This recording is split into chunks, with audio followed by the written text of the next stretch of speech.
Chapter 975. The Princess of Xinyang suddenly felt awkward. She had never thought that she would meet Xiao Ji in this kind of situation. What did she say just now? Did this guy hear me? The calm Princess of Xinyang's thoughts suddenly became chaotic. She stood there in a daze like a silly peacock. Eugene had served her princess for many years, but this was the first time she had seen her so dazed. Not to mention the princess, she herself was also shocked silly. Shouldn't the Marquis be in the barracks? Why did he appear at the relay station in Li County? Could it be? Eugene glanced at the unruly princess and her heart skipped a beat. If the Marquis had come to see this little princess, then the couple would have completely broken down today. The Dongyi princess also followed the Princess of Xinyang's gaze and saw the person who had come. She instantly gained confidence and stood up from the ground. She patted the snow off her body and ran over to Xiao Ji like a light swallow. The Princess of Xinyang suddenly came back to her senses. She frowned as she watched her come to Xiao Ji's side and intimately hold Xiao Ji's arm. She even snorted coldly at her. The provoked Princess of Xinyang was about to explode. Her reason told her that as a princess she had her own nobility and dignity. She disdained to be jealous of others, but this scene was really infuriating. She wasn't jealous, but her authority as a princess was being challenged. Yes, that was it. The daughter of a small barbarian clan dared to be so tyrannical in the territory of the Zhao country. This was intolerable. Seeing this scene, Eugene's eyes quickly widened. Marquis, do you want to die? You actually let a woman hold your arm in front of the princess? The Dongyi princess held onto Xiao Ji's arm and didn't let go. She even pointed at the Princess of Xinyang and complained, "You came at the right time. She bullied me."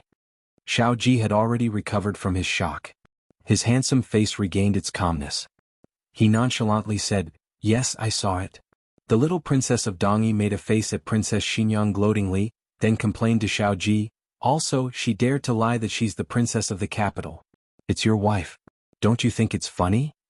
As she spoke, she withdrew her hand from Xiao Ji's arm. She put her hands on her hips and said to Princess Xinyang, "The main character is here. Let's see how you can continue lying." Princess Xinyang didn't want to see these two people anymore. She turned her face away coldly. Xiao Ji glanced at her with a faint smile. His gaze seemed to penetrate the hazy veil and land on her face. He said to the little princess of Dongyi, "She is not lying. She is indeed my first wife." The last four words made Princess Xinyang clench her fists. The embarrassment that had been suppressed by her anger with great difficulty once again surfaced in her heart. This guy. How much did he hear? She clearly didn't mean that. She really is, but... The little princess of Dongyi looked at Princess Xinyang in disbelief, then at Xiao Ji. Isn't she the princess of the capital? Why did she come to the east? See, no one in the world would believe that Princess Xinyang and Xiao Ji had the slightest bit of love between husband and wife. Even if she came here looking for her husband in the eyes of others, she had other motives. The little princess of Dongyi tugged at Xiao Ji's sleeve and asked in a small voice, "Did the emperor of Zhao country send her to spy on you?" Princess Xinyang clenched her fists. She wasn't deaf. Xiao Ji smiled. "Get on the carriage first."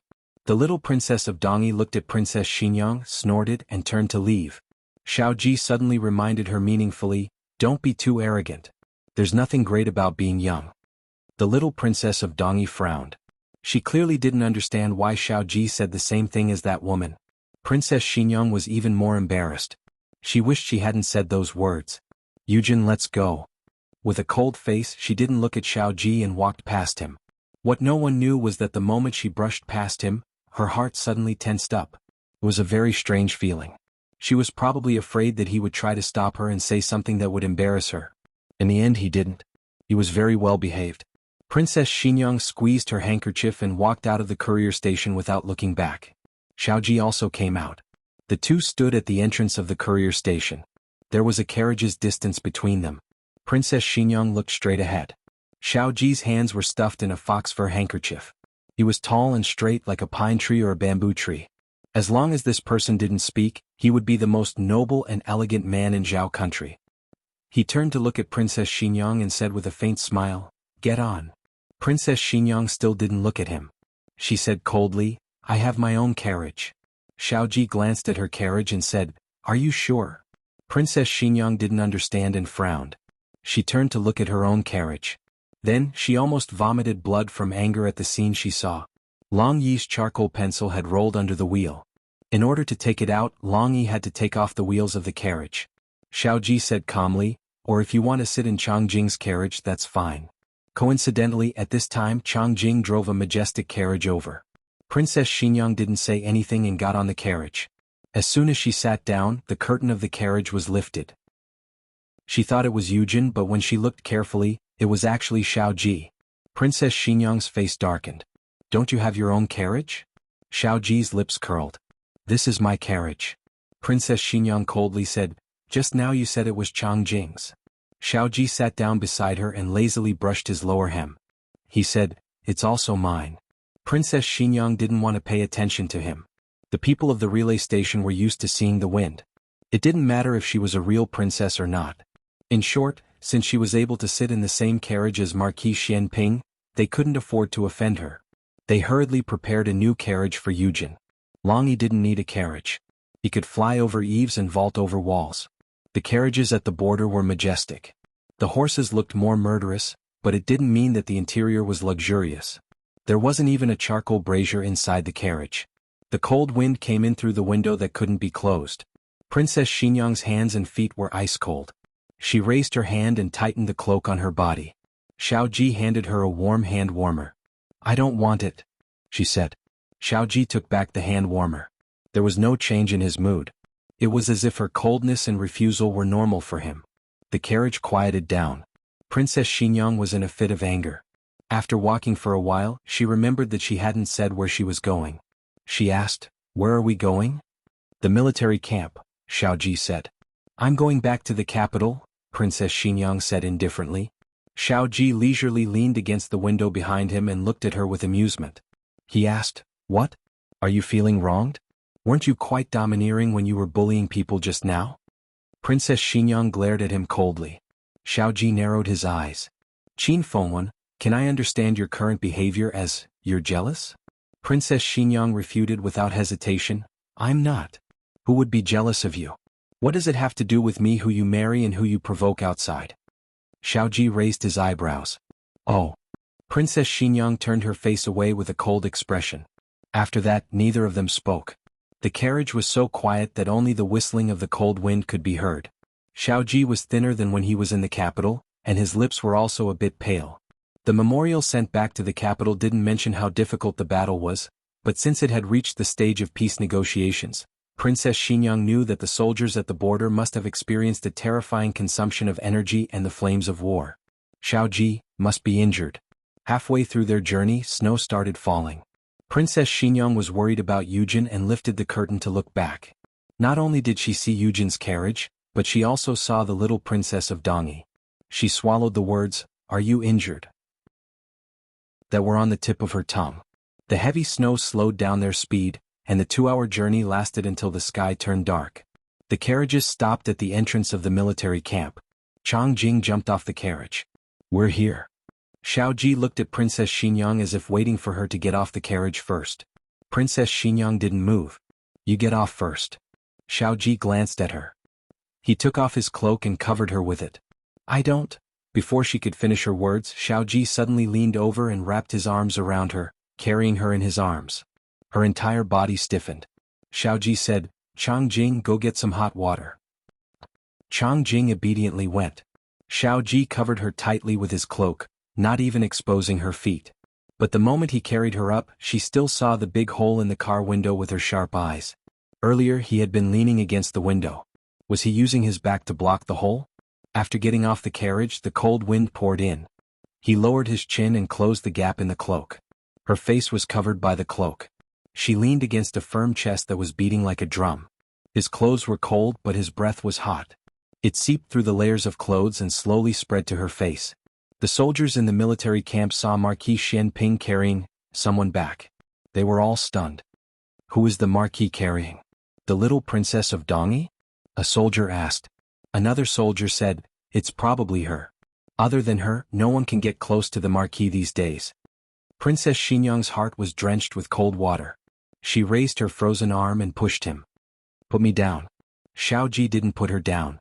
Instead, he carried her into his own tent. It was hard at the border. The tents were much simpler than those in the capital. Xiao Ji never burned charcoal. He saved it for the wounded soldiers. Chang Jing came with hot water. Go out, Xiao Ji said to Chang Jing. Chang Jing resigned herself to fate and went out. Xiao Ji placed her on his bed. He knelt on one knee and lifted her skirt. Her expression changed. Xiao Ji, what are you doing? Xiao Ji quickly took off her shoes and footwear. He was very strong. She was also frozen to the point that she couldn't feel anything. She had no strength to resist. Her fear of this man instantly welled up in her heart, and her face turned pale. Xiao Ji brought the wooden bucket over and rolled up her trousers. He then tested the temperature of the water with his hands before putting her frozen feet into the bucket. After doing this, he looked up. His gaze landed on Princess Xinyang's gradually recovering face. His expression was subtle. Qin Fengwen, what did you think I was going to do to you? Princess Xinyang lowered her eyes. Nothing. Marquis Shenping sneered. There's no use thinking about it. I'm not that easy to get a man. Princess Xinyang. A moment later, she calmed down and sneered as well. That's right. You only have your little princess of Dongyi in your heart. Marquis Shenping got up to take a towel and sat down beside her. Tisk, you're so jealous. Princess Xinyang was just about to open her mouth to refute when she saw him bend down and take her wet leg out of the cooling hot water. He placed it on a clean towel and also placed it on his leg. You, Princess Xinyang's eyes trembled and she hurriedly tried to retract her legs. Don't move. He pressed down on her pampered feet. She was a princess, so she didn't have to bind her feet like the poor girls of the common folk. But her feet were delicate, and in his rough and scarred hands, there was a cruel beauty that didn't fit in with them. You've got frostbite, he said. The medicine is under your pillow. Princess Xinyang took out the frostbite ointment. I'll do it myself. The peace talks are real. I came up with the idea. Xiao Ji suddenly brought up the topic. But Jin and I don't have the kind of relationship you think. Princess Xinyang quickly realized that Jin was the name of the little princess of Dongyi. She pulled the towel over with a cold face. Xiao Ji said, Jin is my younger brother's daughter, my niece. Princess Xinyang was stunned. Isn't she the little princess of the king of Dongyi? Xiao Ji looked at her and said, her mother is indeed from Dongyi, but her father isn't the king of Dongyi. It's Xiao Ming. The king of Dongyi accidentally found out about her background and temporarily adopted her as his adopted daughter. He sent her here to negotiate peace with our army. Speaking up to this point, his lips curled up. Qin Fengwen, are you still jealous? Chapter 976. Little Princess. The Imperial Guard's voice came from outside the tent. Get out of the way. I want to see the Marquis. The little princess of Dongyi said unruly and willfully. Princess Xinyang looked at Xiao Ji. Xiao Ji took the towel and medicine from her hand and unhurriedly wiped off the water droplets and began to apply the medicine again. Jin? Princess Xinyang opened her mouth and said, she wants to come in. She can't come in. Xiao Ji indifferently said. She dipped her fingertips in the medicine and evenly applied it to her frostbite. This kind of medicine was very effective. The only flaw was that the color was not good and it was very sticky. It was not easy to wash it off. Princess Xinyang's fingertips were delicate and she loved to be clean. If she really washed it, she would definitely lose a layer of skin. Soon, the little princess of Dongyi stamped her feet and shouted, You dare to stop me? I think you're tired of living. In a moment, when the Marquis comes out, I'll let him deal with you. Princess Xinyang secretly looked at Xiao Ji. Xiao Ji seriously applied the medicine, but seemed to feel her doubts and sizing him up. He indifferently said, The military camp has its rules. The general's tent is not to be casually entered. He didn't spoil the little princess of Dongyi. Otherwise, his imperial guards wouldn't have the guts to stop her outside. But other people didn't know this. Seeing that he was quite tolerant of the little princess of Dongyi, they secretly had some guesses. Only you and Chang Jing came in, Xiao Ji said. Just as she finished speaking, Long Yi entered the room.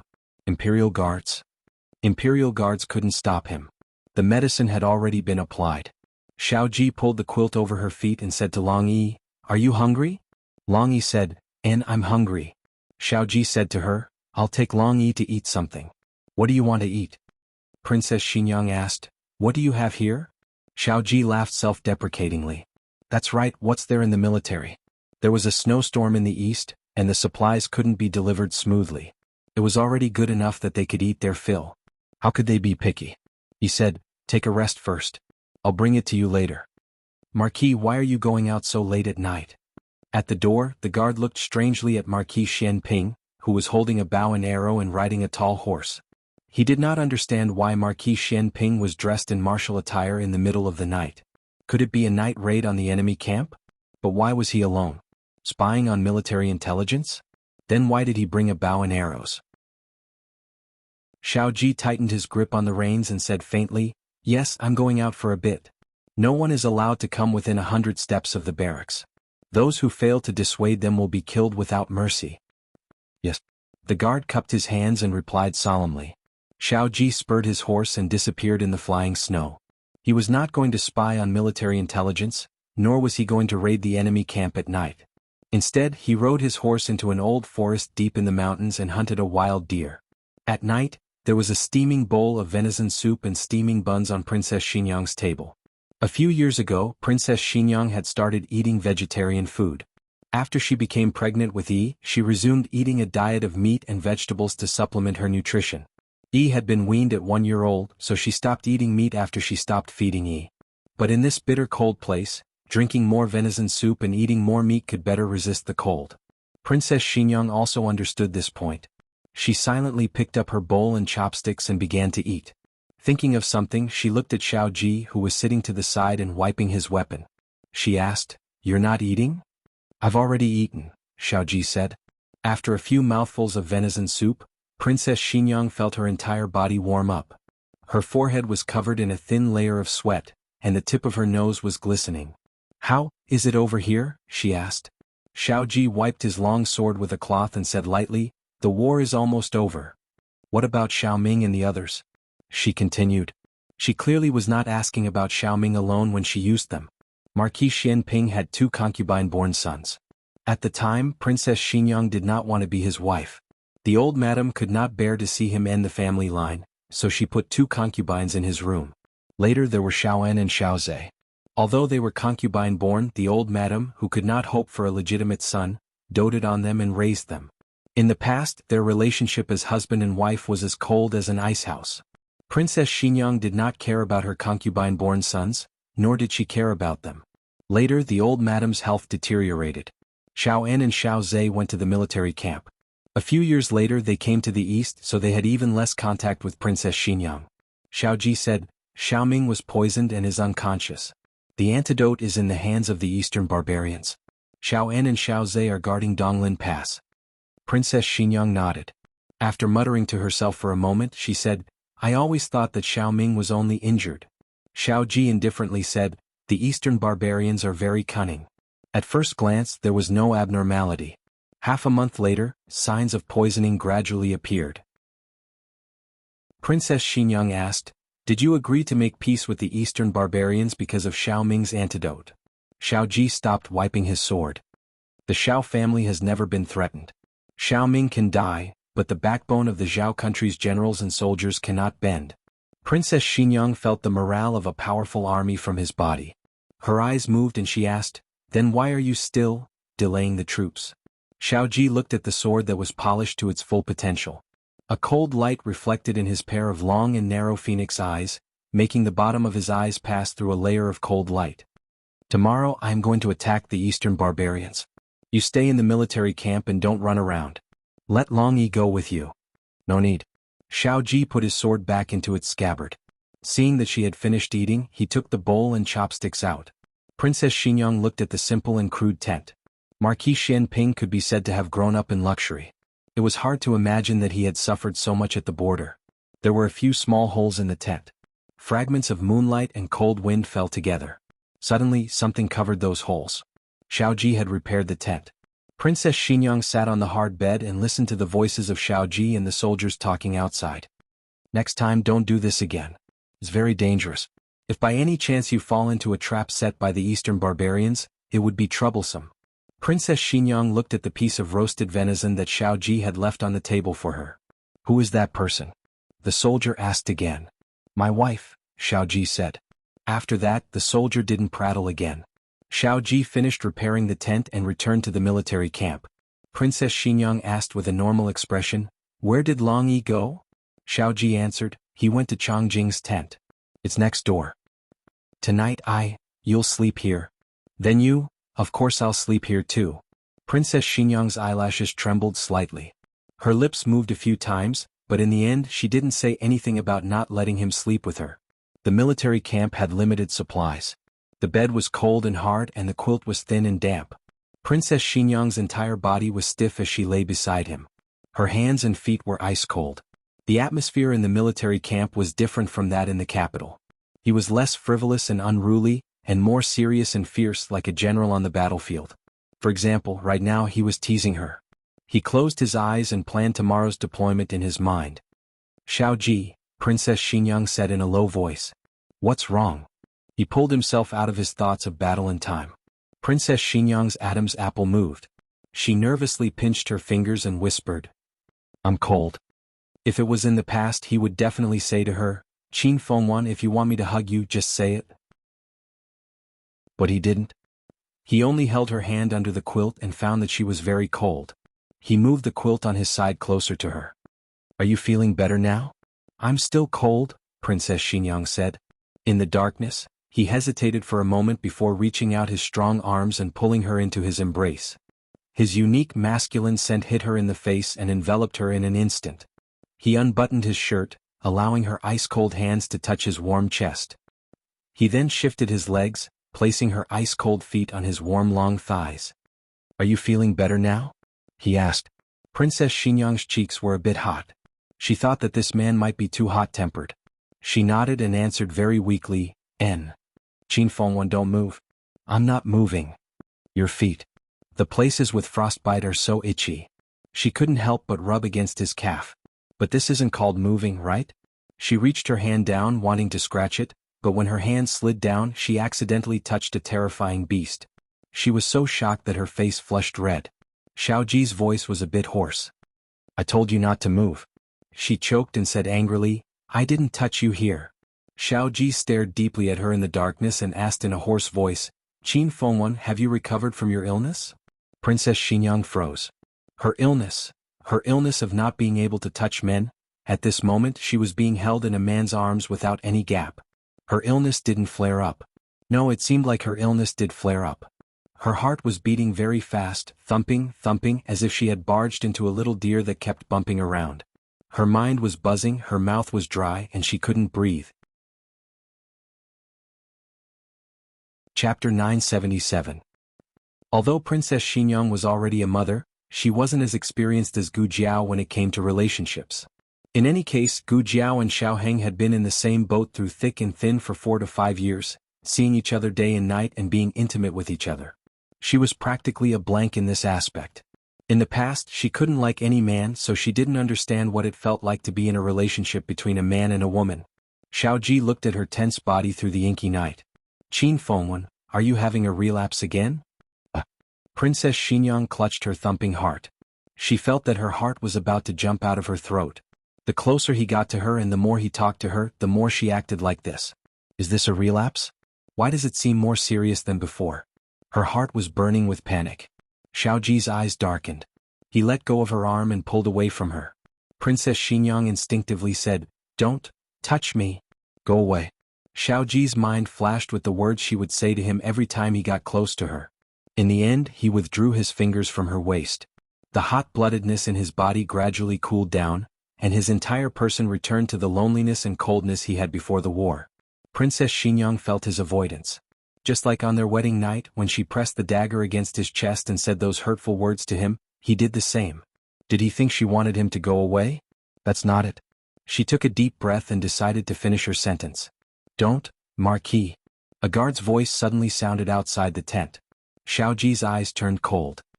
He sat up and lifted the quilt quickly and lightly, almost not letting the cold wind in. He pressed the quilt down and closed the gap between her and the quilt. He walked out of the tent in thin clothes and asked in a low voice, "What's wrong?" "Urgent news from the front lines. The situation has changed. The Eastern barbarians." When Princess Xinyang heard this, the guards lowered their voices, probably because of Xiao Ji's instructions. She couldn't hear the rest clearly. After a while, Xiao Ji turned around and returned to the tent. He began to put on his clothes and tie up his hair. Princess Xinyang's heart tightened. She stood up and asked, "Is there going to be a war?" "Let's go to the front line." Xiao Ji tightened his belt and picked up the armor on the shelf to put it on.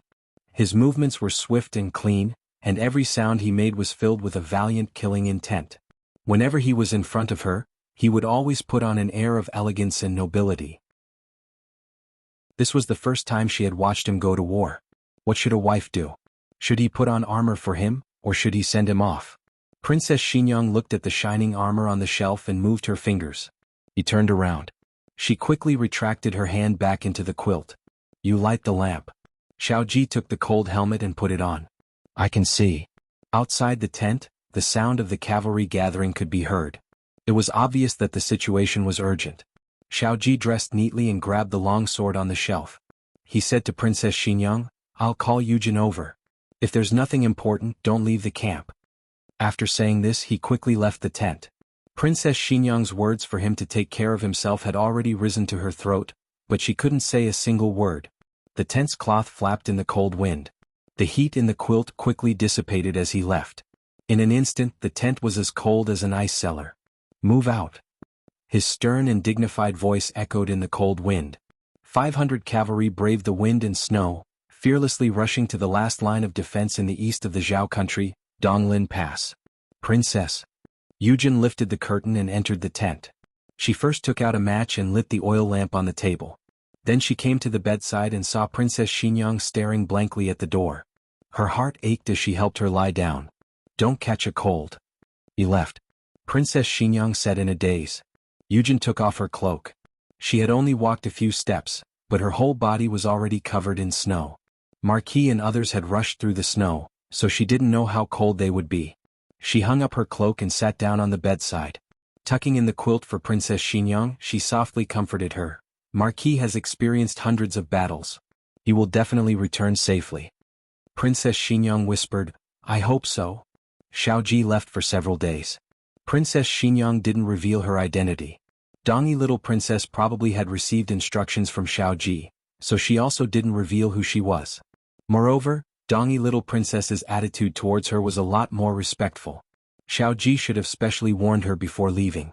She was the first woman to live in Xiao Ji's tent.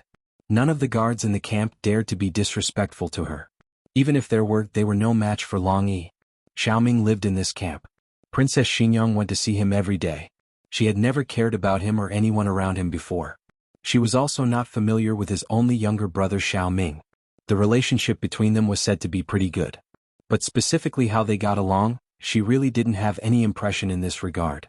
She knew too little about him. You came. In Xiaoming's tent, Dongi Little Princess turned around and looked at Princess Xingyang. Princess Xingyang walked over. Her gaze fell on that face which was somewhat similar to Xiao Ji's face and said, How is your father today? Did he wake up? Dongi Little Princess shook her head. No. After getting along with her for several days, Princess Xingyang found that her heart was not bad. Those unruly ways were merely her way of surviving here. Her situation was very awkward. She was Xiaoming's daughter, but Xiaoming hadn't officially recognized her. Xiao Ji couldn't make this decision for his younger brother, so he hadn't officially announced her identity to the public. She was a Dongi who had come to negotiate peace. If she wasn't a bit domineering, she would be easily bullied. Princess Xingyang asked, Your mother? Dongi Little Princess laughed self-deprecatingly and said, My mother died a long time ago. I was raised by my aunt. Later my uncle brought a man back. That man realized that I looked like someone, so he asked who my parents were. I don't know how he investigated, but he found out that I was the flesh and blood of your Zhao Kingdom's great general Wei Yuan. My aunt sold me to that man and he took me to see the king of Dongi. The king of Dongi used me to trick your great general Wei Yuan out. He was poisoned to save me. The funny thing is that the king of Dongi dared to send me here to negotiate peace. Princess Xingyang said, The king of Dongi hopes that Xiao Ji will kill you to avenge his brother, and at the same time drive a wedge between him and Xiaoming. But Xiao Ji isn't that kind of person. Dongi Little Princess felt that there was nothing to say about her topic. She looked at Princess Xingyang. It's rumored that your relationship with the Marquis isn't good, but it doesn't seem like it. You come here every day to ask about military reports. Princess Xingyang's thoughts were exposed and she felt embarrassed. I'm the princess of Zhao Kingdom. It's natural for me to ask about military matters. Dongi Little Princess's gossipy nature burned brightly. So you're here on imperial orders? You're really sent by the emperor to spy on Marquis Xianping? Did this girl know how to talk? Had her relationship with Xiao Ji been so bad that the Dongyi people knew about it? Princess Xinyang was a little angry. Donglin Pass sent news of the battle almost every day. The Dongyi people had captured the Zhao Kingdom's generals and lured the Zhao Kingdom's army into the forest. They were good at fighting in the forest, and with the advantage of the terrain, they made the Zhao Kingdom's army suffer. Xiao Ji took an unconventional approach. He didn't fight with them, but took Changjing directly into the Dongyi army's lair and killed the great general of Dongyi. Until the 10th day Donglin Pass sent all kinds of good news. But on the morning of the 11th day, bad news enveloped the entire camp. Xiao Ji was unfortunately shot by a stray arrow while covering the wounded soldiers on their way back to the camp. It was unknown whether he was alive or dead. A chill rose from the soles of her feet. Princess Xinyang felt as if she had fallen into an ice house. Eugene looked at her worriedly. Princess, perhaps there was a mistake in the military intelligence. Don't worry, I'll send someone to inquire. Princess, what are you doing? Princess Xinyang left the tent. She went straight to the stable and picked a high-quality horse. When Eugene rushed over, she had already mounted the horse.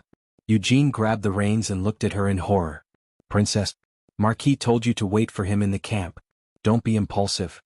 Princess Xinyang wasn't an impulsive person. Even when old Liang Wangfei came to her with selfish and disgusting intentions, she didn't throw her out regardless of the consequences. But at this moment she couldn't control herself from looking for him. She thought that she had found the answer Eugene wanted her to find. But he still didn't know her answer. She wanted to tell him. Princess Xinyang's horse disappeared into the vast expanse of white heaven and earth. Long Yi chased after it like a shadow. The two arrived at Donglin Pass. After arriving at Donglin Pass, Eugene's guess was confirmed. The person who was hit by a stray arrow was indeed not Marquis Xianping Xiaoji, but Changjing. Changjing's injury wasn't heavy. Her skin was only scraped. Moreover, she fell into the snow pit in the forest with Marquis Xianping. Where's Marquis Xianping?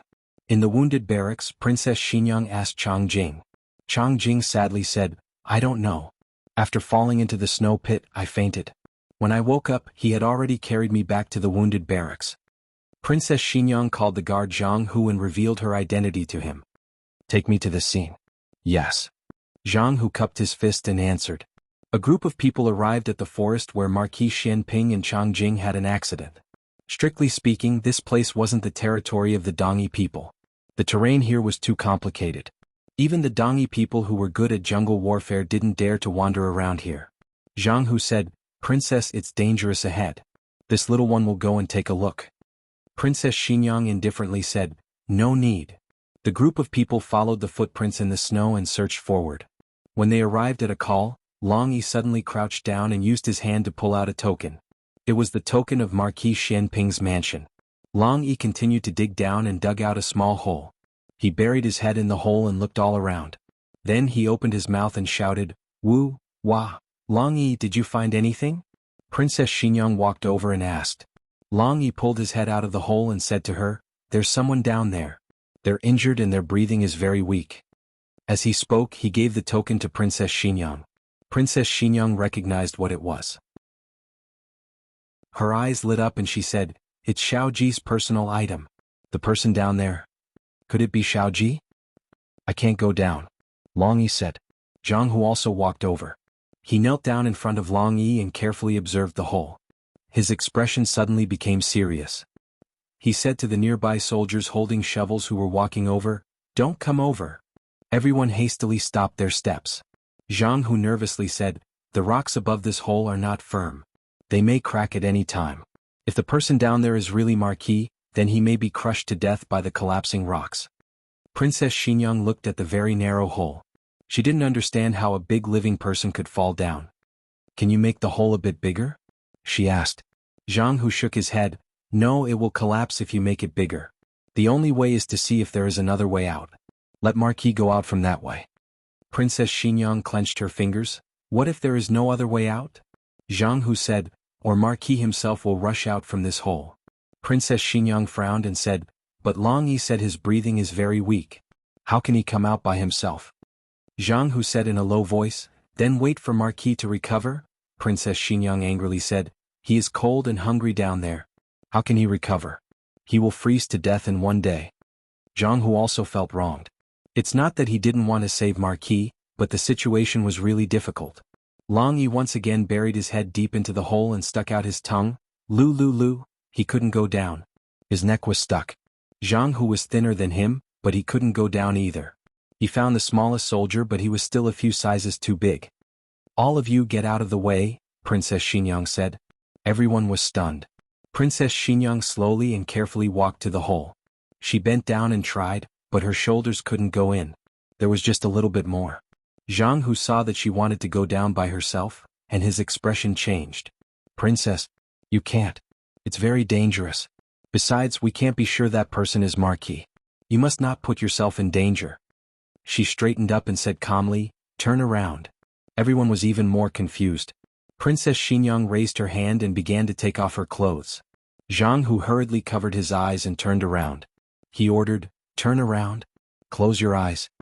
The princess of the imperial family, who didn't even take off her veil in front of others, took off her clothes one by one behind the hundreds of soldiers. When she was only left with a thin undergarment, her delicate body was almost blown away by the biting cold wind. She was shivering from the cold. Her teeth were chattering and she kept shivering. However, she didn't shrink back. She looked at the dark hole, closed her eyes and jumped down. Chapter 978. The entrance of the cave was about the height of a person. When she was taking off her clothes, Long Yi did two things. First, he filled the hole with a lot of snow. Second, Long Yi threw down every piece of clothing she took off, working with one hand and covering one's eyes with the other. Long Mingming wasn't a bad shadow guard who would peek. Princess Xinyang fell heavily onto the soft clothes and snow. The force of the fall was greatly cushioned, so she didn't suffer any serious injuries. However, her skin was too delicate, and a large area of her arms and legs were scraped by the irregular holes. Ignoring the cold and pain in her body, she hurriedly got up and went to find that seriously injured person. But it was really too cold. She suddenly stomped her foot down, and her entire foot immediately surged with a dense, needle-like pain. She gasped in shock. But she didn't stop to deal with her pain. Instead, she used the weak light of the cave entrance to look around. Xiaoji. This was a long and narrow underground cave. There were paths at both ends, but the deeper she went, the darker it became. She couldn't see anyone. Long Yi, where is it? She looked up and asked Long Yi. It's cold. Put on your clothes first. Long Yi reminded. Princess Xinyang said, I'm afraid it's too late. He's not dead yet. Long Yi thought for a bit and added, if he's dead I'll remind you. Princess Xinyang. She put on her clothes, but her body didn't warm up so quickly. She was still unbearably cold. Long Yi then said, you're right. Princess Xinyang began to walk to the right.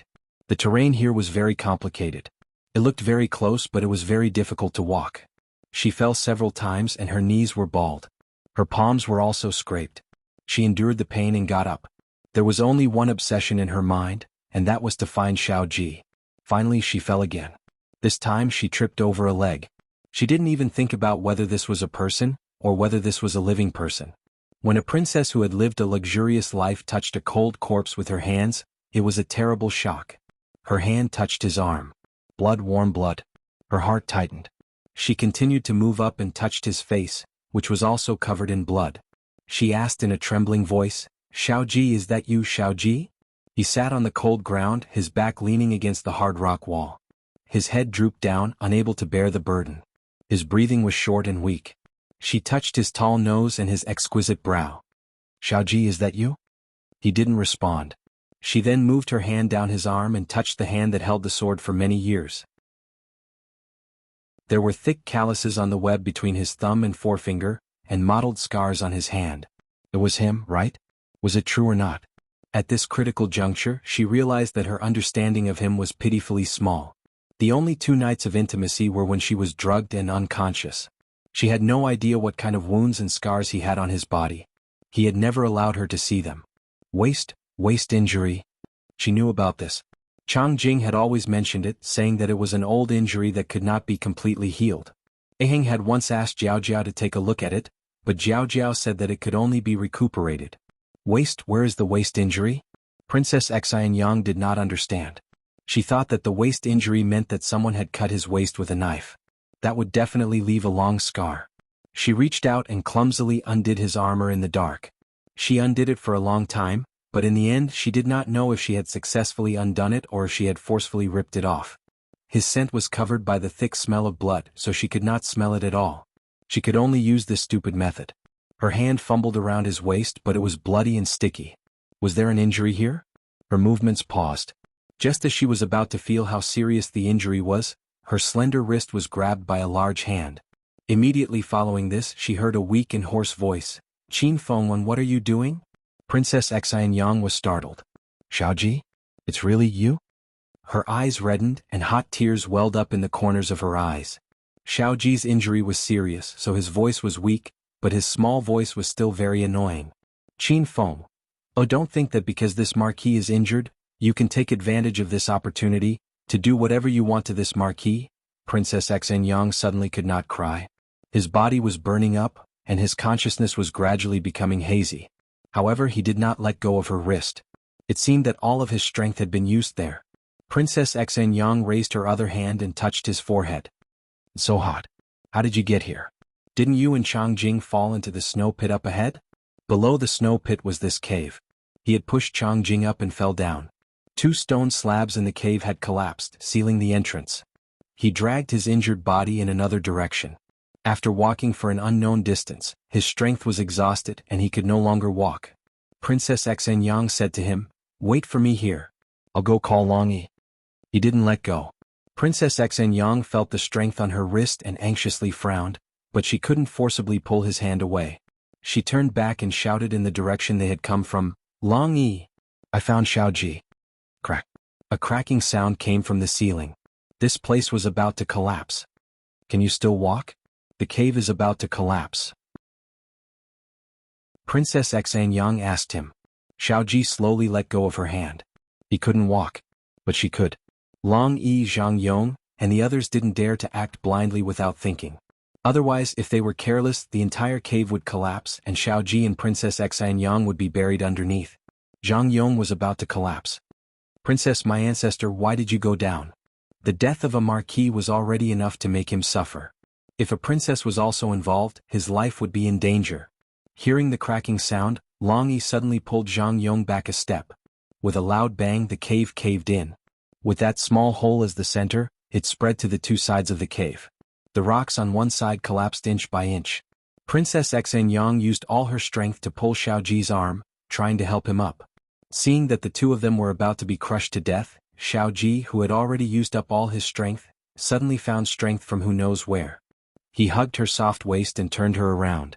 Boom. The place they were originally at collapsed. Fragments of rocks fell beside them. Xiaoji used his tall and weak body to cover her, protecting her with his arms. Fragments of rocks smashed on his back. He gritted his teeth and held on. The veins on his forehead and arms bulged and large beads of cold sweat fell down. After a few breaths of time, everything finally stopped. The road they had come from was completely blocked. They could only continue forward or die here together. Princess Xianyang raised her hand and touched his face. "Xiaoji." Xiaoji didn't move. His strength was already gone. He was relying on his obsession to maintain his posture of protecting her. He had already lost consciousness and only his body was still frozen there. "Xiaoji. Xiaoji. Xiaoji, can you hear me?" Princess Xianyang couldn't wake him up. His body temperature was rapidly decreasing, and his breathing was weak. Her hand trembled as she touched his neck. She couldn't feel his pulse. His heartbeat had stopped.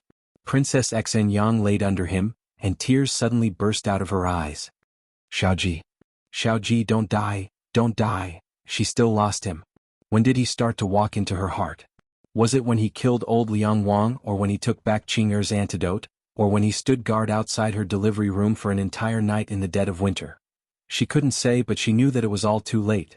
"I still haven't told you. My illness is cured. I won't push you away again. Open your eyes and look at me. Xiaoji, look at me." Tears gushed out of her eyes.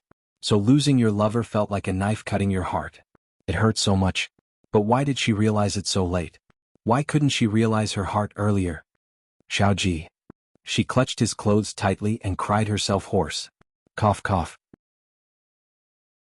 Xiaoji, who was lying on top of her, suddenly took a deep breath and coughed with all his might. Princess Xianyang was shocked. Her tear-filled eyes widened, and she looked at him without blinking in the darkness. Xiaoji. Xiaoji. Xiaoji turned his head, coughing so hard that he wanted to cough his lungs out.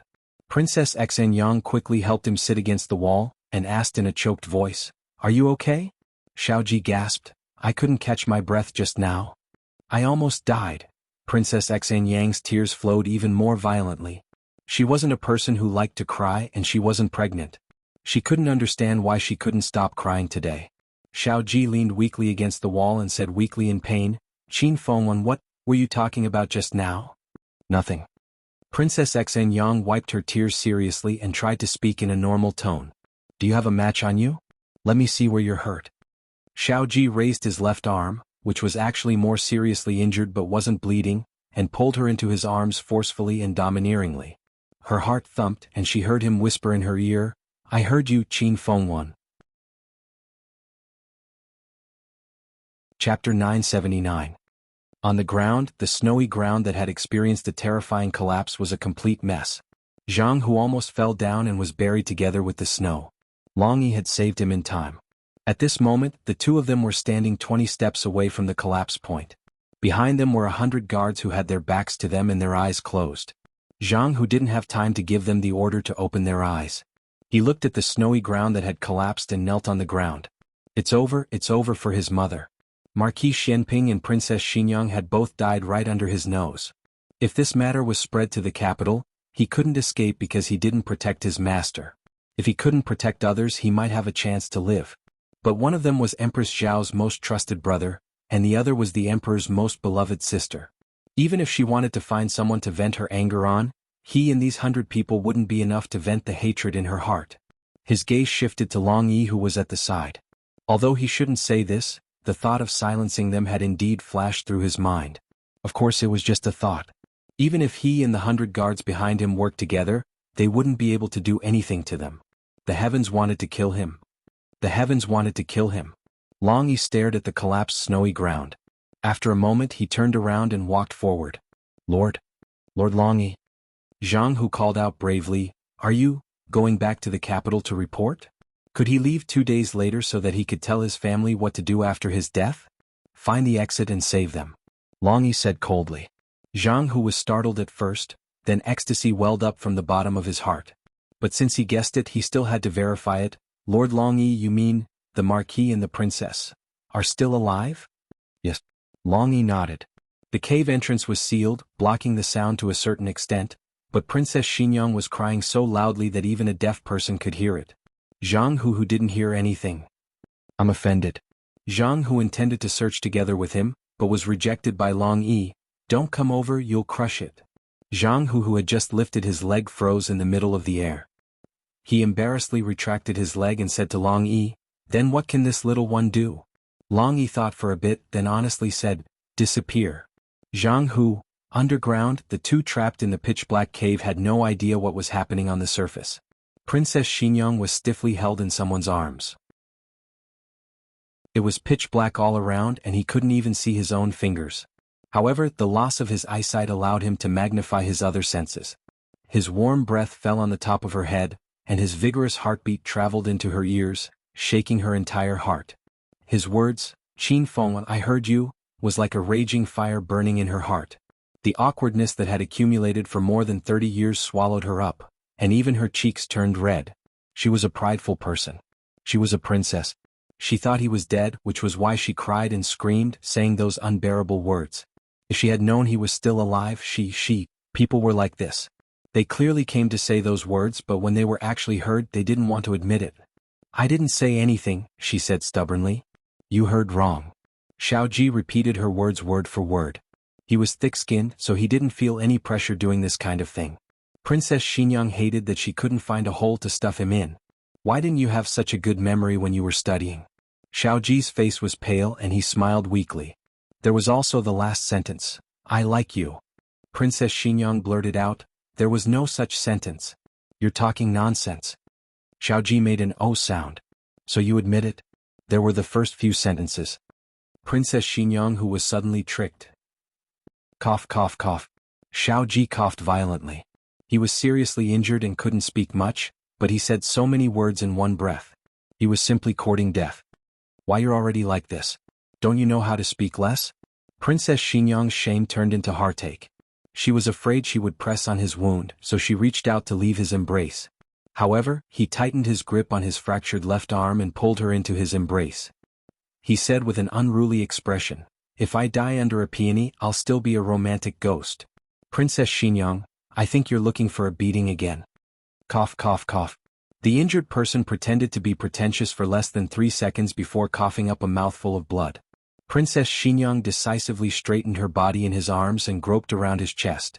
Finally she found the match. During this time he made several sounds. He probably wanted to speak, but he was suppressed by his coughs. Princess Xinyang could already guess what he wanted to say. I'm already like this, yet you're still plotting against me. Qin Fengwan, you beast. Thinking about how he wanted to say it but didn't, and how he failed to tease her, Princess Xinyang wanted to laugh. But when she blew on the match and saw his injuries, she couldn't laugh at all. His injuries were too serious, much more serious than she had imagined. He had grabbed her hand in time and deliberately provoked her with his words, but in reality he didn't want her to touch the wound on his waist. His skin and flesh had been torn open, and the wound was so deep that she could see his bones. However, this wasn't the only injury on his body. Some wounds were visible while others were unknown. The entire area was covered in sticky blood. It wasn't an exaggeration to say that this scene was shocking. How did you get injured like this? She forced herself to calm down, but her voice still trembled uncontrollably. Xiao Ji hesitated for a moment before telling the truth. They captured Xiao En and Xiao Zhe. That trap was originally prepared for the two brothers. He had risked his life to pull them up, but the price was that he had fallen down. Princess Xinyang couldn't blame him for risking his life. After all, Xiao En and Xiao Zhe were his sons. How are Xiao En and Xiao Zhe? She asked. He leaned his head against the wall behind him and sighed. They were captured by the Dongyi people. Princess Xinyang analyzed. The Dongyi people captured them in order to threaten you.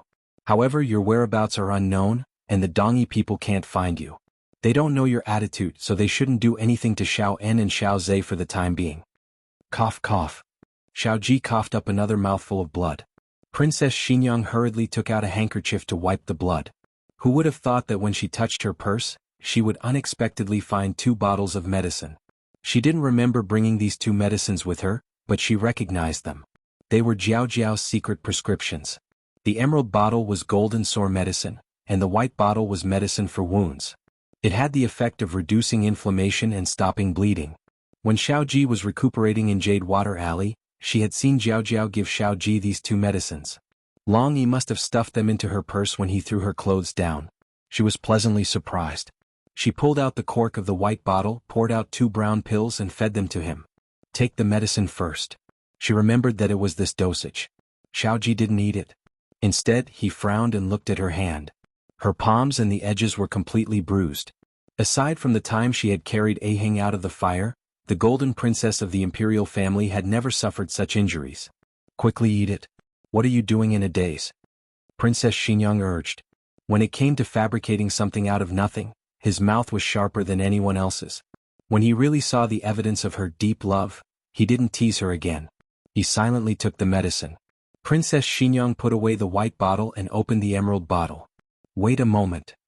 He said, this medicine seems to have expired. Oh. Yes, it tastes wrong. What's wrong? Long Yi gave it to me. It can't be an expired medicine. If you don't believe me, I can apply it for you to see. As she spoke, she pulled out the cork and applied the medicine to her wound. It's not red or swollen. Xiao Ji curled his lips and said, your hand is so rough. I can't test it. Try using your knee. You really have a lot of problems. Princess Xinyang lifted her pant leg and applied a thin layer of the medicine to her knee. It's not expired. It's a good medicine. Xiao Ji saw that she had applied the medicine to all the places that needed to be applied. Only then did he let out an "oh" sound. Princess Xinyang finally understood.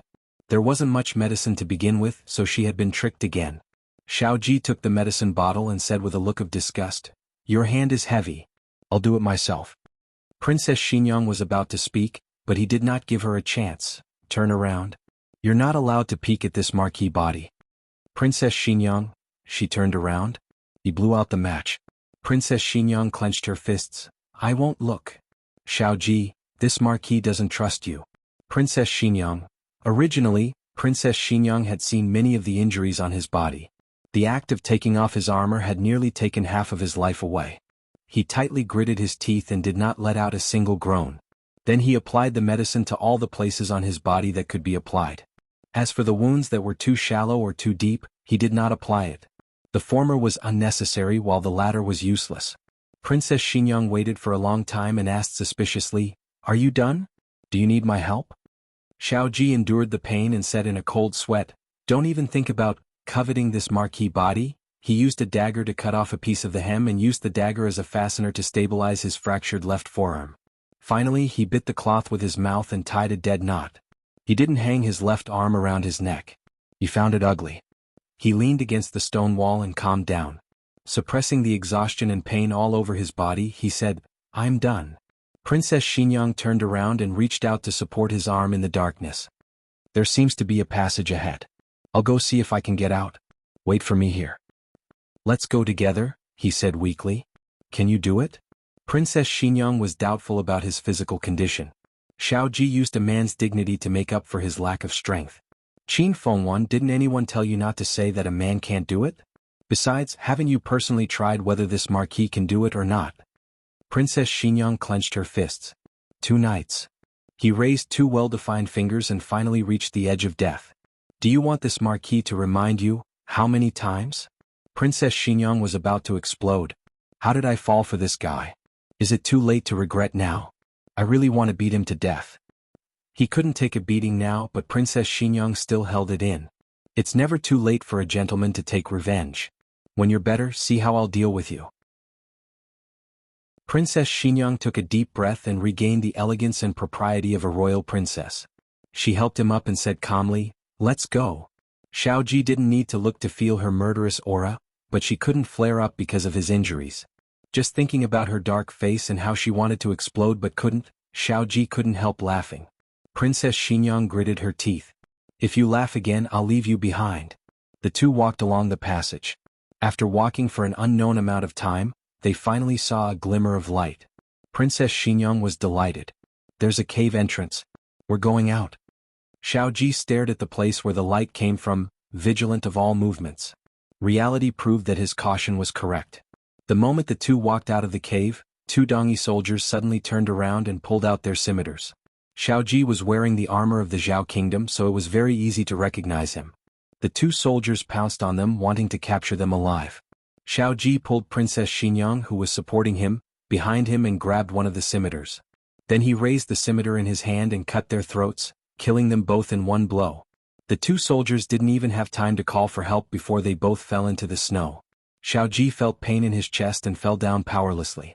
He knelt on one knee in the snow and used the scimitar to support his body. "Xiao Ji." Princess Xinyang stepped forward and crouched down, looking at him worriedly. "I'm fine." His vigilant gaze swept forward and he quickly said, "Hurry and change into their clothes." Princess Xinyang would never wear another man's clothes, but in this life-and-death situation she couldn't care less. She took off the armor and outer clothes of the 2 Dongi soldiers. The two changed in time. Marquis Xianping buried the armor and clothes in the snow. The corpses of the 2 Dongi soldiers were pushed into a nearby ditch and covered with snow. Princess Xinyang also helped. She raised her sleeve and was about to wipe the sweat off her forehead when she remembered that it was someone else's clothes. She immediately put her hand down. She gasped for breath and said, "There's no problem now, right?" As soon as she finished speaking, the two turned around and saw an old woman with a walking stick standing in the snow not far away, staring at the two of them without blinking. Chapter 980. Princess Xinyang was so shocked that she broke out in a cold sweat. The feeling of being caught red-handed after doing something bad was too scary. The old woman looked to be in her 60s or 70s. Her hair was gray and she looked very old. Her clothes looked like those of the Dongi people and were even patched up. She should be a villager nearby. Marquis Xianping maintained eye contact with the old woman and said to Princess Xinyang calmly, "We have entered the territory of the Dongi people. Be careful." Princess Xinyang agreed in a small voice and asked, "What do you plan to do?" Marquis Xianping said, "Act according to circumstances." If it had been a soldier, Marquis Xianping would have killed him mercilessly. But the other party was an ordinary villager. The soldiers of the Zhao kingdom did not kill the enemy's people. Marquis Xianping shielded Princess Xinyang behind him and took her hand to walk towards the old woman. Old woman, he said calmly, we are soldiers passing by. We are following the trail of some Zhao Kingdom people. Have you seen them? The Dongyi people and the Zhao Kingdom spoke the same language, but there were differences in accents. He spoke with a fluent Dongyi accent, which stunned Princess Xinyang behind him. Princess Xinyang knew a little about the Yan and Liang languages, but that was in written form. She could translate an article, but if she really had to translate it, her accent would not be very accurate. Xiao Heng had a great talent for languages since childhood. Princess Xinyang thought it was due to her, but it seemed that he had inherited Xiao Ji's talent. The old woman's calm and dull eyes did not change much. She slowly replied in an old voice, "Oh, I didn't see them." "Old woman, do you live nearby? Who else is at home?" Marquis Xianping continued to ask. "No one, just me." The old woman spoke so slowly that it seemed like she was struggling to speak and her reactions were slow. But considering her age, this was not surprising. Princess Xinyang peeked half of her head out from behind Marquis Xianping and looked at her. The Marquis of Xianping turned his head and saw the head of black hair. The corners of his lips curled up in amusement. "Old lady." He looked at the old lady again. "It's getting late. Can we rest at your house for the night?" "Okay," the old woman answered slowly. She turned around and walked away with the help of her walking stick.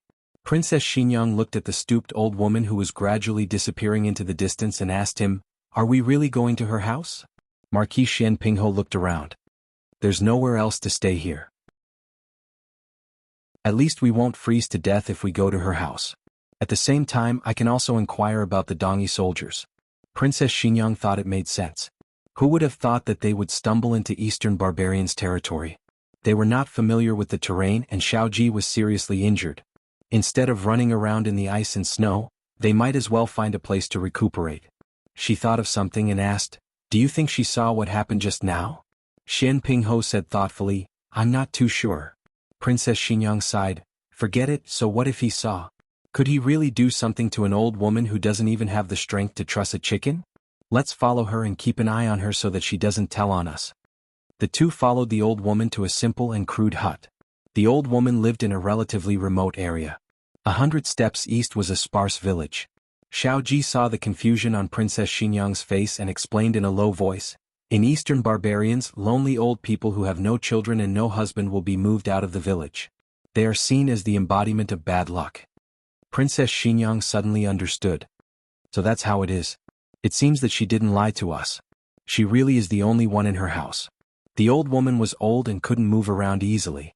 She didn't have enough food, clothing, shelter, and transportation, and her house wasn't very clean. She pointed to a small house covered in dust and said to the two, "You two will stay here tonight. The food is in the kitchen." With that, she returned to her room and ignored the two strangers. Xiao Ji's injuries were very serious. After entering the house, he could no longer maintain his indifference in front of others. His face was pale as he sat down on the dusty wooden platform. She had encountered a series of accidents as soon as she left the cave. It wasn't until now that she had a chance to seriously size him up. She wouldn't have known if she hadn't looked, but now that she looked, she realized that his condition was terrible. No wonder she wasn't allowed to light a fire in the cave. If she had known that his complexion was so bad, she would have left him to rest and explored the way herself. But on second thought, if she had really gone alone, she would have been caught by the Dongyi soldiers at the entrance of the cave. How could he always be so considerate of her? Princess Xinyang was moved. She forgot that she had been driven mad by his words in the cave. She subconsciously raised her hand and touched his forehead. "It's so hot." Xiao Ji took her hand down and held it tightly in his palm, not saying a word. The house returned to silence. Princess Xinyang felt the warmth from his palm. He held her hand tightly and didn't let go. His thumb unconsciously rubbed the back of her hand. It was like a silent comfort.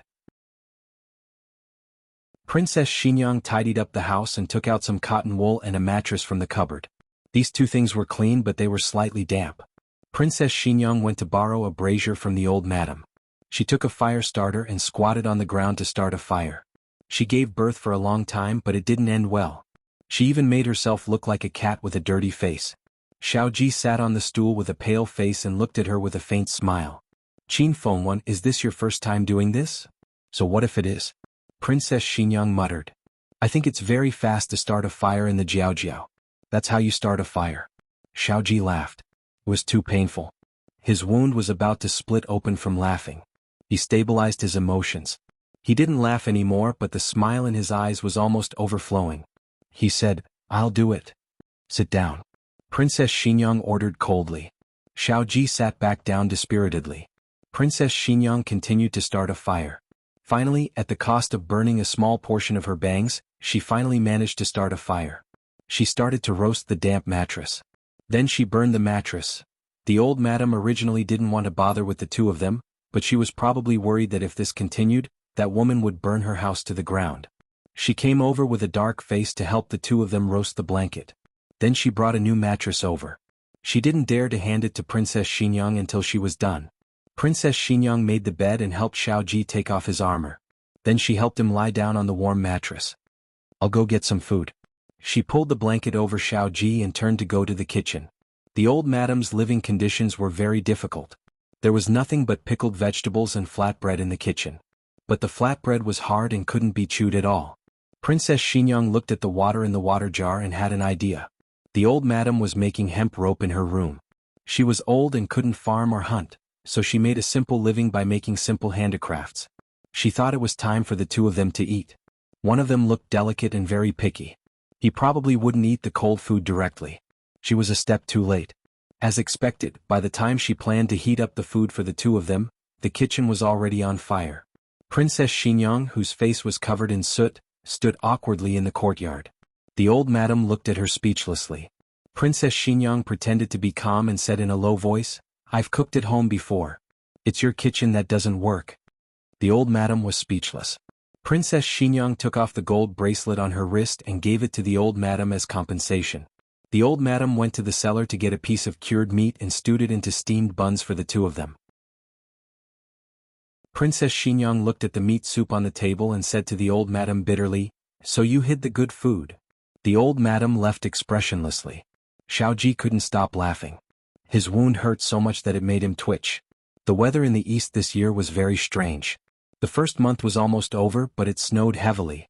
Snowflakes the size of goose feathers fluttered down. Unlike the snowy scenery in the capital, the snow in the mountains gave people a sense of tranquility and distance. Princess Xingyang helped the old madam put away the clothes and straw rope that had been hanging outside. "Old madam, where did your family go?" she asked. She had only asked casually, thinking that the old madam wouldn't answer. Unexpectedly, after a moment of silence, the old madam lightly said, "Dead. They were captured and sent to war. They all died." Princess Xingyang looked at the old madam's lonely and stooped back and didn't say anything else. She saw it. At night, the two of them lay on the bed. Princess Xingyang said to Xiao Ji, "Huh." Xiao Ji didn't understand why this topic had suddenly come up. Princess Xingyang looked at the dark beams and said in a daze, "She saw us kill the Dongi soldiers. She didn't report us because she also hates the Dongi soldiers. Her family was captured and exiled. They all died in battle. The cruelty of war wasn't something that ordinary people could bear." Xiao Ji didn't like war either, but he had a duty. If he didn't fight, he would destroy the home behind him. The Dongi soldiers were the same. Everyone served their own master. However, he had always been opposed to capturing able-bodied men and exiling them. The Dongi king should be killed and the Dongi royal power should be destroyed. He held her hand, giving her silent comfort and strength in the darkness. Princess Xingyang's emotions gradually calmed down. "Xiao Ji, are you asleep?" she asked softly. She was met with a series of even breaths. "That's right. He was so badly injured and had a high fever. He must have been sleepy long ago." Princess Xingyang couldn't sleep. She propped herself up with her arms and stared unblinkingly at his sleeping face through the snowy light that came in through the cracks in the window. 20 years were like a day. His magnificence hadn't diminished. "Xiao Ji." She called him again. Xiao Ji was in a deep sleep. She stared at him, and a bold thought suddenly flashed through her mind. Her cheeks flushed and she lowered her head. Was she possessed? How could she be like this? But she propped her head up again and shyly peeked at him, her heart thumping wildly. Anyway, he was asleep and wouldn't know. The well-educated, dignified, and noble Princess Xingyang finally mustered up her courage and slowly approached him with a red face. Her watery eyes landed on his diamond-shaped thin lips. She took a deep breath and did the boldest thing she had ever done in her life. She leaned over and touched his cheek lightly with her lips. In the night, a low sneer was heard. "Qin Fengwen, you mustered up your courage for half a day and this is it?" Princess Xinyang's hair stood on end. Chapter 981. Is this guy pretending to be asleep? Why is he always like this? Princess Xinyang was in a bad mood. If the words she said in the cave were just unbearable words, then what she said just now was the real deal. Kissed his face. She was caught red-handed doing this. Doesn't she want face? Princess Xinyang flew into a rage out of humiliation. Her chest heaved up and down violently as she glared at him fiercely. Why are you always like this? Always like what? A certain someone asked, asking for a beating. Princess Xinyang wanted to say something but stopped, mainly because she didn't know what to say. She wasn't stupid, but every time she met Xiao Ji, she would be incoherent with anger. She decided to ignore him. Otherwise, she would suffer internal injuries from anger before he recovered. Qin Fengwan. A certain someone didn't give up so easily. Although I understand that you've been drooling over me for a long time, I'm seriously injured now. If you really want me, you have to do it yourself. Princess Xinyang. Can someone give me a hammer? I want to beat him to death. She was already lying down, but she was so angry that she propped herself up with her elbow and glared at him in the hazy night. Xiaoji. Don't think that I won't dare to do anything to you just because you're injured. I'm warning you, if you keep talking nonsense like this, I'll, ugh. In the darkness, Xiaoji raised his injured hand. Domineeringly and gently, he clasped the back of her head and pressed her down on him. Her soft lips landed on his slightly cracked lips. She had never been so intimate with him when she was awake. Her mind went blank. The entire world seemed to quiet down, and all she could hear was her thumping heartbeat. After their lips kissed, Xiaoji didn't take the next step. He patiently waited for her to get used to it. After making sure that he didn't bring back any bad memories, he really kissed her. It was a deep and lingering kiss. Princess Xinyang was completely dumbfounded. So it can be done like this? Her heart was beating so fast, and her chest was so swollen that she almost couldn't breathe. He released her slightly and said in a hoarse voice, "Idiot, take a breath." I can't change it. She was about to faint. Her whole body was heating up, and her face was so red that it was almost dripping blood. Xiaoji laughed mischievously. Your heart is beating so fast? Princess Xinyang placed her hand on his chest. Blushing, she muttered, Don't you also jump very fast? He wasn't any slower than her. It was so unfair. Her heart was beating so fast, but she was the only one who was panicking. He was so calm as if nothing had happened. Indeed, this kind of thing also depended on talent? Xiaoji's lips curled up slightly as he looked at Qin Fengwan, who was lying on top of him. He raised his eyebrows and said, Qin Fengwan, the next time you steal a kiss from me, I'll use this standard. Who wants to steal a kiss from you? Princess Xinyang muttered without any confidence, her face turning even redder. He's asleep. She lay down angrily beside him. Outside the house, snow was falling and the cold wind was howling. She touched her wet and soft lips, savoring his deep kiss. She actually liked it a lot. Snowflakes fluttered down for most of the night. Princess Xinyang's heart was thumping all the way until she fell asleep. It was a feeling she had never felt before. It was very strange but also very beautiful. Her mood and breath inadvertently affected Xiaoji. Unintentional teasing was the most fatal. Unfortunately, Xiaoji was injured like this and couldn't do anything more excessive. He could only obediently fall asleep. On the other side, Long Yi was doing his best to find the whereabouts of the two people. However, due to the difference in terrain between the underground and the surface, it was already 3 days later when he found the exit of the cave. During these 3 days, Xiaoji was peacefully recuperating at the old woman's house. Princess Xinyang took off all the valuable things she had and gave them to the old woman. As the saying goes, if you take someone's money, you have to take care of someone else's disaster. The old woman lied that she was injured and went to the village's witch doctor to buy a few herbs and some special ointment. Needless to say, it was quite effective. Xiaoji's fever subsided and his injuries also gradually improved. However, on the night of the 3rd day, an unforeseen event occurred. A group of Dongi soldiers suddenly came to the village. At first, the two people thought that these Dongi soldiers had come to capture them, but later they discovered that this was not the case. They were clustered around a carriage and seemed to be escorting someone with status. When that person got out of the carriage, the two people stealthily glanced at the hillside behind the small thatched cottage. They discovered that it was actually a man wearing a bamboo hat and a curtain. He was completely covered from head to toe. Are you sure it's a man? Princess Xinyang asked. I heard his voice, Xiaoji said. Princess Xinyang was stunned. You can hear him from so far away? Xiao Ji faintly smiled. Your man is very powerful. My man. Princess Xinyang felt a little uncomfortable from this sudden address. Xiao Ji didn't seem to realize that he had said something that made her blush. He looked in the direction of the group of people and said, those Dongi soldiers are very high-ranking. They seem to be the Dongi King's personal guards. When it came to business, Princess Xinyang's mood became much more serious. Is the person they are escorting the Dongi King? Xiao Ji shook his head. It doesn't seem like it. The Dongi King is at least 50 or 60 years old. That's a young man. Princess Xinyang thought for a moment. The Dongi King's son? Xiao Ji said seriously, we can't rule out this possibility. But why would he cover himself so tightly? The two people went to ask the old woman for information. The old woman said that she knew nothing about this. She was just an old woman in the countryside. The furthest she had been was the forest 10 miles away. The most honorable person she had seen was the village chief. After returning to the house, Princess Xinyang saw that he was deep in thought and knew that he had a plan.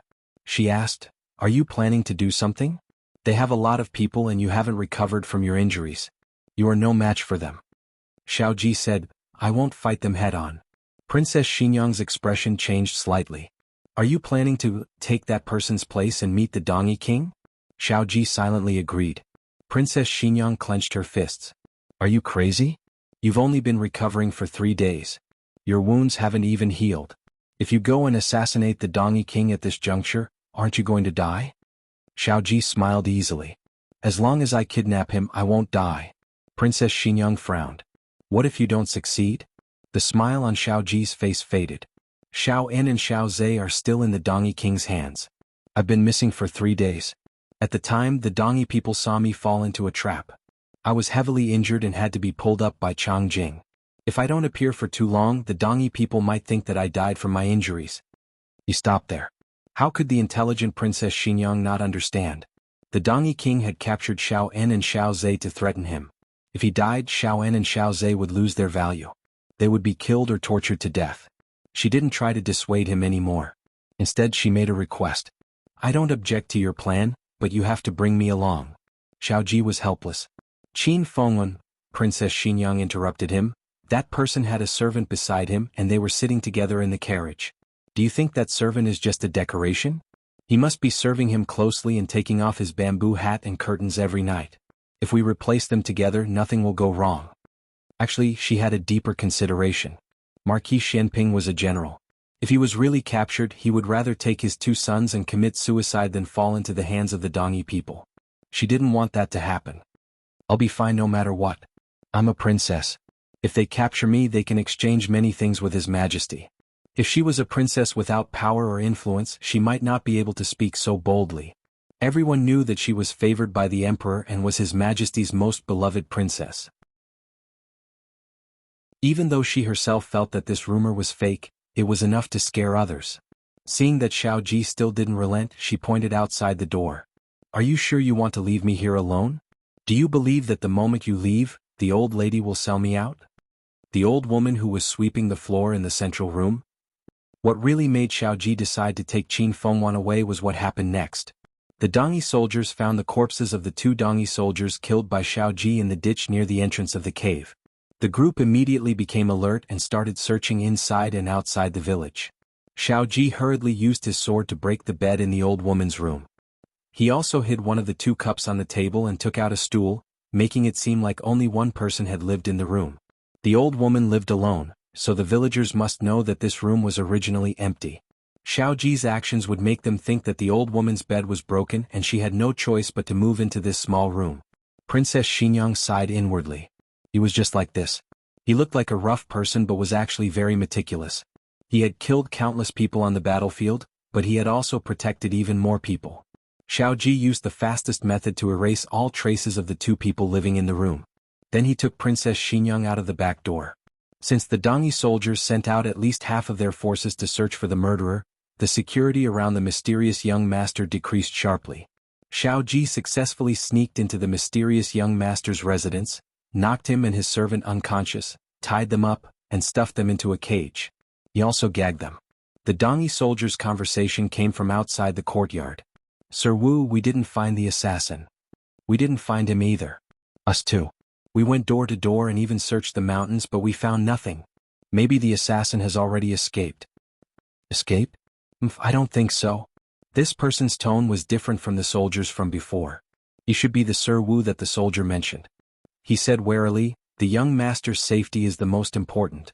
If the assassin is still hiding in the dark and attacks the young master in the middle of the night, both our heads will be gone. Princess Xingyang couldn't help but glance into the box. What young master was so important?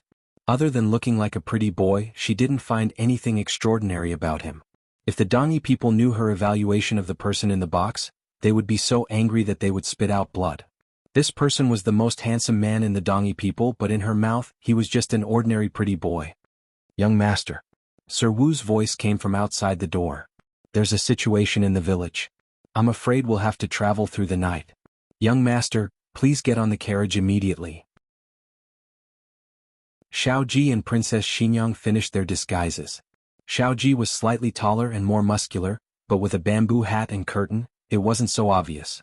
As for the servant, he was a small man, so Princess Xingyang didn't feel much pressure pretending to be him. His face naturally didn't look like him, so she had to hide it. Based on their past experience, no one would deliberately stare at a servant's face without suspicion. The two successfully got on the carriage. They couldn't talk in the carriage and could only write on each other's palms. Princess Xingyang, who do you think this young master is? The king of Dongi's son? Xiaoji's palms felt numb. He really wanted to hold her cold fingertips, but he resisted. He wrote back, doesn't look like him. This time it was Princess Xingyang's palms that felt numb. She wasn't as calm as a certain person. Her eyelashes trembled and her cheeks heated up. Xiaoji raised his brows and wrote, Qin Fengwan, focus. Don't keep drooling over my body. Princess Xingyang's face instantly darkened. Both of them thought this person must be related to the king of Dongi, but when they arrived at their destination they realized they were wrong.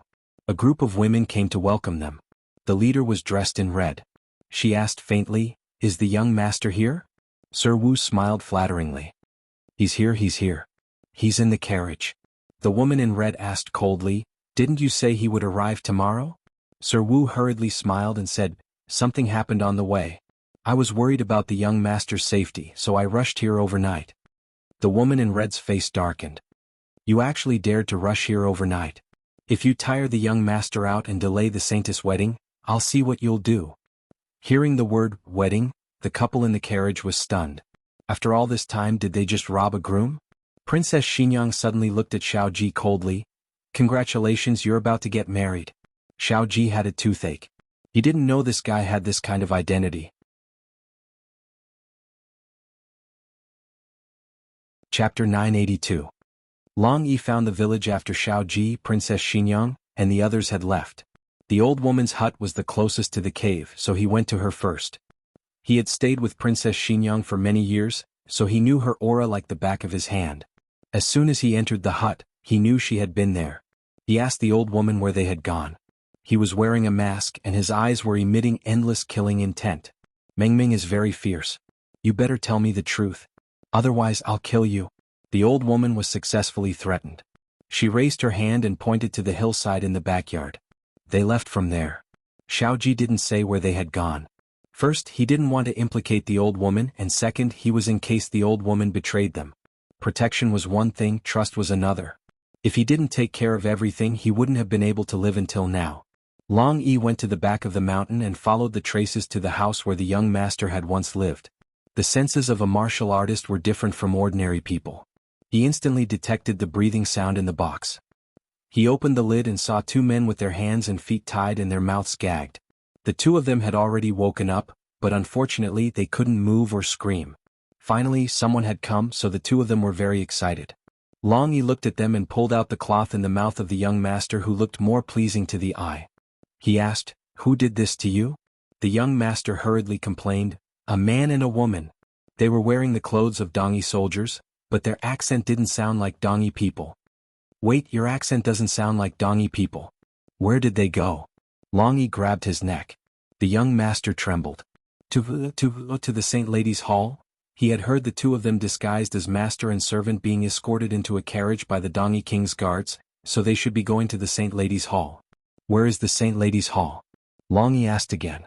The young master trembled. "I haven't been there," He had never been there before. The temple of the Saint Lady was the most sacred and mysterious place in the entire Dongi tribe. Outsiders had no way to get close to it. If it weren't for his good looks and excellent birth characters, he wouldn't have had the chance to be chosen to marry the Saint Lady. But who would have thought that he would be intercepted halfway? Long Yi determined that he couldn't ask anything, so he knocked out both of them with his palm, then closing the lid of the box he went out.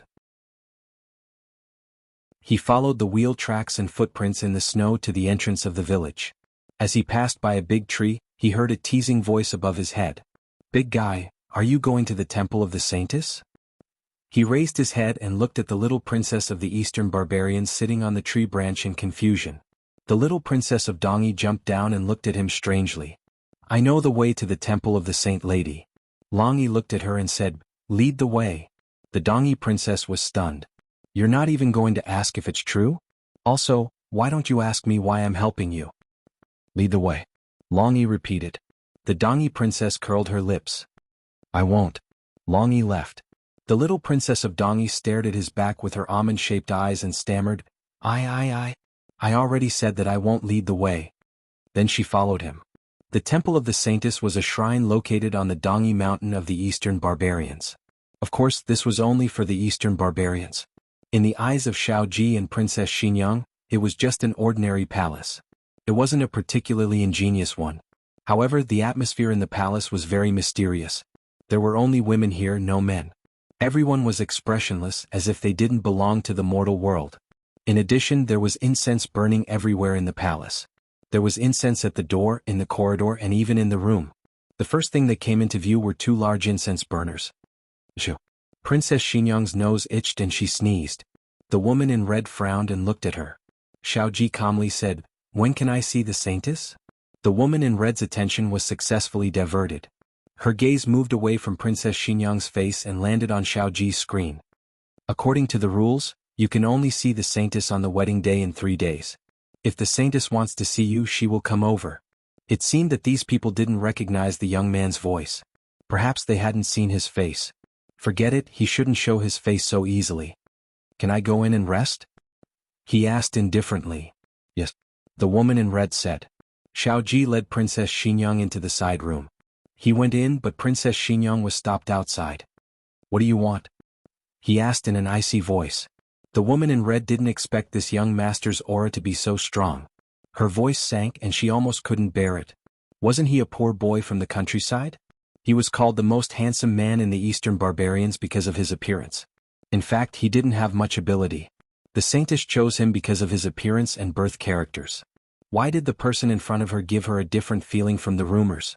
But doubts were doubts, and it didn't rise to the point of suspecting that he was an impostor.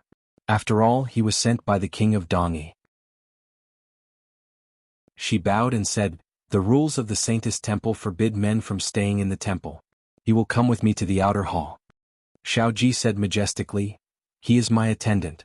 I'm used to him serving me. He must stay." As a first-rank martial marquis of the Zhao kingdom, no one could surpass him in terms of aura. He didn't need to threaten her. His casual tone was enough to make her feel oppressed. The woman in red felt her scalp go numb. She tried to calm down and said, "I will report to the Saintess. If she objects, he will still have to leave." She was shocked by Xiao Ji's aura. At least she could make him stay. The two entered the room. The woman in red sent 2 maids to guard the door. She went down to prepare for the wedding. At this juncture, it was not worthwhile to offend the Saintess's husband. He was just a servant. Let him stay. Anyway, she had already explained the rules. If the Saintess blamed her one day, it wouldn't be her disobedience. Would be the Langjun. The room was very large. It was separated from the outer and inner rooms. The two sat in the inner room. They spoke softly so that the people outside couldn't hear them. Xiao Ji took off the curtains and bamboo hat and threw them on the table in disgust. The men were wrapped up like this and the women were chattering. Princess Xingyang looked at his sullen appearance and couldn't help laughing. The Saintess has a high status in the Dongi tribe. Her marriage is the same as a man's marriage. Her husband also has to abide by the 3 obedience and 4 virtues. He can't casually show his face in public. Xiao Ji looked at her with a faint smile. "Qin Fengwan, you seem to be very envious. What? Do you want to imprison me and make me your exclusive property?" Princess Xingyang said angrily, "When did I say that?" Xiao Ji raised his eyebrows. You just didn't say it? That means you thought it. Diske Qin Fengwan, I didn't expect you to be this kind of person. Princess Xinyang was so angry that her face darkened again. At night, the woman in red personally delivered the wedding clothes for the Langjun to try on. You guys go out. He'll help me change, Xiaoji said to the people holding the clothes and hair accessories through the curtain. The woman in red ordered the servants to put the clothes on the table in the outer room. Then she left as instructed. The door was open. They couldn't leave until they knew the results of the fitting. Princess Xinyang carried the clothes into the inner room and whispered, "Do you really want to try it on?" Xiaoji whispered, "They won't leave if I don't let them see." This was their duty. They had to ensure that every detail of the wedding was perfect. If the Langjuan's wedding clothes didn't fit, they would be blamed. Princess Xinyang understood this and didn't say anything else. She hesitated for a moment before asking him, "You?" Xiaoji smiled and looked at her. "Of course I can't change. Can you do me a favor?" Princess Xinyang thought that it was inconvenient for him to be seriously injured, so she silently walked over and helped him untie his belt. The wounds on his body were wrapped tightly with strips of cloth, and there was a slight trace of blood. His taut muscles were well defined, and he constantly emitted a sense of strength from battle. Princess Xinyang's eyelashes trembled. She looked away and turned around to take the wedding clothes. There were 3 layers in total: underwear, and wedding gown. He opened his arms to make it easier for her to dress him. She was so close to him that she could clearly feel his unique masculine aura. It was somewhat captivating. She wrapped her hands around his back and tied his belt for him. This action made it seem like she was hugging him. Her cheek inadvertently rubbed against his firm and broad chest. He suddenly sucked in a breath of cold air. She was slightly startled and hurriedly retreated. She looked up at him in panic. "Did I hurt you? Did I touch your wound?" He took a deep breath and raised his well-defined hand to cup her cheek. His thumb lightly pressed against her soft lips. His eyes gradually darkened and his voice became hoarse. "Qin Fengwan, do you want me to take you here?" She stared blankly at this incomparably handsome face and felt his seductive aura. Her head heated up as she asked, "Then, do you want me?"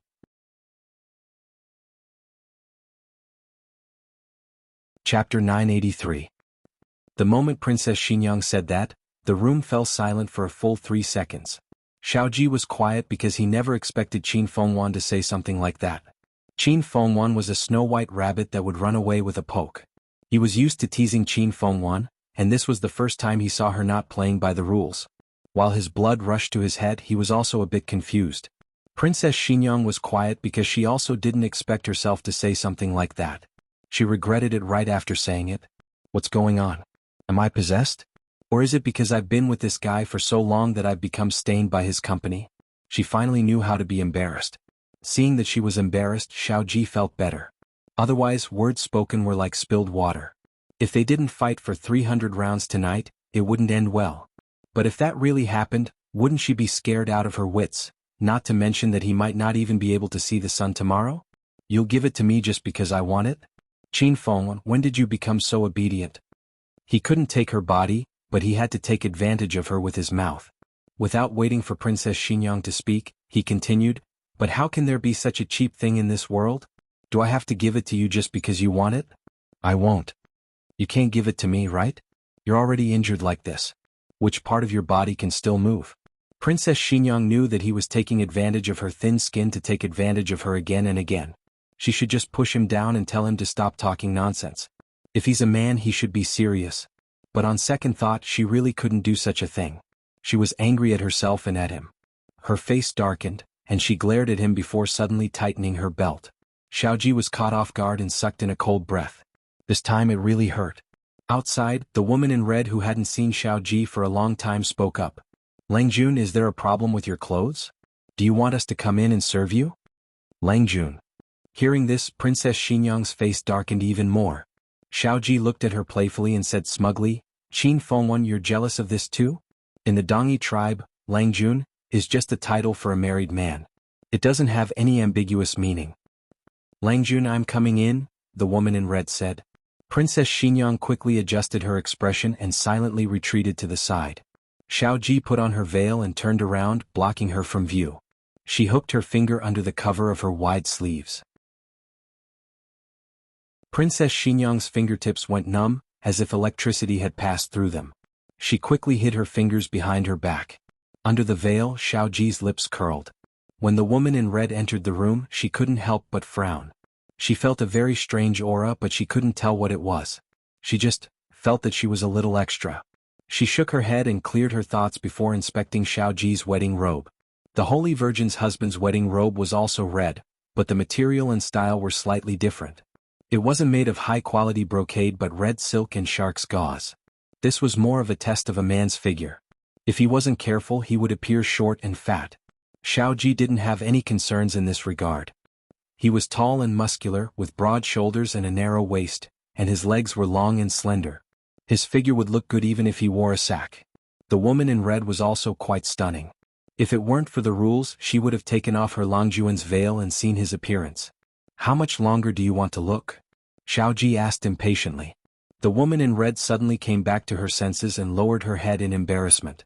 The embroiderer made a mistake in Longjuan's measurements and made it 2 inches too big. "I didn't expect it to fit just now. I'll take off Longjuan's wedding robe for him." Xiao Ji said rudely, "Does your Holy Virgin know that you're touching my body?" The woman in red choked.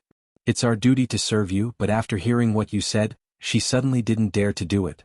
Xiao Ji said indifferently, "Go out. My people will bring you the wedding robe in a while."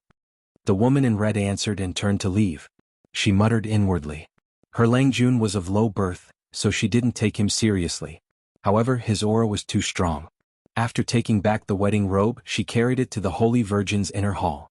The Holy Virgin meditated and prayed for Dongi every day, and today was no exception.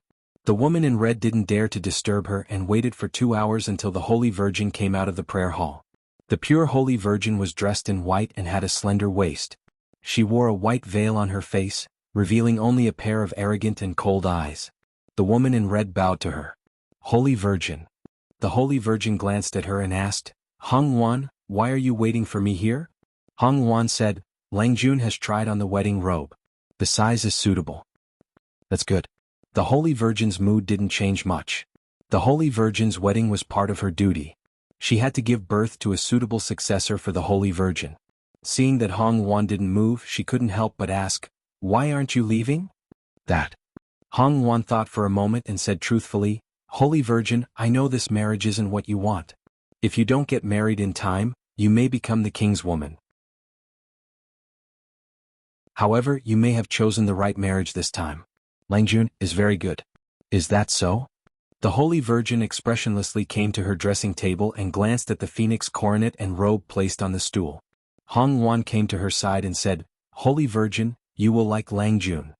"You rarely praise men," the Holy Virgin said. Hong Wan honestly said, "Because Langjun is worthy of this praise." The Holy Virgin turned around and glanced at her. "I'm curious about what he looks like to make you praise him like this." "Fine, bring him to see me." "Yes." Less than half an hour later, Hong Wan appeared at the door of Xiao Ji's room. Xiao Ji had bolted the door so she couldn't enter. She reported outside the door. Princess Xingyang frowned and whispered, "It's so late. Why did the Holy Virgin summon you? Could she have discovered something?" Xiao Ji thought about it carefully. He did not think that there was anything wrong with him. If there was something wrong with him, it would be that he was covered in wounds and had the smell of gold medicine and blood. However, the Holy Virgin's hall was filled with incense, and the rich fragrance had long covered his smell.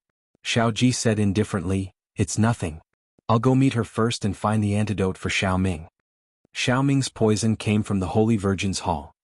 "Be careful," Princess Xingyang warned. Seeing her worried look, Xiao Ji inexplicably wanted to tease her. "Qin Fengwan, are you worried about my safety or are you worried that I'll stay overnight in another woman's room?" Princess Xingyang didn't say anything. Xiao Ji raised his eyebrows and stood up with his hands on the table. "Ah, that's true. You don't care anyway." He pretended to walk out the door, shaking his head and sighing as he walked. Princess Xingyang knew he was doing it on purpose, but she still couldn't help but reach out and grab his sleeve. Xiao Ji tilted his head and looked at her in confusion. Her eyes moved, but she didn't look at him. Instead, she stared at the clean floor in front of her and whispered, "You're not allowed to stay overnight in another woman's room." Xiao Ji asked her, "Are you not allowed to do it tonight or in the future?" Princess Xingyang cleared her throat and said without a change in her expression, "In the future, in the future." Xiao Ji narrowed his eyes. This request was too much. She was the one who said she didn't care about him. Now she was the one who wanted to control him. She had slapped herself in the face. Even she felt embarrassed. Princess Xingyang thought he would take the opportunity to say, "Give me a reason," or, "Qin Fengwen, what makes you think you have the right to do this?" But she guessed wrong. He turned around, raised his well-defined hand and gently pinched her chin. Then he leaned down and fiercely kissed her lips under her confused gaze. The unexpected kiss stunned her. Her long eyelashes fluttered innocently, and her heartbeat sped up. Her breathing quickened as she felt his domineering demand. When he let go, her head was dizzy and her entire face was red. He stared at her with a sober expression. "Qin Fengwen, there's a price to pay for monopolizing me. I might do something even worse to you. It's not just words, do you understand?" Princess Xingyang was stunned. Xiao Ji didn't immediately force her to give him an answer. They hadn't really done it willingly. She had been drugged for 2 nights, and she had given herself to him under those circumstances. She hadn't done it willingly. She hated him and pushed him away time and time again. He could restrain himself from doing anything overboard to her. But she had started to accept him and get close to him. He wasn't a saint. Could it be that he could really control himself and stop himself from dabbling in it every single time? Or did she have to take the drug every time? Xiao Ji went to see the Holy Maiden. Princess Xingyang sat in her room, deep in thought.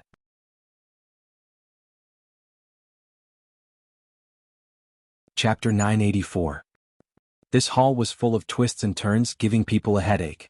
Coupled with the strong smell of incense, Xiao Ji frowned. However, he still secretly memorized the route he had taken. He didn't like to study when he was young. First, his father forced him too hard, so he had a rebellious mentality. Second, his eyes and head hurt when he saw those densely packed words. Then he plunged into the military camp and never went to study again. He wasn't stupid. As long as he didn't study, he basically had a photographic memory and could remember most of the things he heard. This gave him a great advantage on the battlefield. But no matter how many battles he won, it couldn't change the fact that he was a rough person. Qin Fengwen was a princess who was proficient in zither, chess, calligraphy, and painting, and had both talent and beauty. At that time, he selfishly felt that he couldn't match up to her because he didn't know many words. Now he knew a lot of words, directly or indirectly influenced by Qin Fengwen. "Young master, do you have something on your mind?" Hong Wan noticed that his mind was wandering and seemed to be absent-minded about meeting the saint. Xiao Ji's consciousness came back quickly as if he wasn't thinking about anything else. He said sarcastically, "Does your saint know that you care about me so much in private?" Hong Wan choked and didn't dare to say anything. There was clearly no meaning to it, so why did it change when it came to Long Juan's mouth? She quieted down and Xiao Ji went back to thinking about what happened just now. But once some emotions were broken, it was difficult to pick them up again. He frowned in annoyance. The 2 of them came to the saint's inner hall.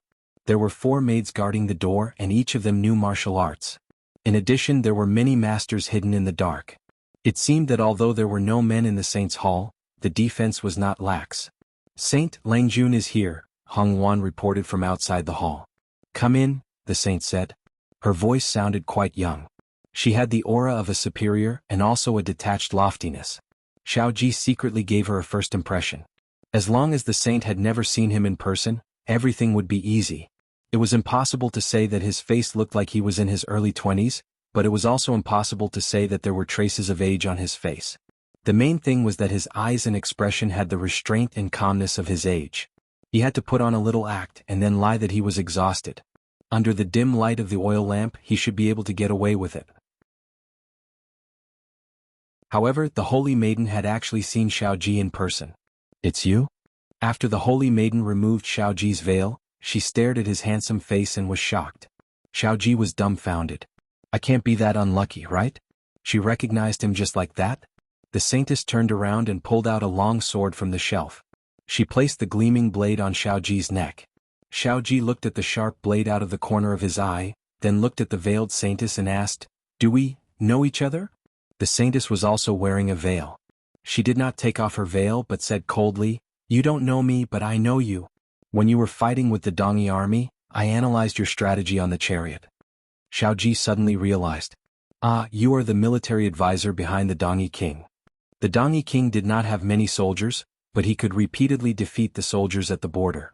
The main reason was that he had a very powerful military advisor. He did not expect that the military advisor would be the saintess of the Saint Lady Temple. The saintess said angrily, "All the warriors of the Dongyi tribe have been killed by you, Marquis Shenping Shaoji. I was worried that I would not be able to find you, but you came to me on your own accord." She was very angry, but Marquis Shenping did not feel any substantial murderous intent from her. She did not want to kill him. What? Shaoji's judgment of the enemy was very accurate. On the battlefield, any wrong judgment could lead to a large number of casualties. Of course, this ability was not without mistakes. He had paid a huge price for it. Shaoji looked at her deeply and sat down on the chair. She frowned and did not cut him with her sword. Instead, she continued to hold the sword against his neck. Shaoji confirmed his guess. She really did not want to kill him. This was not a good sign. He and she were mortal enemies. Even so, she still did not want to kill him. Was she going to capture him and take him to the Dongyi king? Wouldn't it be better to take his head? Things were not good. What did you do to that person? The saintess asked. Shaoji said casually, "Nothing. He is alive. I will send him back to you later." "Come." The saintess suddenly ordered. Two black shadows flashed out from behind the screen. Both of them were women, but they were very skilled. The two of them saluted. "Saintess." The saintess said mercilessly, "Kill him." "Yes." The two of them answered and left. Shaoji was stunned for 3 seconds. The person the saintess wanted to kill was the young man he had robbed? Things are not going in the right direction. Shaoji had an ominous feeling in his heart. The saintess flicked her sword and cut open his clothes, revealing the gauze wrapped around his body. She raised her eyebrows slightly. "I see. I was wondering how you could be safe after falling into my trap. You sneaked into the saintess temple for your brother's antidote and your 2 bastard sons, right? I have to disappoint you. The antidote is in my hands, but your sons are in the dungeon of the Dongyi king. But as long as you listen to me, I can return your sons to you." Shaoji looked at her indifferently. "Listen to what?"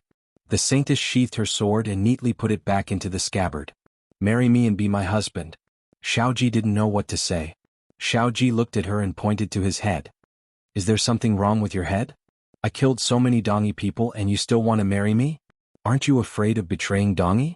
The saintess raised her chin and said, "If you surrender to me, you will be a warrior of Dongyi in the future. You will kill more soldiers of the Zhao kingdom for Dongyi to atone for your crimes." This was the funniest joke Shaoji had ever heard. He sneered. "What if I don't agree? Are you going to kill me or are you going to kill my brother and son?" The saintess looked at him calmly. "No, I will kill the servant who came with you." Shaoji's smile froze on his face. He lowered his eyes and smiled. He looked at her coldly and said, "This kind of thing has to be consensual, right? I don't want to marry you. Even if I marry you, I will still abandon you." The saintess smiled. "No, you won't." Shaoji narrowed his eyes. The next second he saw the saintess turn around and press a switch on the wall. The bookshelf on one side moved to the other side, revealing a dark secret room.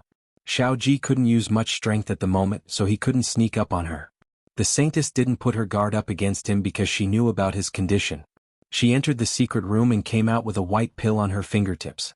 She took the pill to Shaoji and slowly bent down. She lifted Shaoji's chin with her white fingertips. "Eat this and you will be loyal to me." Shaoji looked at the white pill and an idea flashed through his mind. Could this be the knockout drug that Grand Concubine Jing had fed the emperor? The holy maiden took in his expression. "Oh, it seems that you know him?" This was originally a secret medicine of Dongyi. Later it was taken to Shangyi by a traitor.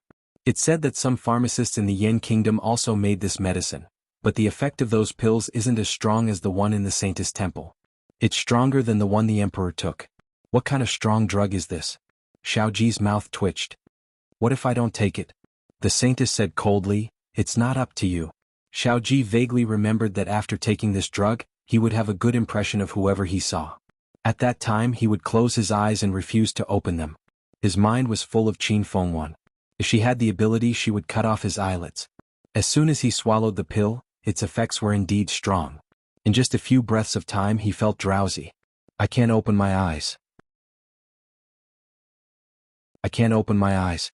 He tried hard to recall Qin Fengwan's face in his mind, trying to squeeze the image of the Saintess out of his mind. Bang! Something seemed to have fallen. His consciousness began to blur, and the faces of the Saintess and Qin Fengwan flashed back and forth in his mind. After all, the last person he saw today was the Saintess. It was really not easy to completely remove her from his mind.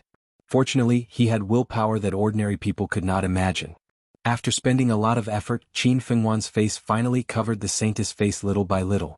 At this moment, he vaguely felt that he heard a familiar voice. "Hey, big guy. What's wrong with him?" Then in the next second, his eyelids were opened by Long Yi's hand. Long Yi's pair of index fingers and thumbs held his eyes wide open. Long Yi also opened his eyes wide and looked at him without blinking. "Hello." Marquis Xianping's last trace of spirit power was used up. Before fainting, he looked at Long Mingming's face and gritted his teeth. Fuck.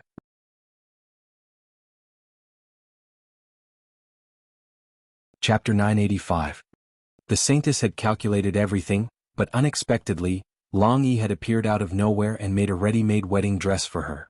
Since this medicine originated from the Eastern barbarians, the Eastern barbarians' medicine was naturally more effective. After Xiao Ji fainted, he began to dream. In his dream, it was his last fleeting glimpse. Handsome Long Yi, cute Long Yi, super fierce Long Yi, in short, Long Yi was everywhere. This was the effect of the medicine and no one could resist it. When he woke up, Long Yi's image was deeply implanted in his mind and couldn't be erased. "You're awake." Princess Xinyang's voice sounded beside him. He opened his eyes and found that he was still in the saintess' inner hall. He was lying on a small bamboo bed covered with tiger skin and covered with a thick layer of skin. There was a charcoal fire in the hall, so it wasn't cold. He looked at Qin Fengwan and then looked around. He swore that his gaze had only inadvertently swept across the saintess' bed. Princess Xinyang chuckled. "You still want to sleep in that woman's bed?" Xiao Ji, who was inexplicably scolded. "What's this situation? Where's Long Yi?" he asked subconsciously. After asking, he realized that something was wrong. How could he ask Long Yi first? If he wanted to ask, he should ask Qin Fengwan why she was here. Although the answer was definitely Long Yi. Princess Xinyang didn't notice anything wrong for the time being. She just thought that he had seen Long Yi before he fainted, and when he woke up and found that Long Yi wasn't there, he should ask. She said, "Long Yi and Zhen went to find the antidote for Xiao Ming. I heard from Zhen that it was very dangerous just now. The saintess seemed to want to harm you. Fortunately, they arrived in time." Xiao Ji wanted to ask why Long Yi didn't wait for him, but he held back. What the hell was going on? If he continued to ask, how would Qin Fengwan see him? He suppressed his concern for Long Yi and asked her, "Long Yi, did you come here?" Fine, every sentence about Long Yi. Princess Xinyang was still as innocent as ever. "Yes, I didn't alarm anyone. They thought the saint had asked you to stay the night, so they didn't dare to ask." Saintess was knocked unconscious by Long Yi, and is still unconscious in the secret room. She explained very carefully, probably because she saw that he was injured and wanted to save him some energy to ask questions. Thinking of something, Princess Xinyang took out a bottle of medicine from her wide sleeve and said to him, "By the way, this is the medicine that Zhen found in the Saint Lady Temple. Try it." She knows about this? Xiao Ji had never heard Zhen mention this before. Princess Xinyang had chatted with Zhen for a while. She said, her mother was originally a member of the Saint Lady Temple and served the previous Saint Lady. The Saint Lady Temple was proficient in medicine. Zhen was influenced by her mother since she was young and learned a little from her. What a pity. Xiao Ji sighed. She lost her mother at a young age and lived under someone else's roof for a few years before being sold off by her aunt. This child was truly pitiful. The medicine was to be taken orally. Princess Xinyang poured some water and had him drink it. He thought about it and decided to tell Princess Xinyang about him being drugged to avoid any misunderstandings. "I have something to tell you." "Speak." "I miss Long Yi. F***K. Xiao Ji hated that he couldn't strangle the saintess. What kind of medicine did she feed him? Princess Xinyang looked at him in shock. "Oh." He pinched the space between his eyebrows and was about to explain when Long Yi returned with the dongy little princess. Without saying anything, he lifted the quilt and walked over to Long Yi. Meng Meng. He wanted to cut himself with a knife. Long Yi, who was inexplicably called by his nickname, dongy little princess who was inexplicably called by her nickname, as well as Princess Xinyang who didn't understand what was wrong with her husband. Xiao Ji had spent a tremendous amount of effort to push the saintess out of his mind, but Long Yi had taken advantage of him. Now he had no choice but to spend another tremendous amount of effort to explain how he had been drugged. Of course, he didn't have to think about Qin Fengwan. He only said that Long Yi had appeared when he had just taken the medicine. Dongy little princess suddenly understood. Oh, so you fainted because of this. You're finished, you're finished? You've been drugged by our Dongi's most powerful medicine. You're dead meat. Princess Xinyang's face paled. Isn't there an antidote for this medicine? She remembered that there was some white medicine and black medicine. Dongi little princess shook her head. There is no antidote. You must have remembered wrongly. Although there are disgusting medicines with opposite effects, if used as an antidote they can cause confusion. In serious cases they can even turn people into fools. Princess Xinyang thought of the emperor. He had been drugged by 2 different kinds of medicine at the hands of concubine Jing. It was really difficult for him not to become a complete fool.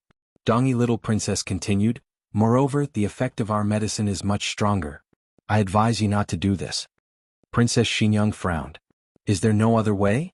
Thinking of her husband sticking to Long Yi day and night from now on, she couldn't tolerate it. We can only wait for the medicine's effect to wear off. Dongi little princess put her elbows on the table and supported her little cheeks with her hands. Princess Xinyang hurriedly asked, how long will the medicine's effect last? Dongi little princess thought seriously. It varies from person to person. Marquis only ate 1, right? At least 10 days to half a month, at most a month.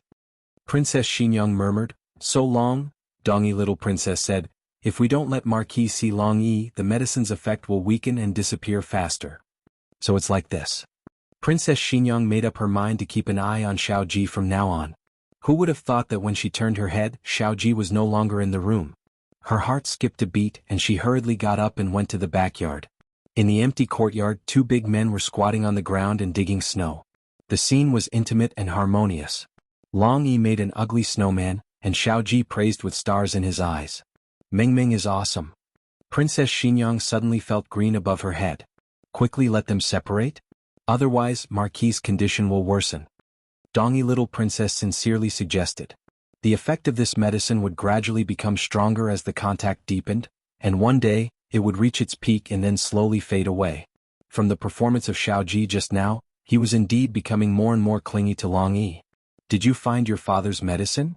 Princess Xinyang suddenly asked Dongi little princess. Dongi little princess was dumbfounded. She didn't know whether it was because of the words, your father, or because she was surprised to hear this topic. She lowered her eyes and said, oh, I found it. Then there was nothing else to arrange for Long Yi. Princess Xinyang asked, is there another room in the Holy Maiden Hall? Dongi little princess said, there is. Does princess want me to take Long Yi there? Princess Xinyang answered. Then what about you? Dongi little princess asked. Princess Xinyang looked at Xiao Ji who was clingy to Long Yi and took a deep breath. I will stay here to look after Marquis. You live next door to Long Yi and help me look after Long Yi. Long Yi was definitely not a problem, so she didn't know why she was worrying about him. Dongi little princess wanted to say something but hesitated. In the end she didn't say anything and took Long Yi to find a room to stay. Xiao Ji wanted to chase after them, but was stopped by Princess Xinyang. Cold wind blew and the snow on Xiao Ji's palm melted. He was so cold that he shivered and became clear-headed.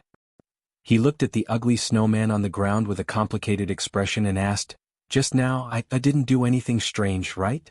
Princess Xinyang, because she knew it was the effect of the medicine, Princess Xinyang didn't really get angry with him and took him back to the inner hall.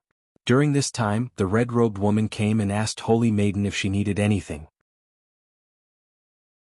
Xiao Ji said to her from the other side of the door, no need, everyone is dismissed tonight. I will wait upon Holy Maiden and help her rest. Princess Xinyang put on Holy Maiden's clothes and combed Holy Maiden's hair, casting a shadow on the window paper.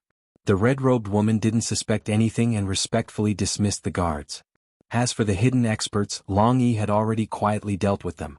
When Long Yi wasn't around, Xiao Ji was still relatively clear-headed. Late at night it was time to go to bed. Princess Xinyang changed the soft blanket on the bed and lay down together with him. Just now, I really didn't do anything, right? He asked. No. Princess Xinyang said without changing her expression. At this crucial moment, it was best not to mention Long Yi's name. Did you get the antidote for Xiaoming? He asked again. Got it? Princess Xinyang said. Xiao Ji felt relieved. That's good. Xiaoming has been poisoned for too long.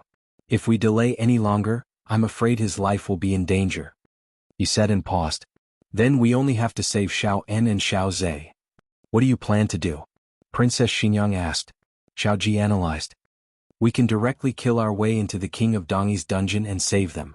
This method is too risky. Long Yi alone won't have enough manpower. Even if I go with serious injuries, I won't be able to help. It was rare for Princess Xingyang to not choke. Now you know your limits. How could you be so confident when you were talking nonsense to me? Xiao Ji continued, or we can use the Holy Maiden to exchange for Xiao En and Xiao Zhe. But this is also risky. If the King of Dongyi refuses to exchange, the army will break through and we will all die here. With Long Yi's martial arts he could definitely break through, but it would be difficult to bring others with him. Princess Xingyang frowned. This won't work. That won't work. There's a third method. Xiao Ji paused again, this time for a long time. The wedding will continue. The King of Dongyi will come to attend the Holy Maiden's wedding. Long Yi will take this opportunity to kidnap the King of Dongyi.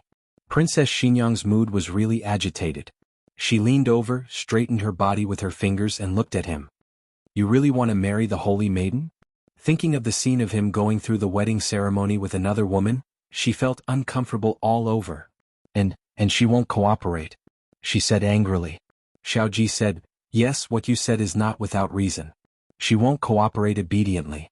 Unless I give her the same drug so that she will. In your dreams. Princess Xingyang looked at him coldly and rejected this suggestion. Xiao Ji sighed helplessly.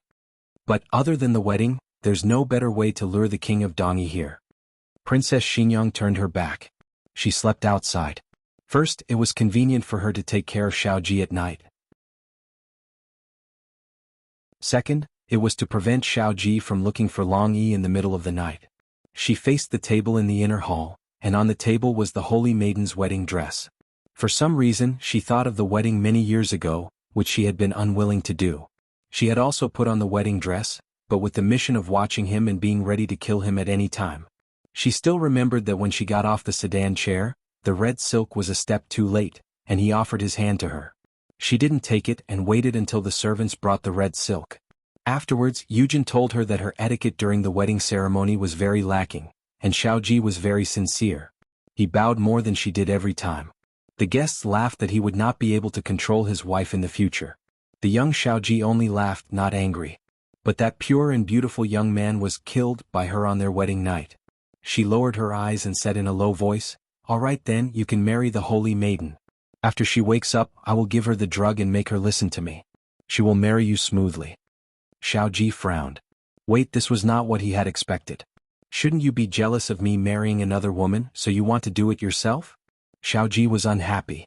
He endured the pain all over his body and sat up. Princess Xingyang turned around and looked at him vigilantly. What are you doing? Xiao Ji said indifferently, I'm going to find Long Yi. Is the drug taking effect again? Princess Xingyang frowned and said coldly, you're not allowed to go. Lie down.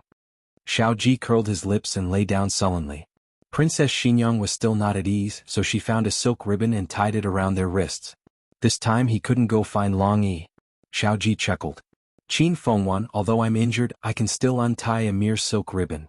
Princess Xingyang thought for a moment, then tied his other hand to the head of the bed. Xiao Ji looked up at the sky.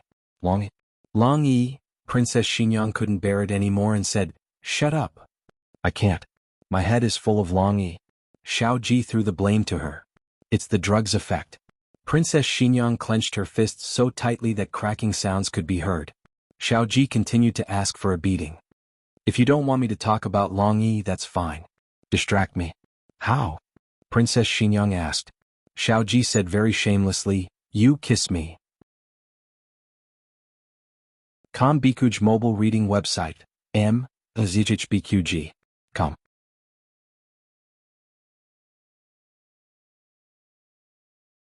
Chapter 986. Why are they kissing again? Xiao Ji said, it might not work, I'm just trying. Princess Xingyang frowned and said, what is your head full of? Xiao Ji said, how about I go find Long Yi? What was going on? How could she allow her husband to go find another man in the middle of the night? You really? She found it hard to say the following words. Xiao Ji was very clear about what she wanted to ask. He looked at her with a face full of sincerity and nodded, more real than gold. If you don't distract me, my head will be full of Long Yi. Princess Xingyang held her forehead. After a bitter struggle in her heart, she gathered her courage, leaned over, and quickly kissed him on the cheek. Taking the initiative to do this kind of thing while he was sober was really too embarrassing. Is it useful? She asked with a slightly red face. Fortunately, there was the cover of the night. Otherwise, if someone saw her like this, she would be even more embarrassed. Xiao Ji carefully thought about it and said, "It doesn't seem to be very useful." Princess Xinyang said angrily, "The method you mentioned won't work." Xiao Ji innocently said, "How can that be effective?"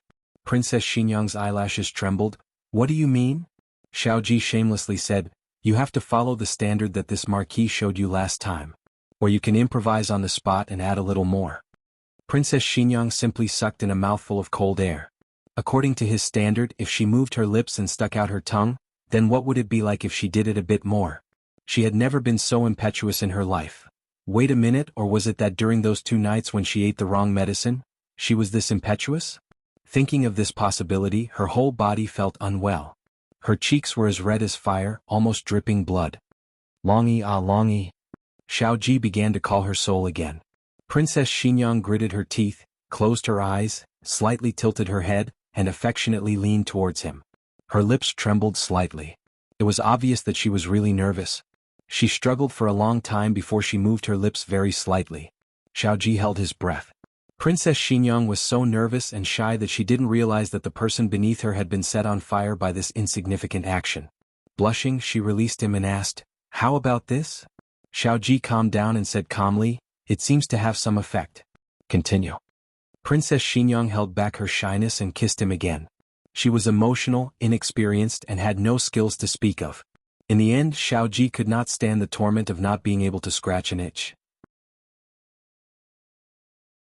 He raised his hand to break free from the rope, gently clasped the back of her head and kissed her deeply. Are you done?" Her fingertips caressed her bright red lips as she asked while panting.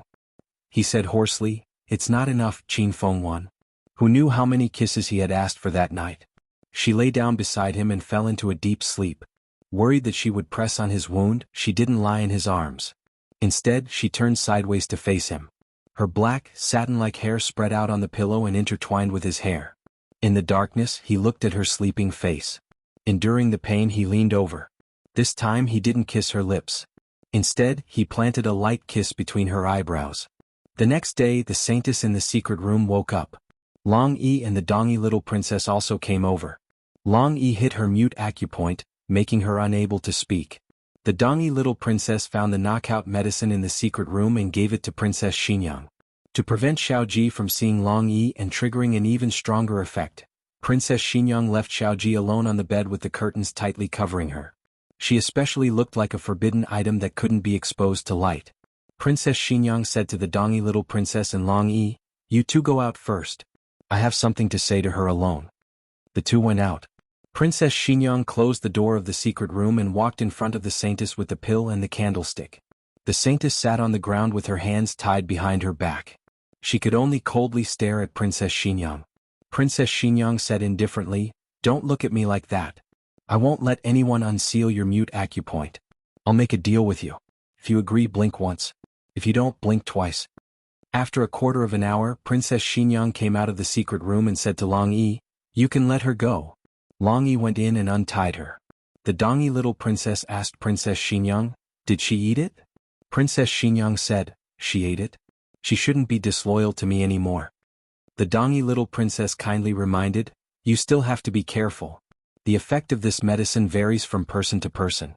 The difference is very big." Princess Xinyang lightly nodded, "I know.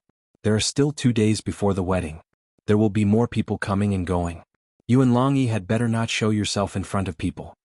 Thinking of something, she added, "Or let Long Yi send you away first. When we kidnap the Dongy king, we might not be able to take care of you." The Dongy little princess said, "I know martial arts. I can protect myself." She insisted on staying, but this place was too far away from the Zhao country's military camp. It was too late to send her back. She was also worried about leaving her on the road, so Princess Xinyang didn't mention sending her away again. Princess Xinyang and Xiao Ji returned to their original room. Long Yi and the Dongy little princess hid in the shadows of the saintess, closely monitoring her every move and observing the changes in the effect of the medicine. In case the medicine's effect was gone, they would use force. But the effect of the knockout drug seemed to be good. The saintess obeyed Princess Xingyang and didn't make any trouble. In the blink of an eye, the day of the wedding arrived. Xiaoji woke up early and found that Qin Fengwan wasn't there. He asked the maid at the door and learned that she had been called over by the saintess. The saintess didn't call her. She was probably worried that something would happen to the saintess, so she went to keep an eye on her. He didn't think twice and regretfully looked at the wedding clothes on the table. He put them on himself. Although it was a fake wedding, he didn't want Qin Fengwan to be unhappy, so he tried to be perfunctory in his etiquette. After dressing up, he went to the saintess's bedroom to wait for her. Not long after, the saintess, who was wearing a phoenix coronet and a red robe, walked out of the inner hall under the escort of Hong Luan and the other maids. Hong Luan held a piece of red silk in her hand. She handed one end to the saintess and the other end to Xiaoji. Xiaoji looked around but didn't see Qin Fengwan. He guessed that she should be waiting in the secret room. Hong Luan led the way. Xiaoji had never seen the Dongyi people get married, but it was said that the wedding customs were different. But when they arrived at the wedding hall, he was surprised to find that the rumors were wrong. Braziers, saddles, and tiles. Weren't these the wedding customs of the Zhao country? He walked forward impatiently, not wanting to wait for the bride. The bride almost fell from his tug. The bride glared at him through the veil, lifted her heavy skirt, and jumped over from the saddle. Then she stepped over the brazier without any mishap. Next it was time to step on the tiles. The bride raised her leg high up in the air and fiercely stomped down. Her imposing manner of lifting 1,000 caddies startled Hong Luan. It's just stepping on a tile. You don't have to use so much strength. The tile shattered completely. Under the veil, the bride breathed a sigh of relief. She seemed to be very satisfied with her strength. Xiaoji frowned. The newlyweds entered the main hall, which was hung with red silk. The king of Dongyi and the other nobles had already taken their seats in the hall. Xiaoji frowned again. Was the old guy already here? Where did Longyi go? Why hasn't he started? First bow to heaven and earth. The MC of the saintess's hall began to chant. Xiaoji and the bride turned around, faced the heaven and earth outside the door and bowed. Xiaoji was only halfway through his bow. He glanced at the saintess and found that she was very sincere. Second bow to the holy ancestor. The saintess was the incarnation of the priesthood. She had long severed her relationship with her parents. Naturally, there was no ceremony at the wedding. Instead, they bowed to the statue of the ancestor of the saintess temple. Xiaoji and the bride faced the statue again. This time Xiaoji bowed even more perfunctorily. He almost bowed slightly. His actions caused a lot of dissatisfaction among the guests, but it was not good to show it in public. The last round of bowing to each other. Xiaoji refused, but he clearly saw the other party bowing deeply with all her sincerity and trust. It was as if she wanted to entrust the rest of her life to him.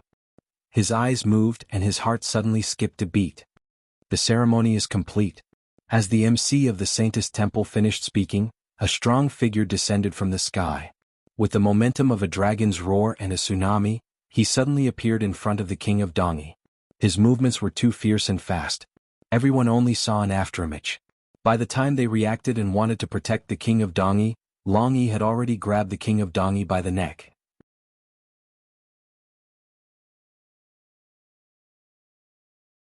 Chapter 987. The moment Longyi kidnapped the king of Dongyi, Xiaoji also quickly grabbed the bride in front of him. With a shake of his arm, the dagger in his sleeve slid into his palm. He pressed the dagger against the bride's throat and came to Longyi's side. Back to back, he and Longyi were vigilant against each other. The guests at the scene were panicking. They didn't understand how an assassin could sneak into a wedding. The groom was personally chosen by the saintess and was escorted by the king of Dongyi's personal guards. Who would have thought that he was a traitor? Protect the king. The king of Dongyi pulled out his sword and shouted. Longyi kicked him back into the chair.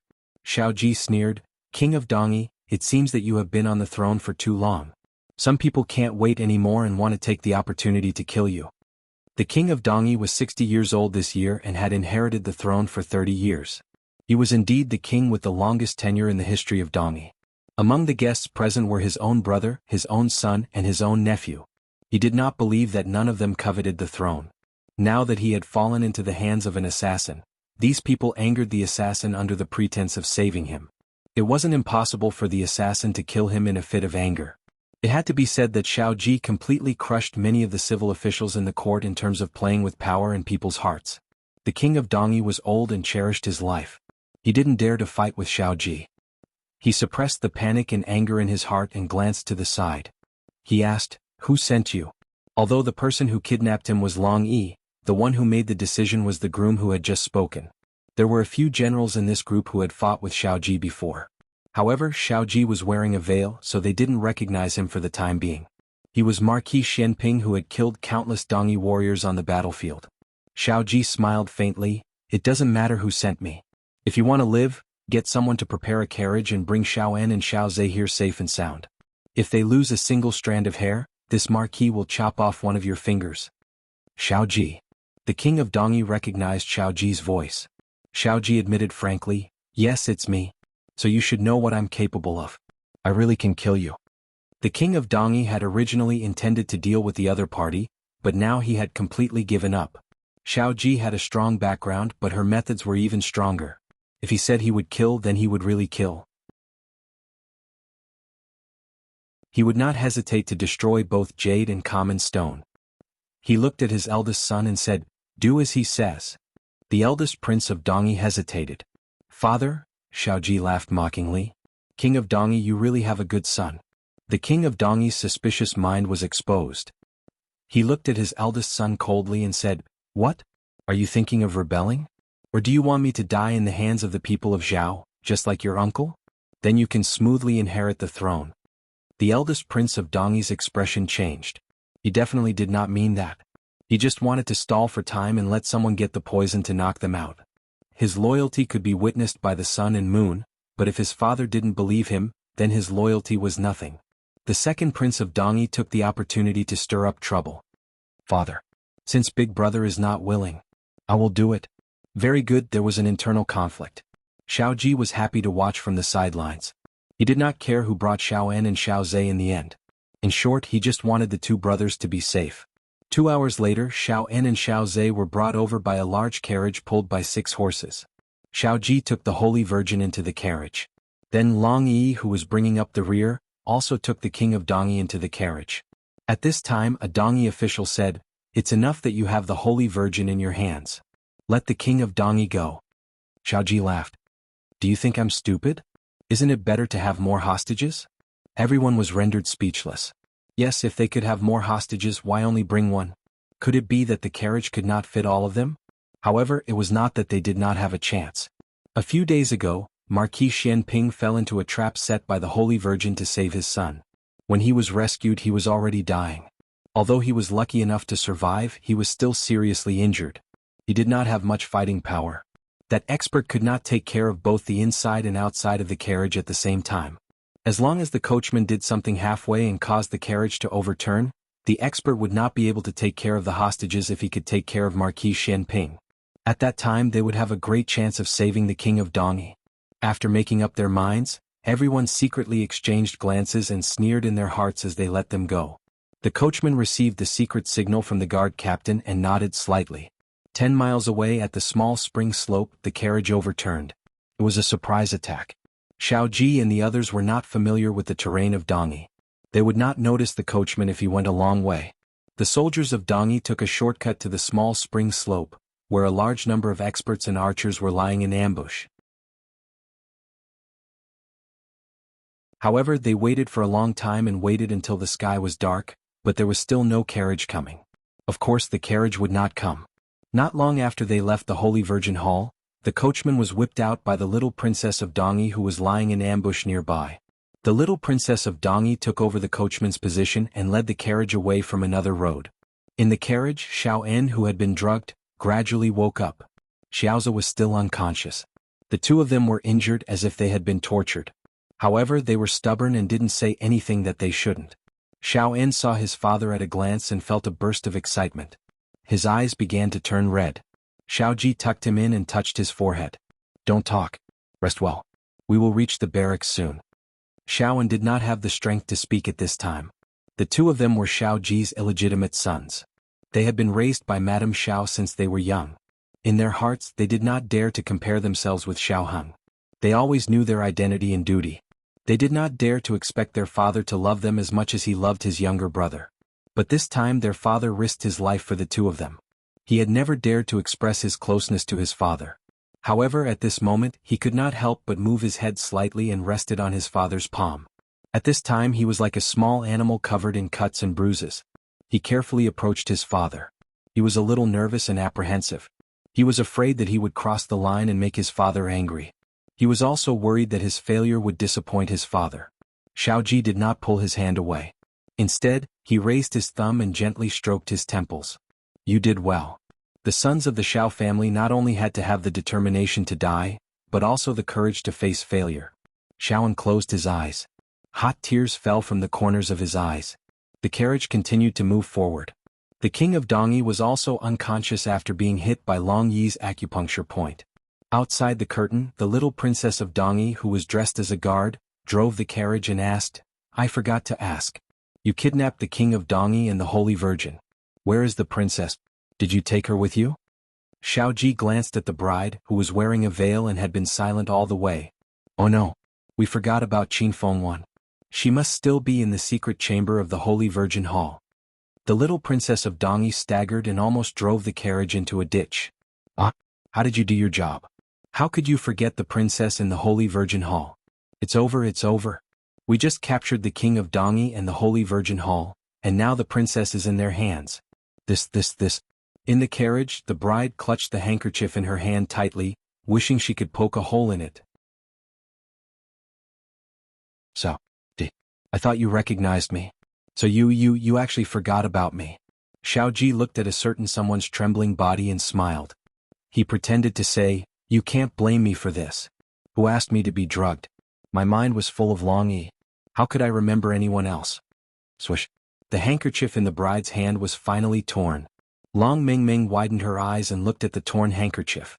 After thinking for a while, she cleverly sat outside and drove the carriage with the little princess of Dongyi. The little princess of Dongyi approached Long Yi and whispered, Mingming, is what the Marquis said true? Did he really forget the princess in the Holy Virgin Hall? Ever since she knew Long Yi's nickname, she liked to call him that. Long Yi hesitated for a split second between correcting her name and answering her question. Then he frowned and said, a man's mouth is a liar. The little princess of Dongyi was speechless. Naturally, their return journey would not be smooth sailing. The Dongyi princes did not wait for them at the small spring slope and guessed that they had changed their route. Thus, they simply led their troops to the only route to Donglin Pass, intending to launch a full-scale assault on them there. They did not intend to care about the life and death of the king of Dongyi, who didn't want the throne. In front of the civil and military officials and the people of the Holy Virgin Hall, the princes did not dare to openly disobey the orders of the king of Dongyi. But afterward, they had a whole day to think about what their fate would be if the king of Dongyi really died. Naturally, there was a follow-up night attack. However, just as they were about to shoot everyone in the carriage to death, Chang Jing led the troops and arrived. Chang Jing took the lead and went straight to the root of the problem, breaking the formation of the Dongyi army into a mess. The Dongyi people were left to Chang Jing to deal with, and Xiao Ji and the others returned to the barracks. The little princess of Dongyi took the antidote to find Xiao Ming. Long Yi brought Xiao En and Xiao Zhe back to their tent and threw the king of Dongyi into the snow. Princess Xinyang was angry all the way and was still gnashing her teeth in the carriage. Xiao Ji suppressed the smile on his face and said indifferently, "We've arrived at the barracks. Get out of the carriage." Seeing that she did not move, he said in an arrogant tone, "What? Do you want me to carry you out of the carriage?" Princess Xinyang was very angry. She had spent so much effort to go through the wedding ceremony with him, but this guy had forgotten that she was in Dongyi. And he even brought back the Holy Virgin of Dongyi. Sure enough, men were all big pig trotters. Very well, she wanted to see what he wanted to do to the Holy Virgin of Dongyi. She wore a veil and got out of the carriage.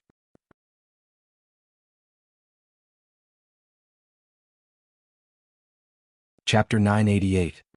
Yujin heard the commotion in the camp and hurried over. She saw the Marquis standing at the entrance of the tent, but she didn't see her princess. She couldn't help but ask worriedly, "Marquis, where is the princess?" Xiao Ji looked at the flapping curtain and pretended to sigh.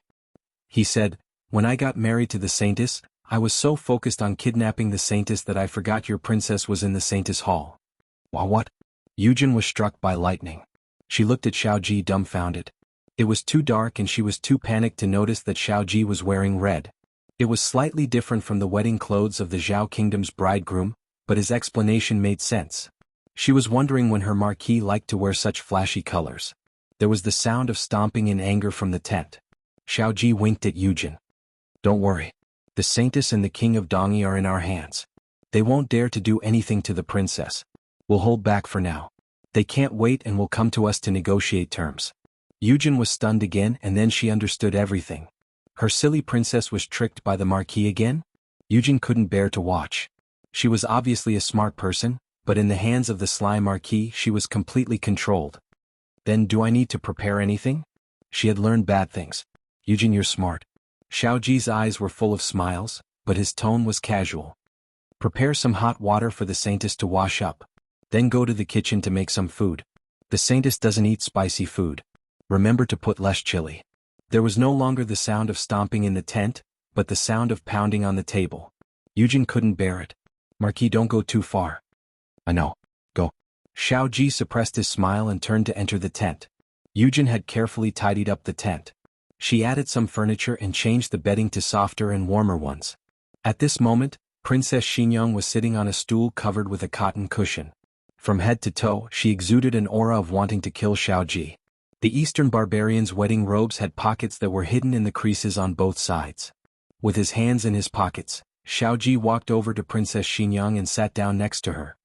Saintess, you must be tired from the long journey. Are you tired? I was locked up in the Saint Lady Temple, but you only cared about the Saint Lady. If I had Long Yi's martial arts, you would have already lost your life. Xiaoji couldn't hold it in any longer. She couldn't suppress the smile on her face. Fortunately, she was wearing a veil and couldn't see it.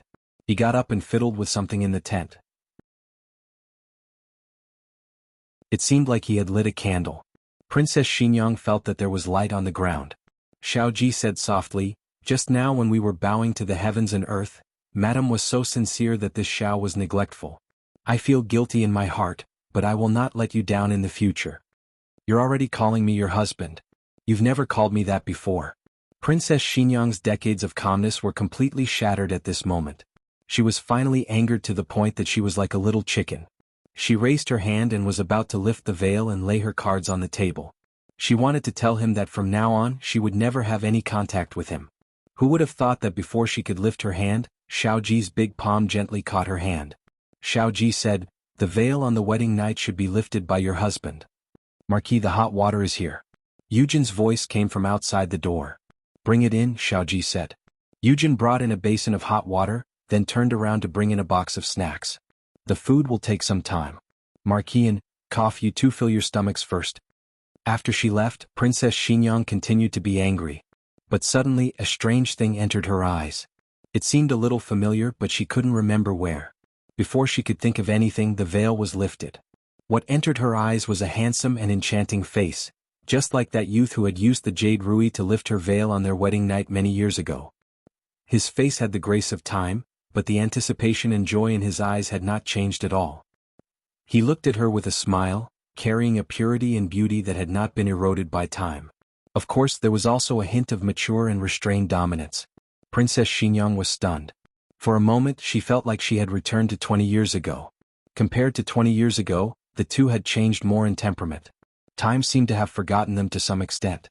She was still as beautiful as before, and he was still as handsome and elegant as before. You, she opened her mouth but found that she couldn't make a single sound. She lowered her head to look at the thing in his hand. No wonder it looked familiar. It was the jade rui. No matter how stupid she was, she understood now. When he had lifted her veil, he had not shown any shock. This meant that he knew it was her under the veil. This guy, had he been teasing her the whole time? She felt that this was not right and wanted to be angry with him. But when she saw his expression, which was the same as before, and the jade rui in his hand as well as the dragon, phoenix, incense, and candles that had been lit on the table at some point, her heart unconsciously moved. When did you prepare these? She asked in a low voice. You're talking about this. Xiaoji looked at the jade rui in his hand with a smile and said, on the way. When we were about to reach the military camp, we stopped in the town. The carriage stopped? She had only been angry and had not paid attention to these details. Did he deliberately let her be the saintess all the way just for this? Thinking about it, if he had said earlier that he had recognized her, then in front of Long Yi and Jinhao, she would have been too shy to continue wearing the veil and pretending to be a bride. She had thought that everything would be over after the wedding ceremony. That was the time she and Long Yi had agreed to make their move. She had no more extravagant demands. But how did this man think of such a malicious move? On one hand he made her angry, but on the other hand he took advantage of her inattention to get the dragon, phoenix, incense and jade ruby? Xiaoji had not only gotten the dragon, phoenix, incense and jade ruby, but also the nuptial wine that they had not drunk before. He poured 2 cups of wine and handed one to her. The wine at the border is not as fragrant as the imperial wine in the palace, so you have to make do with it. Princess Xinyang looked down at the light in the wine cup. How did you recognize me? Xiaoji smiled. You bowed like that. Were you afraid that I wouldn't recognize you? Princess Xinyang blushed. Didn't you do the same back then? The two's wrists intertwined, and they drank the nuptial wine that had been delayed for more than 20 years. She didn't know if it was the effect of the wine or the burning charcoal in the tent, but her cheeks were red. Xiaoji gazed deeply at her. Qin Fengwan, do you know what nuptial wine means? Huh? Princess Xinyang was startled by his sudden question.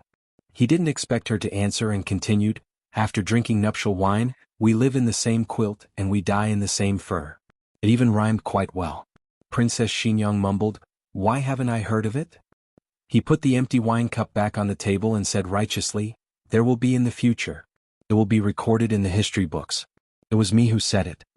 Princess Xinyang put the wine cup next to his cup. Even the cups were paired, which was very appropriate for the occasion. And then? She asked after gathering her courage. Xiaoji glanced at her. And then what? After drinking nuptial wine, what should I do? Naturally, we should consummate our marriage. Xiaoji said and looked at her seriously. Qin Fengwan, you should know when to stop. Don't you know what kind of occasion this is? Drinking nuptial wine with you is already very indulgent of you, and you still want to consummate our marriage? Princess Xinyang glanced at his wound. Oh. Xiaoji frowned. It's not that I can't, but consummating our marriage in the military camp is against the rules. Also, do you think those people are deaf? People who practiced martial arts had excellent hearing. Princess Xinyang thought that the commotion could be heard at any time, so she didn't have the courage to consummate her marriage. After washing up, the two lay on the soft bed. You're wound? She said. It's fine, he said. It's impossible for us to consummate our marriage. Princess Xinyang lowered her eyes. Oh. Xiaoji smiled faintly. Qin Fengwan, are you very disappointed? No, Princess Xinyang said. She lay flat beside him and pulled up the quilt. Xiaoji said, that's good. Don't take advantage of me in the middle of the night. I'm a bit cold, Princess Xinyang said. Xiaoji, if you want me to hug you, just say it. Princess Xinyang's face was slightly red. Hug me. Xiaoji. He looked at the blushing Princess Xinyang beside him in disbelief. Could it be that he had bought the wrong wine? He told the owner to get the one with the least alcohol content. Did the owner give him the one with the most alcohol content? Princess Xinyang's heart was on fire. Alcohol boosts courage. She couldn't hold her liquor well. At best, she was only a bit better than Gu Jiao, but not by much. After drinking a cup, the past flashed through her mind. The more she thought about their wedding night, the more she felt that she owed him, and the more she regretted missing out on the beauty they had missed out on all these years. How many 20 years could a person have in their life? One wasted night was one less night. It was as if her conception and governing vessels had been opened, and all her previous understandings were overturned. Xiaoji didn't consummate their marriage not because he was retreating but because he really didn't plan on taking her here. First, it was because of his injury. Second, she was a noble. This was her sincere first time, so he didn't want to be so hasty. But a certain someone was drunk tonight and kept rubbing against him. He looked at the restless woman in his arms and took a deep breath. Qin Fengwan, what are you doing now? Princess Xinyang's hand went deep into his clothes. I'm not doing anything. I'm just touching. Xiaoji, Qin Fengwan, you're drunk, he said helplessly. He took Qin Fengwan's hand out. Princess Xinyang inadvertently acted coquettishly. I can't sleep. I'm a bit hot. Xiaoji's blood rushed to his head, and he pulled her onto his body. He held her head and kissed her domineeringly and forcefully. The fragrance of the wine lingered between his lips and teeth. He tasted her beauty, and his hand unconsciously caressed her sensitive waist. But he didn't go overboard. He held it in. After kissing for an unknown amount of time, her body suddenly tightened, and her mind went blank. Xiaoji froze. Princess Xinyang let go of his lips with a red face and buried her head in his arms, not moving at all. Xiao Ji was shocked. Qin Fengwen, I only kissed you and you actually, Princess Xingyang was so embarrassed. Yes, it was only a kiss. Why did I? Xiao Ji hugged her and murmured in a daze, you didn't take your medicine tonight. Why are you more sensitive than if you took your medicine? Princess Xingyang was too ashamed to see anyone. Just now, she had also sobered up, and her mind was unprecedentedly clear. And it was precisely because she was clear-headed that she wanted to die even more. So embarrassing, Xiao Ji calmed down and said seriously, if you really want it, I can also. Shut up. Princess Xingyang didn't allow him to mention this matter again. She got off his body and pulled the blanket over her head, deciding to shut herself in and not see anyone for the rest of her life. Xiao Ji lifted the blanket and went out. Princess Xingyang didn't know why he suddenly left, but from his restrained actions tonight, she guessed that he wanted her to calm down by herself. Outside the tent, the sound of soldiers gathering could be heard. The sound of horses' hooves and armor rubbing against each other could be heard. Princess Xingyang was dumbfounded. Didn't I just do that? As for training soldiers in the middle of the night to calm down? A quarter of an hour later, the sound of soldiers gathering gradually stopped. Her mind was buzzing and she couldn't tell what had happened. The next second, the tent's curtain was lifted, and a figure wearing the moon and stars quickly walked in.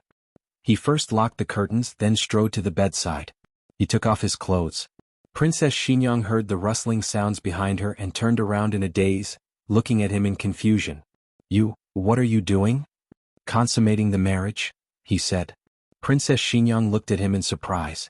But didn't you say, it's against the rules? He untied his belt. I am the rules. Then, they went out. So you woke them up in the middle of the night not to train soldiers, but to drive them all out. How much better is this than letting them hear the commotion? Tomorrow the entire border will know that a first-rank Marshal Marquis of Zhao country kicked the soldiers out of the barracks in the middle of the night in order to have sex with his wife. Princess Xingyang, I might as well die. That night he was extremely gentle. He treated her like a treasure that he had protected for a lifetime, giving her all the beauty of the consummation of the marriage.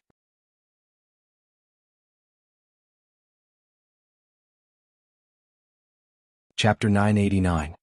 Novels with content that can't be found on the internet are available here. After Xiaoming took the antidote, he finally woke up on a dark and windy night. However, what puzzled him the most was that the huge military camp was completely empty. There wasn't a single person in sight. It was ridiculous. Did the Dongyi people already occupy the border? Did they kill all the soldiers in the camp? It couldn't be that all the soldiers were sent out. Since ancient times there had never been such a precedent. Just when he was puzzled, a muscular black shadow flashed into his tent and carried him along with his mattress. Then the shadow ran out of the camp as if it was flying. It was Longy. They only remembered that they had left the poisoned Xiaoming in the camp when they were far away. He came back to take Xiaoming away. Long Mingming was not a bad shadow guard Long who would eavesdrop. His ears were stuffed with cotton. The soldiers in the camp wandered outside for 3 days before they were allowed to return to the camp. During these 3 days they couldn't return to the camp, but they couldn't really wander outside, so they went to rob the Dongyi people. Chang Jing and the first prince of Dongyi's army were engaged in a fierce battle. A terrifying torrent of armor surged in unstoppably. Chang Jing just raised his long sword to stab the second prince of Dongyi when his sword was knocked away. He turned around and found that it was his own people. He couldn't lose his temper. Chang Jing's face darkened. Xiaoming's poison had been cured, and Xiao En and Xiao Zhe had successfully escaped danger. The eastern barbarians no longer had any means of restraining the Zhao kingdom. The soldiers' sullen mood from being woken up in the middle of the night and chased out of the barracks was vented on the eastern barbarians. The eastern barbarians were beaten to a pulp and surrendered within a few days. The Dongyi people looked at the army of the Zhao kingdom that didn't return to the capital at all. They thought that they had surrendered and signed the oppressive treaty. Why didn't they leave? The soldiers felt bitter, but they didn't say anything. Xiao Ji was injured. Although he had taken the medicine from the Saint Lady Temple and was recovering very well, even if it was excessive, it still had an impact. Not only was his wound torn open, but he had also caught a cold. Princess Xingyang was no better than him. She was the one who had infected Xiao Ji with the cold. Achoo! In Xiaoming's tent, Xiao Ji sneezed heavily. Xiaoming looked at his brother with a speechless expression. Big brother, it's not that I want to criticize you, but you're not a brat who hasn't tasted meat. How can you be so unrestrained? Look at your injuries and illnesses. Those who don't know what's going on might wonder what's wrong with you. Xiao Ji's nose was blocked. She said in a nasal voice, "You don't understand the happiness of being newlyweds." Xiao Ming, a newlywed for over 20 years, ha. Zhu, zhu, zhu. In another tent, Princess Xinyang sat on the bed, wrapped in a blanket, sneezing incessantly. Yu Jin's heart ached for her. She hurriedly took the ginger soup from the table and handed it to her. "Hurry up and drink it while it's hot. You'll be sweating all over." Princess Xinyang raised her hand, intending to take the ginger soup, but found that she didn't even have the strength to move her arm. Eugene facepalmed. "What's going on?" She shook her head, picked up the spoon and began to feed her princess spoonful by spoonful. As she fed, she said resentfully, "The Marquis is really too much. He knows that the princess is young, experienced in human affairs. He should know how to control himself." Princess Xinyang lowered her eyes and drank the medicine. She mumbled an N. She felt a bit guilty. After all, he wasn't the only one who didn't know how to control himself. A great victory at the border. Xiao Ji released the king of Dongyi, but he couldn't bear the burden himself. A few days later, he fell seriously ill and passed away before he could issue a decree to pass on the throne. After the foreign invasion, Dongyi began to have internal strife. Several princes fought until their faces turned red, but the result of their ascension surprised everyone. The new king was actually the Holy Maiden of Dongyi. Her husband was the son of a noble from the Zhao kingdom. Good plan, Qin Fengwan. On the carriage back to the capital, Xiao Ji crossed his arms and calmly looked at Princess Xinyang, who said that women were inferior to men. Qin Fengwan wasn't interested in court politics. Otherwise, she could also be a regent princess. That day, everyone thought that Qin Fengwan had drugged the Holy Maiden, but that wasn't the case. Qin Fengwan clearly gave the Holy Maiden two choices. The first was to be drugged and forced to submit to her. The second was to make a deal and both sides would take what they needed. When she heard that Qin Fengwan wanted to use the throne of Dongyi in exchange for the chance to marry Xiao Ji, the Holy Maiden thought that Qin Fengwan was crazy. Qin Fengwan wasn't crazy. She just felt that this man was worth it. She proposed this condition based on many considerations. The Holy Maiden was ambitious and capable. No matter which prince succeeded the throne in the future, he wouldn't be able to withstand the rebellion of the Holy Maiden Temple. Instead, it was better to take advantage of the situation and help the Holy Maiden to the throne. There was also an additional condition. The Holy Maiden had to marry into the Zhao kingdom. She would decide on the candidate. After Xiao Ming woke up, he recognized his daughter. From then on, there was no longer a little princess of Dongyi in the world. There was only the daughter of the Xiao family, Xiao Zhen. Xiao Zhen was going to be recorded in the genealogy. She returned to the capital with Xiao Ji and Qin Fengwan. On the day before they set off, a small episode occurred. Xiao Ming grabbed a long sword and chased Long Yi around the military camp. You stop. He couldn't beat Long Yi and he couldn't catch up with him. Long Yi's face wasn't red and he wasn't out of breath, but he was about to faint. The story started when Long Yi and Xiao Zhen went to the Holy Maiden Temple to find Xiao Ji and Qin Fengwan. Xiao Ji was drugged and it had an effect on Long Yi. In order to prevent the drug's effect from getting worse, Qin Fengwan asked Zhen to take Long Yi to another room to stay for a few nights. Who would have thought that after searching the entire Holy Maiden Temple, there would only be one room that was close to the inner hall and no one had passed by. Zhen wanted to say something but stopped. But seeing that her uncle and his wife were glued to each other, she couldn't bear to separate them, so she stayed in the room with Long Yi. But she swore to God that there was nothing between her and the big guy. Long Yi didn't easily fall asleep in an unfamiliar place. He stayed on the roof beam and vigilantly watched the movements of the Holy Maiden Temple all night long. Long Yi was simple and didn't think much about it. Zhen also felt that it wasn't worth mentioning. It was best to let this matter rot in each other's stomachs. Who would have thought that she drank a few mouthfuls of horse milk wine that night and accidentally let it slip and let her father hear about it? Xiao Ming firmly believed that Long Yi had ruined his daughter's reputation and wanted to chop Long Yi, this bastard. While running, Long Yi turned his head and looked back, making Xiao Ming angry. After Xiao En and Xiao Zhe recovered, they went to pay their respects to Qin Fengwan. Princess. The two cupped their hands and bowed. In their impression, Princess Xinyang didn't accept their father, so naturally she wouldn't accept their father's children. Qin Fengwan didn't force them to call her mother. She made 2 sets of clothes for the 2 of them. This was the first time the 2 of them had received a gift from her, so they were a little confused. Qin Fengwan said warmly, You're all grown up and should get married. Do you have a girl you like? If you do, I'll go and propose marriage. The two of them looked at her in disbelief. Qin Fengwan continued, if you don't have one, I'll choose one or two for you. Naturally, I'll go and send the betrothal gifts only if they suit your taste. Did the princess accept them? Qin Fengwan looked at them and said, I heard from your second uncle that you'll be able to return to the capital at the end of this year.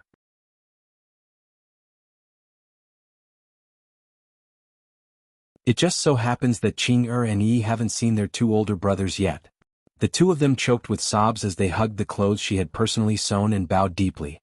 At the end of April, Xiao Ji and Qin Fengwan's carriage arrived at the capital. Take the busiest street. Open all the windows. Lift the curtains as well. Xiao Ji instructed boldly. Chang Jing drove the carriage and asked in confusion, why do you have to do this? Xiao Ji flicked his wide sleeves and said infuriatingly, this marquis is so handsome. Let the people see more of me. Chang Jing, what Xiao Ji wanted the people to see wasn't his face but his and Qin Fengwan's love. Didn't the people say that he and Qin Fengwan didn't get along well? He wanted them to open their eyes wide and see. Go around again, he instructed Chang Jing. Chang Jing complained helplessly, we've already gone around 3 times. All the people in the capital saw you sitting in Princess Xinyang's carriage. That person didn't see it. Xiao Ji pointed at a beggar on the side of the road. Chang Jing said expressionlessly, because he's blind. Xiao Ji, then go and tell him. Chang Jing, after going around 3 more times the sky was dark. Only then did Xiao Ji let Chang Jing end today's parade in satisfaction. Are we going back to the residence? Chang Jing didn't have a temper anymore. Xiao Ji raised his eyebrows. No, to the palace. As soon as the two of them arrived at the palace gate, they were picked up by Eunuch Wei, who was by the emperor's side, and Eunuch Su, who was by Empress Zhao's side. In the imperial study, the emperor wanted to say something several times but didn't. Qin Fengwan calmly glanced at him and asked, what's the matter, your majesty? The fear of being dominated by his imperial sister came. The emperor silently wiped the sweat from his forehead. She was clearly his younger sister, but why did it feel like she was his imperial sister when she was serious? The emperor finally said it. He sighed. Xinyang, I heard that you found a new gigolo. Qin Fengwan asked strangely, where did this come from? The emperor raised his hand. Don't hide it from me. It spread throughout the palace that you went to the border and bumped into Xiao Ji's romantic affair. In a fit of anger, you found a gigolo who looked like Xiao Ji and even paraded around the capital for an entire day to humiliate Xiao Ji. Qin Fengwan's mouth twitched. Did she swim around all day and feel lonely? How did Xiao Ji become her gigolo? In Cunning Palace, Xiao Ji was also being interrogated by Empress Xiao. Brother, tell me the truth. Are the rumors outside true? Did you really bring an unfamiliar woman back to the capital? You even let all the people in the capital see it? Are you finally unable to stand that woman anymore? Have you decided to revolt? Xiao Ji frowned. What's going on? Empress Xiao was Xiao Ji's younger sister, so of course she would side with Xiao Ji. She said happily, that's true. She treated you so badly all these years. You should have taken in another concubine to anger her. What's her status? If it's not enough, I'll help you raise it up and make sure your sweetheart becomes a concubine. Xiao Ji looked at his younger sister worriedly. If you let Qin Fengwan become a concubine, aren't you afraid that she'll give the emperor 100 concubines? They deliberately showed off their love, but in the end they showed off a bunch of chicken feathers. The couple was also very sullen.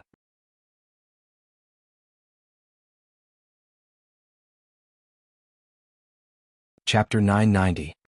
The news of Xiao Ji and Qin Fengwan taking their concubines and male companions to parade through the streets caused a sensation in the capital.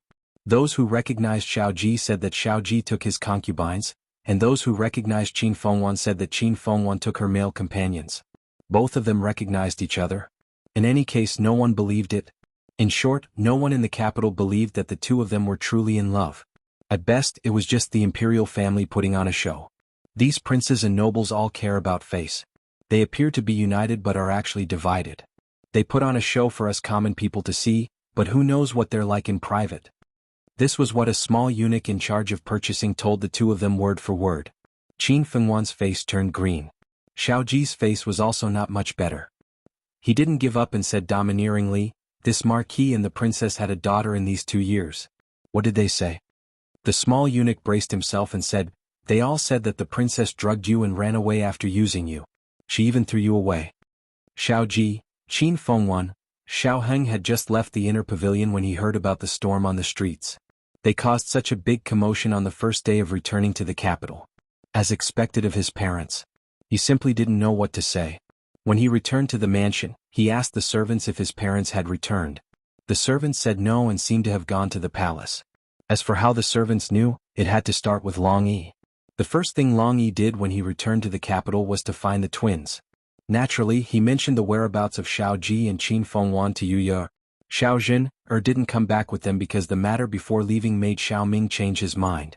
He let his daughter return to the capital with Xiao En and Xiao Zhe at the end of the year to avoid Long Yi, this bad guy who took advantage of his daughter. Gu Jiao had already finished packing and was waiting for Xiao Heng. Xiao Heng kissed his wife and went to the inner room to change his clothes. Then he sat in the carriage with her and entered the palace. In the carriage, Xiao Heng waited for a while, but Yu Ye didn't come back with the two children. Yener and Song Gu Jiao said, Long Yi left, it's okay, they will enter the palace in a moment. As for whether he would go through the gate or not, that would depend on Long Yi's idea. If he wanted to leap over eaves and vault over walls, then the imperial bodyguards wouldn't be able to stop him. Xiao Heng heaved a long sigh of relief. Thank God Mom and Dad are finally back. The twins could be sent away and Yi could be sent away. He could spend time with Jiao Jiao again. He was happy. Brother. Sister-in-law.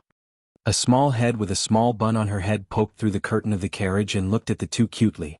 Xiao Heng was in a very good mood because he would be able to return the little fellow to its rightful owner in a while, along with the gift of the twins. The three of them entered the palace. Xiao Ji and Qin Fengwan were still unhappy about the rumors. The two of them sat in the pavilion, and the flowers in the imperial garden didn't dare to bloom. Xiao Heng held Xiao Yi's hand and looked at the pavilion in front of them. He said, Do you see Mom and Dad? Quickly go and greet them. Xiao Yi turned her little head and her eyes shone. Brother Chang Jing. She decisively waved her little hand and went to look for Chang Jing. The two of them didn't care that their youngest daughter had been abducted by Chang Jing, and they sat in the pavilion inside. Xiao Heng and Gu Jiao walked over and greeted the two of them. Xiao Ji looked at his son and daughter-in-law and asked, You should have heard the rumors outside. What do you think? What rumors? Gu Jiao asked. It was a bit difficult to say such words in front of the children. Even Xiao Ji hesitated for a while before coughing lightly and saying seriously, I brought a woman back from the border. Your mother has a gigolo. Xiao Heng mumbled, is it a rumor? Xiao Ji, Marquis, Princess, you're back. Steward Lu quickly walked over with a large pile of high-quality tonics, which Xiao Heng had prepared for Empress Dowager Zhuang. Xiao Ji waved at him. Come here. Yes, Marquis. As Xiao Ji's confidant, Steward Lu had always been loyal to Xiao Ji. Xiao Ji looked at Qin Fengwan beside him and held Qin Fengwan's hand in front of everyone. He said solemnly, The princess and I have rekindled our relationship. From now on, we will be a loving couple who will never leave each other. Qin Fengwan blushed. The pavilion was silent for a full 3 seconds. Xiao Ji said indifferently, What? You don't believe me? I believe. Steward Lu's face was wild with joy. Congratulations, Marquis. Congratulations, Marquis. Congratulations, Princess. Congratulations, Princess. I've long said that you two are a match made in heaven. There's no more loving couple in the world than you two. Xiao Ji was very satisfied. That's more like it. The next second, Steward Lu moved closer to him while tidying his clothes and whispered, Marquis, blink if you're threatened. Xiao Ji, dinner was served at Renshou Palace and the old chancellor also came over. The reason was that 2-year-old Qin Wuyo was enlightened. He was Qin Wuyo's enlightened teacher and would enter the palace to teach Qin Wuyo every day. However, Qin Wuyo was the eldest grandson of the emperor, so he couldn't teach alone. He even picked many peers from the aristocratic families to accompany him. The 3.5-year-old Gu Xiaobao was one of them. Gu Xiaobao lived in Renshou Palace. Every time after class, the old chancellor would personally send Gu Xiaobao over. As usual, he sent Gu Xiaobao to the entrance of Renshou Palace and coincidentally bumped into the emperor who was here for dinner. As Qin Wuyo's study companion and a resident of Jadewater Alley and Renshou Palace, Gu Xiaobao had met the emperor many times.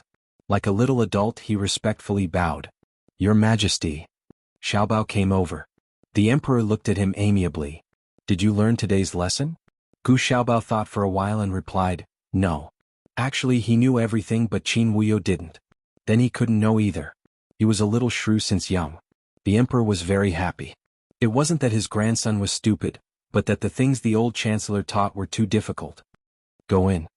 The emperor said to Gu Xiaobao. Gu Xiaobao went to find his great-aunt. The emperor turned to go in, but the old chancellor suddenly asked despite knowing the answer, Your Majesty, Renshou Palace is so lively. Did something happen? The emperor said indifferently, Marquis Xianping and Xinyang have returned. They are greeting mother inside. The old chancellor stroked his beard. Ah, so the princess has returned. This humble official should go greet Princess Xinyang. You're not familiar with her, why are you greeting her? The emperor said, Isn't it too late? You should go to her residence tomorrow to greet her. The old chancellor said, Not late, not late. The emperor said, I'm asking you to leave. Didn't you see? The old chancellor said, Aya, this old minister's eyes are blurred. I can't see. Xiao Ji and his son were both there as well as Chang Jing and Long Yi. It wasn't appropriate to reject the old chancellor with the excuse of being a foreigner. The emperor led the old chancellor into Renshou Palace with a dark face. The old chancellor paid his respects to Princess Xinyang, and then he didn't leave. The emperor was so angry that he sat on the side and shook his legs. Could it be that my beloved minister wants to have dinner in Renshou Palace? The old chancellor cupped his hands. Since your majesty said so, this official can only accept the decree. The dinner was placed in the courtyard. They admired the flowers, the moon, and the scenery of late spring. The children had finished eating long ago and were playing in the garden. Several young palace maids accompanied them as if they had endless energy. Qin Fengwan rubbed her sore arms. Just now she had only hugged Yi and the twins twice, but her waist and back were aching. Still good to be young. She sighed. The adults had also finished eating, so the servants removed the dining table and replaced it with a tea table. Xiao Ji was peeling an orange for Qin Fengwan. What's good to be young? Qin Fengwan thought of the rumors of him taking in a concubine and said sourly, You men like young girls. Xiao Ji was about to speak when the old chancellor on the other side spoke first. Who said so? He looked at the old chancellor, but the old chancellor didn't look at them. It didn't seem like he was talking to them. He continued peeling the orange. Qin Fengwan, don't you know how many times I look at you every day? I don't even look at those young girls. Qin Fengwan touched her face. When I'm older you won't like to look at me anymore. Xiao Ji removed the tangerine that she didn't like and raised his brows. You're old, but am I not old? Besides, even after 10, 20 or 30 years, you'll still be the most beautiful little old lady in Jianghu. The old chancellor said, That's right. Xiao Ji turned around and looked at the old chancellor strangely. Qin Fengwan was far away, and her hearing wasn't as good as Xiao Ji's, so she didn't hear what the old chancellor said. She lowered her eyes and said softly, When I'm very, very old, will you still like to look at me? The old chancellor said, Of course. Xiao Ji frowned. Well, what's wrong with you today? Under the moonlight, Empress Dowager Zhuang was looking at a few playful children while the old chancellor was looking at the quiet her.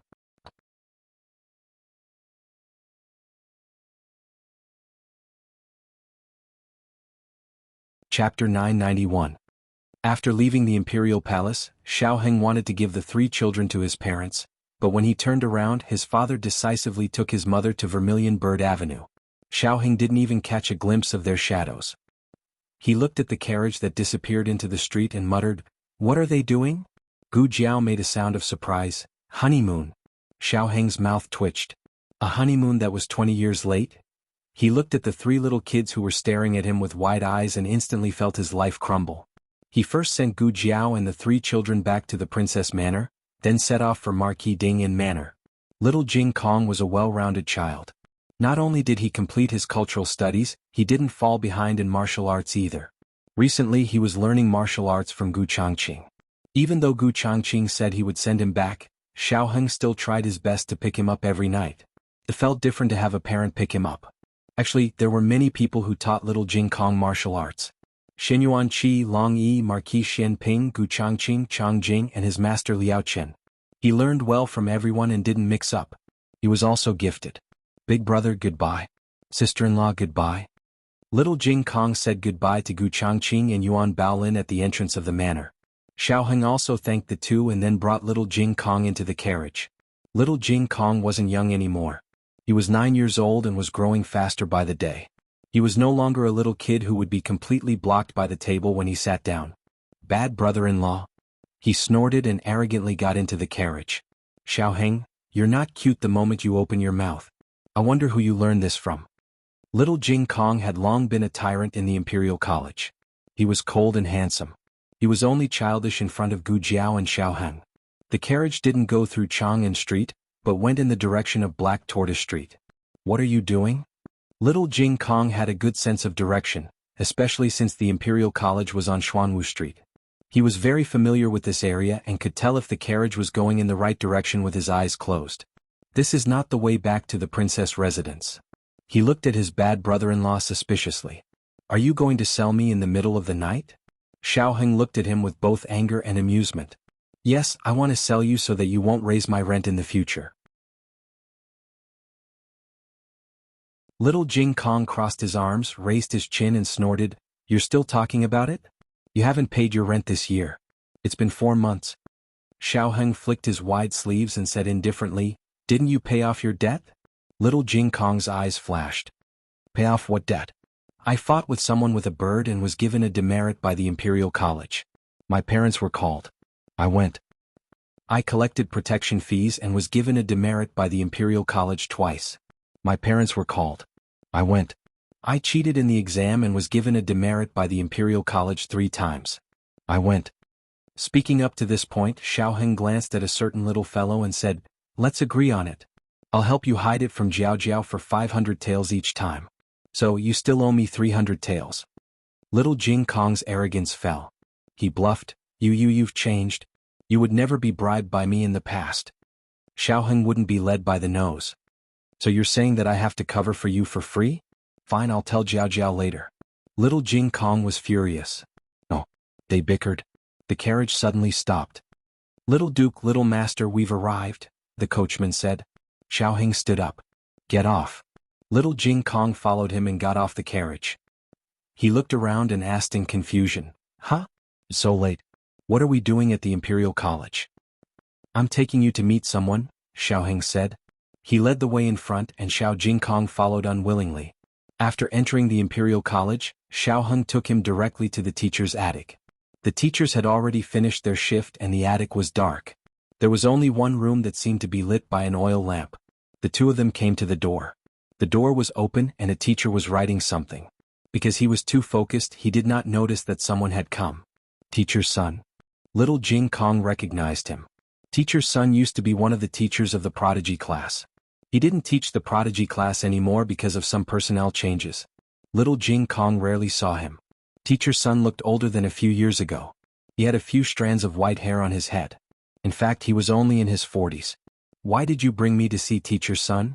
Little Jing Kong asked in confusion. Xiaoheng looked at him and said, I didn't want to bring you to see teacher Sunday. Teacher's son wanted to see you himself. Little Jing Kong was even more confused. Teacher's son's eyes were sore.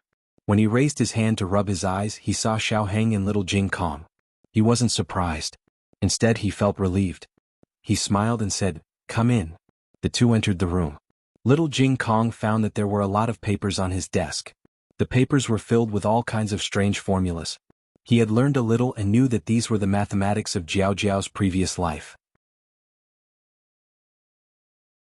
A lot of mathematical knowledge was recorded in one of the national books of the Yan Kingdom. Sorry to keep you waiting, teacher's son, Xiaoheng said. It's okay. Teacher's son hurriedly waved his hand and said, It's my honor that you agreed to come. Who would have thought that the little cripple whom he looked down upon in the past would become the Grand Secretary of the Imperial Court? He was blind and didn't recognize that he was the young Duke of Jiaodu who died in the fire. However, his achievements today had nothing to do with his identity. It was because he was truly talented and full of wisdom. Teacher's son didn't beat around the bush. He directly bowed to Little Jing Kong. Little Jing Kong was shocked. What's going on? Teacher, you suddenly bowed to me. I'm very nervous. After teacher's son bowed, he smiled and said sincerely, The ancestral rate that you read out was correct. I was too arbitrary and wronged you. This was when Little Jing Kong just entered the Imperial College.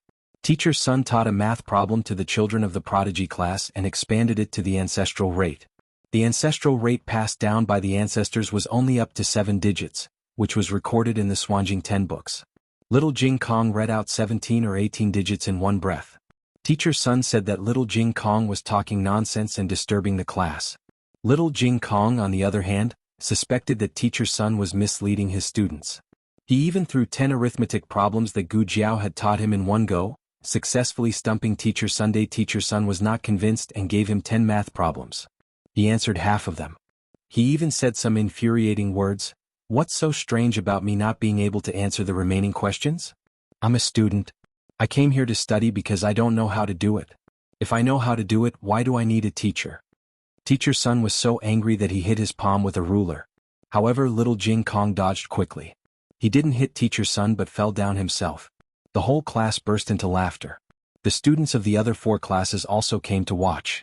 Teacher Sun was so embarrassed that he cried on the spot. After that, Xiao Heng took little Jing Kong to apologize to Teacher Sunday. As a student, he shouldn't disrespect the teacher and disturb the class. But at the same time, Xiao Heng also made a request to Teacher Sun. As for the ancestral rate, I will try my best to verify it. If Jing Kong is correct, then I hope Teacher Sun can also apologize to Jing Kong because you wronged him. Little Jing Kong thought that Shi Yi was touched by his bad brother-in-law. But after that, his bad brother-in-law didn't mention it again. Little Jing Kong gradually felt that it was not a big deal and forgot about it. Xiao Heng found the formula for calculating the ancestral rate in the national letter of the Yan Kingdom. After he learned it, he taught it to Teacher Sunday. Teacher Sun had calculated it 3 days ago. It was raining outside when they came out of the attic. Bean-sized raindrops hit the eaves. The rain came so suddenly that no one expected it. The coachman was waiting outside the attic with an umbrella. There were only 2 umbrellas. Xiao Heng gave one to the coachman and the other to little Jing Kong. The rain was heavy and rapid. Small streams of water meandered through the low-lying areas. Xiao Heng squatted down in front of little Jing Kong. Come up. Little Jing Kong muttered, I can walk by myself. Hurry up. Xiao Heng urged. Little Jing Kong slowly climbed onto his bad brother-in-law's back and opened the umbrella to block the pouring rain. Xiao Heng stepped in the puddles. His clothes and shoes were soaked. The rain in late spring was cold, as if it was the last resistance to summer. Little Jing Kong lay on Xiao Heng's broad and warm back. He couldn't help but feel his breath. He thought of what had happened today and muttered softly, Why do you still remember? Who wants his apology? Xiao Heng said, Then should I ask Teacher Sun to take it back? Little Jing Kong, No. Xiao Heng laughed. Forget it. I'll give you a free rent this year. Remember to pay back the 300 taels you owe me. Bad brother-in-law. After the new year, little Jing Kong was 9 years old. He deserved to be called a child prodigy. There was a huge gap between him and the children who just started school. Xiao Heng and the old chancellor had to give him special treatment from time to time. He wanted to take the imperial examination. Xiao Heng had no objection. Gu Jiao also agreed. He passed the examination and successfully passed the imperial examination. A 9-year-old imperial examination was quite rare. He was quite happy. He took the imperial examination to show off to his bad brother-in-law. In the end, he learned that his bad brother-in-law passed the imperial examination at the age of 8. He didn't feel good at all. How could his bad brother-in-law pass the imperial examination earlier than him? When did my bad brother-in-law pass the imperial examination? He asked the servant in the residence. The servant said, when he was 10 years old. Originally, Little Duke could pass the imperial examination after passing the imperial examination. However, the princess said that it wasn't too early. She delayed it for 2 years before letting Little Duke take the examination. He passed the imperial examination at that time. He wanted to be a 9-year-old imperial examination. He was better than his bad brother-in-law. In the previous dynasty, the imperial examination was held twice every 3 years. In this dynasty, in order to select more talents, it was changed to once a year. This year's imperial examination hadn't arrived yet. Little Jing Kong signed up with high expectations. He was full of confidence in the examination. The old chancellor and Xiao Heng also thought that it wouldn't be a big problem. However, no one expected that he, who had always been lucky, would go against the flow on the day of the examination. Little Eight's son chewed up his examination permit. That's right. Little Eight, who was brought to the capital by Gu Yen from the farmstead, grew up and became a father with 2 puppies. Little Jing Kong broke down and cried loudly. Sure, Sui didn't pass the imperial examination too late. He could tie with his bad brother-in-law. However, he went against the flow again. He broke his hand on the day before the examination. Although 11 years old was a year late, it wasn't too much. This time he finally entered the examination hall successfully. After finishing the examination, he caught fire. He looked up to the sky and roared, "Bad brother-in-law, did you pass your bad luck to me?" He stopped taking the imperial examination when he was 12 years old. When the dispute between the 6 states arose again, he joined the army.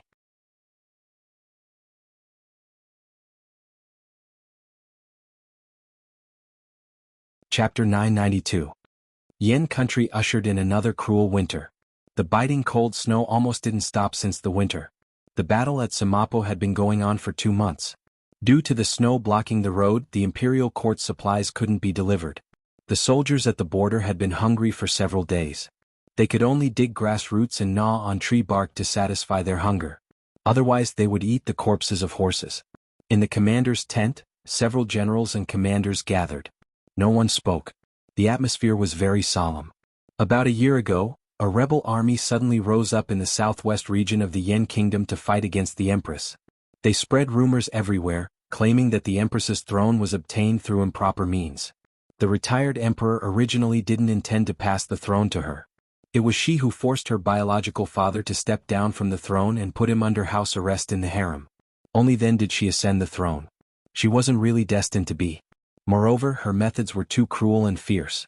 Compared to the previous tyrant, she was even worse. She killed the loyal and good and preyed on the common people. If the emperor is not benevolent, the country will not be a country. The above were the words of the rebel army. Some were true and some were false. It was true that Shangguan Yin forced the emperor to abdicate the throne. It was also true that she put him under house arrest. However, she didn't tyrannize, nor did she kill the loyal and good and the common people. As for whether she was destined to be or not, it depended on the benevolence and the wisdom of the wise. The sky was high and the empress was far away. The people in the southwest didn't know what kind of person Shangguan Yin was. The rebel army wantonly spread rumors of Shangguan Yan's atrocities. The common people began to question Shangguan Yan's character as the country's ruler. The time of the rebel army's rise was very sensitive. On the surface, the 6 countries maintained peace, but in secret they had long been competing with each other. The situation at the border was tense. The imperial court advanced a large number of troops to the border. In contrast, the rebel army didn't attract much attention from the imperial court. However, this was where the problem lay. Samapo belonged to Zhangzhou. Guomang, as the commander of Zhangzhou, received the imperial court's order to immediately lead 10,000 troops to Samapo to clean up the rebel army. Like the imperial court, he initially thought that the rebel army was just a few stragglers. It was only when the battle began that they discovered that the enemy's military strength far exceeded that of Zhangzhou's regular army. No one knew where these troops came from. They were like weeds that grew all over the Sima slope overnight. Guomang was an experienced general. He thought that the advantage in numbers didn't mean anything. After all, they were a regular army. The soldiers had the strongest physique and quality. The barracks were also equipped with the most powerful supplies and weapons. It was only a matter of time before they won. It was only when they started fighting that Guomang realized something was off. These rebels are really good at fighting.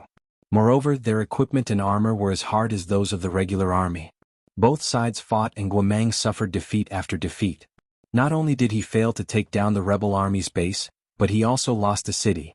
This city did not have a city wall, and the nearby Sima slope was a strategic location that could be attacked and defended.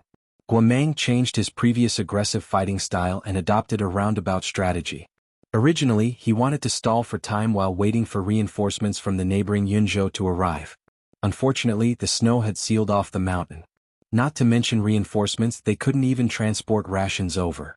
The soldiers were cold and hungry, and the wounded soldiers couldn't get medical treatment. The morale of the army was at an all-time low. Guomang called his deputies over today to discuss the next step of the plan. The soldiers can't hold on any longer. This was Guomang's first sentence. No one in the tent could refute it. This time they had been careless and underestimated the enemy. They didn't expect the Zhangzhou rebel army to be so difficult to deal with. Misfortune never comes alone. The snow had sealed off the mountain, making it impossible for rations and reinforcements to arrive. Did the heavens want them dead? I have a plan here, Guomang said seriously. Everyone was not in the mood. They had suffered too many defeats and their confidence had long been shattered. Guomang understood what everyone was thinking. In fact, he was the one who had collapsed the most. As the main general of this battle, he couldn't escape the blame. The others could say that they were following orders and that they had to fight however the higher-ups wanted them to. But could Guomang comfort himself like that? Obviously not. He spent a great deal of effort to stabilize his emotions that were on the verge of collapse. He licked his cracked and bleeding lips and said, "The enemy's military strength is more than twice our military strength. In addition, they have sufficient rations and combat power. We can't attack them directly." There was silence in the tent as if no one was listening to his words. Guomang looked at the falling snow outside the tent and continued, "We will attack the rebel camp at night and capture or take Zhou Chongyue's head." Zhou Chongyue, the rebel army's leader. It was said that this person was born with superhuman strength, great martial arts, courage and wisdom. He was the one who had used less than a year to expand a weak rebel army into a force of 20,000 soldiers. Taking his head was easier said than done. Fortunately, spies had sent news not long ago that Zhou Chongyue had accidentally fallen off his horse during training. He was trampled by the horse's hooves and was heavily injured. This was a good opportunity for them to severely injure Zhou Chongyue. Guomang looked at everyone solemnly and said, "I know this mission is difficult, but this is our only way out. Zhou Chongyue is injured. If we don't kill him now, we won't have another chance. Once he recovers and leads his troops to attack us, we won't be able to resist. No, we don't have to wait until that day. All of us will starve to death and freeze to death here. Since we're going to die anyway, why not die on the battlefield? Killing one is worth it. Killing two is worth it. At least we won't be ashamed to face our ancestors when we reach the netherworld. We didn't waste our time in this world." These words didn't mean much to ordinary people, but in the hearts of every loyal soldier, it ignited their last shred of fighting spirit. They weren't afraid of death.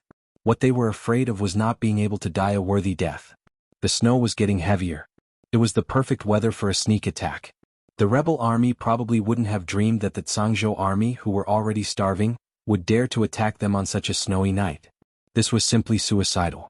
Guomang calmly selected the 100 most powerful soldiers. Everyone didn't eat dinner and gave the last of the grass and horse meat to these 100 warriors. In tonight's battle they would either win or die trying. After filling their stomachs a little, Guomang personally led 100 soldiers to attack. Before leaving, he appointed Deputy General Lin as the reserve commander. If he didn't return, Deputy General Lin would continue to lead everyone into battle. The group of people rode their horses into the night, braving the goose feather-like snow. They took a long detour through the east side of the forest, past the frozen lake, and all the way to the right wing of the rebel camp. Everything went smoothly. The horses were left in the forest, and Guomang led the group to sneak into the enemy camp. But at this moment something unexpected happened. Suddenly, a large number of archers appeared from all around. They drew their bows and surrounded them.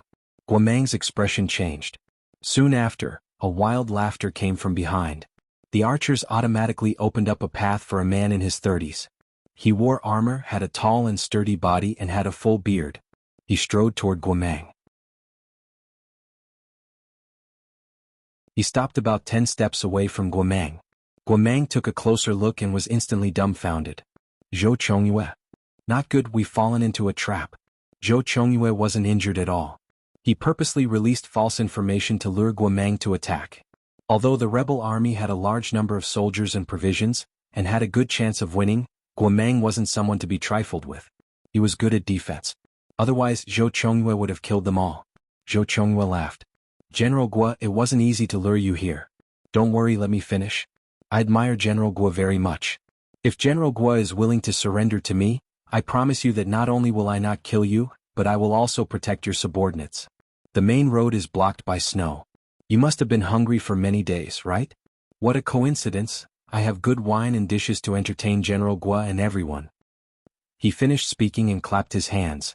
Behind the archers, a row of garrison cooks came over carrying braziers and roasted whole lambs. The aroma of the lamb mixed with the crispness of the sesame seeds made the already hungry Zhangzhou soldiers drool. Guomang also swallowed his saliva. Zhou Chongyue smiled and made a gesture of invitation. "General Guo, don't be so polite." Guomang looked at the sizzling roasted lamb. His eyes glowed green. He drooled and walked toward the roasted lamb in a daze. Zhou Chongyue smiled with satisfaction. But just as he brushed past Zhou Chongyue, Guomang suddenly thrust his sword at Zhou Chongyue. Zhou Chongyue's face changed color. Luckily he reacted quickly and grabbed Guomang's wrist in time. Guomang was too hungry and couldn't use his full strength. Otherwise, his sword would have succeeded. General Gua, it seems like you refuse a toast only to be forced to drink a forfeit. Zhou Chongyue smiled coldly and kicked Guomang in the chest. Guomang fell to the ground with his sword. The rest of the Zhangzhou soldiers saw this and came back to their senses. They drew their swords and rushed toward Zhou Chongyue. A row of archers stood in front of Zhou Chongyue and surrounded Guomang's group with the remaining archers.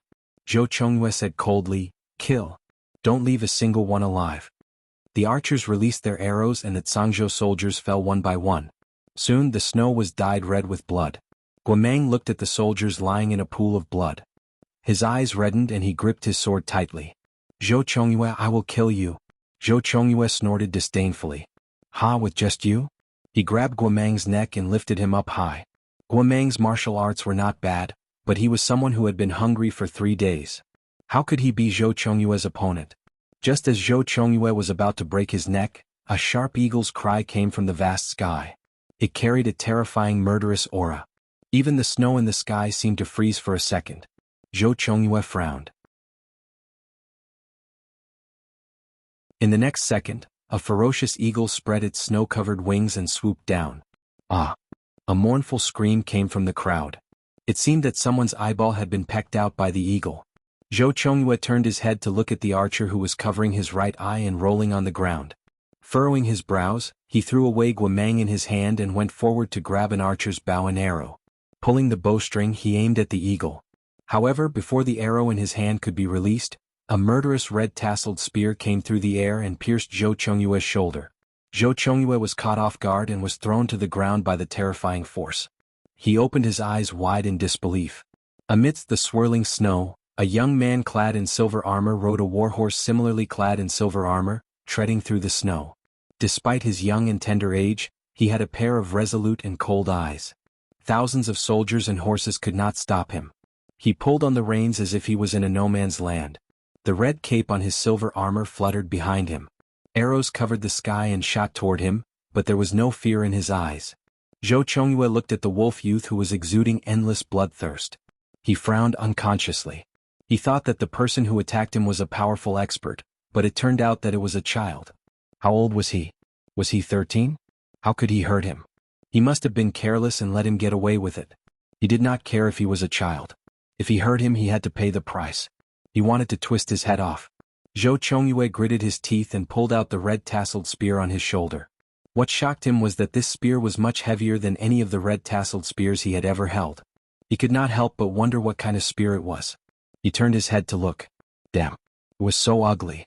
Zhou Chongyue was shocked by the ugly red-tasseled spear with red flowers and red braids. In that instant, the young man had urged his horse to break through the archer's encirclement and came in front of him. The young man swung his whip and rolled the red-tasseled spear back. Then the young man's warhorse raised its hooves and stepped on Zhou Chongyue who was about to attack. Zhou Chongyue immediately spat out a mouthful of blood. The young man held the red-tasseled spear and coldly pressed it against his forehead. Zhou Chongyue looked at the cold glint of the spear in front of him and his body stiffened. He could not believe that he, who had never been defeated before, could not fight back in the hands of the young man. He raised his head to look at the cold and inexperienced youth on the horse's back. The youth had a face that could topple cities. But his gaze was cold and full of killing intent. He asked in a trembling voice, Who are you?" The young man said word by word, "Black Wind Rider Xianyuan Shi."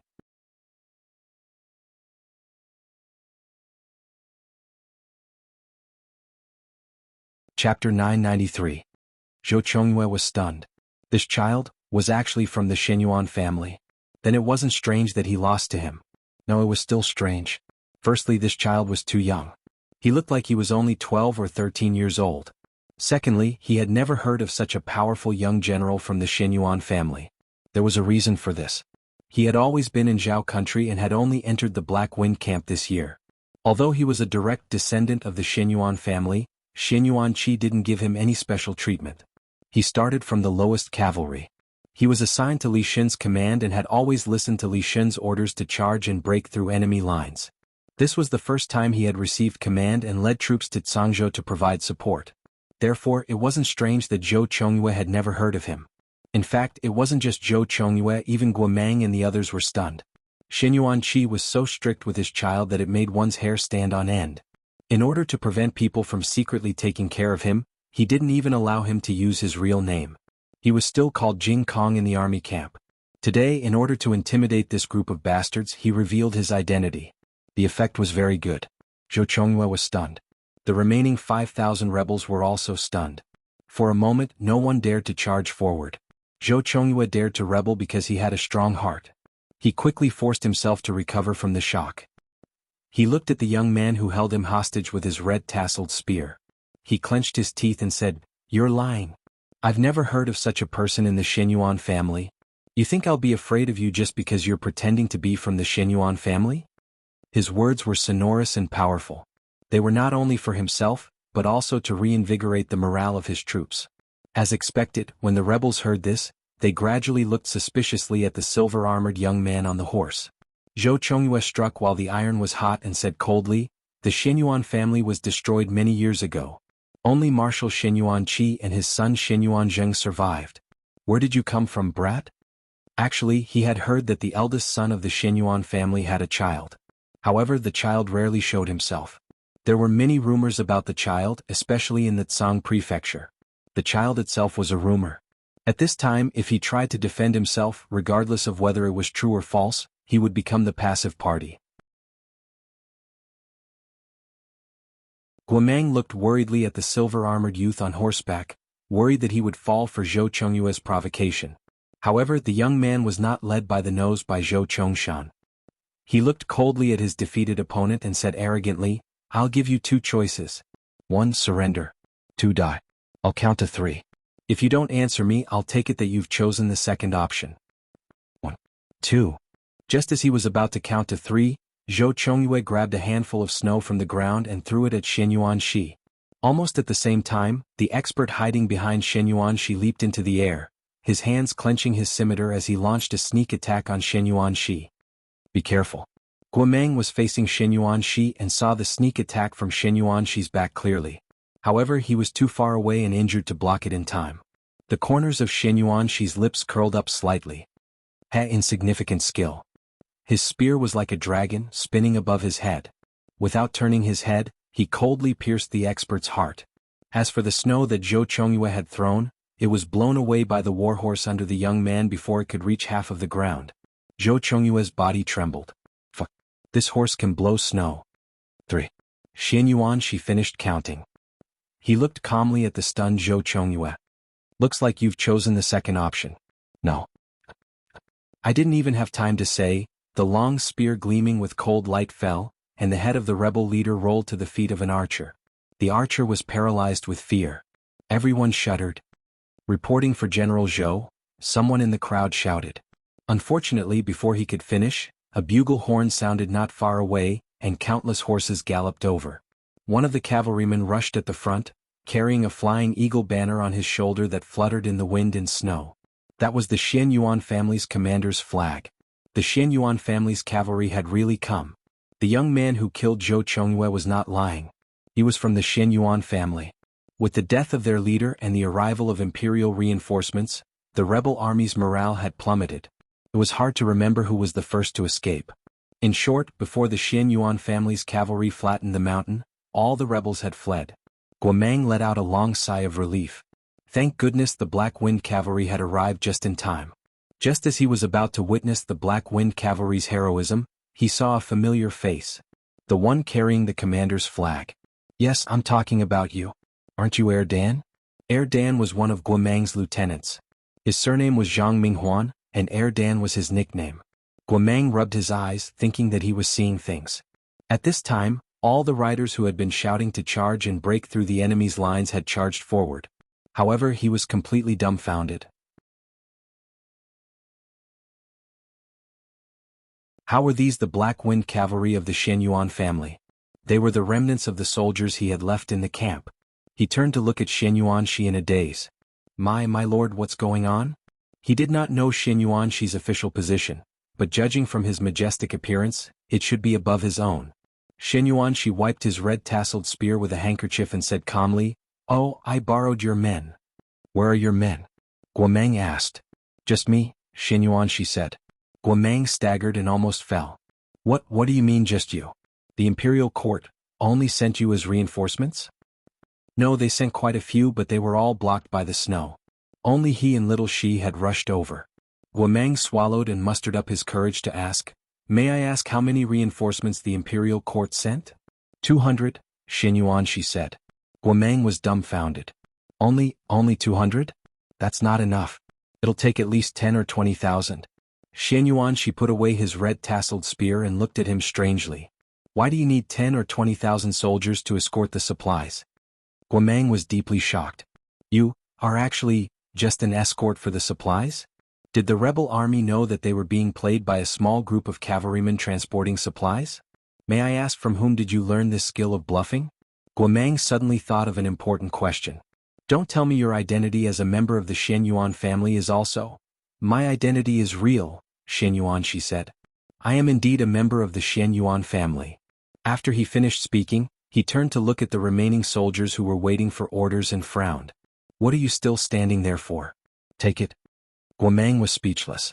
Under Shenyuan's leadership, the remaining soldiers of Tsang province plundered the rebel army's camp clean, leaving not a single grain of rice or thread behind.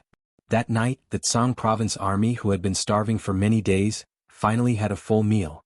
Although Zhou Chongyue was dead, his son was still alive, and so were the 20,000 soldiers of the rebel army. The weather was still bad and the reinforcements from Yunzhou could not arrive. The Tsang province army only had 3,000 soldiers left, but only 2,000 could fight. Guomeng's suggestion was to defend. "We've taken some supplies. We can defend until the Yunzhou army arrives." Shenyuan did not agree with this idea.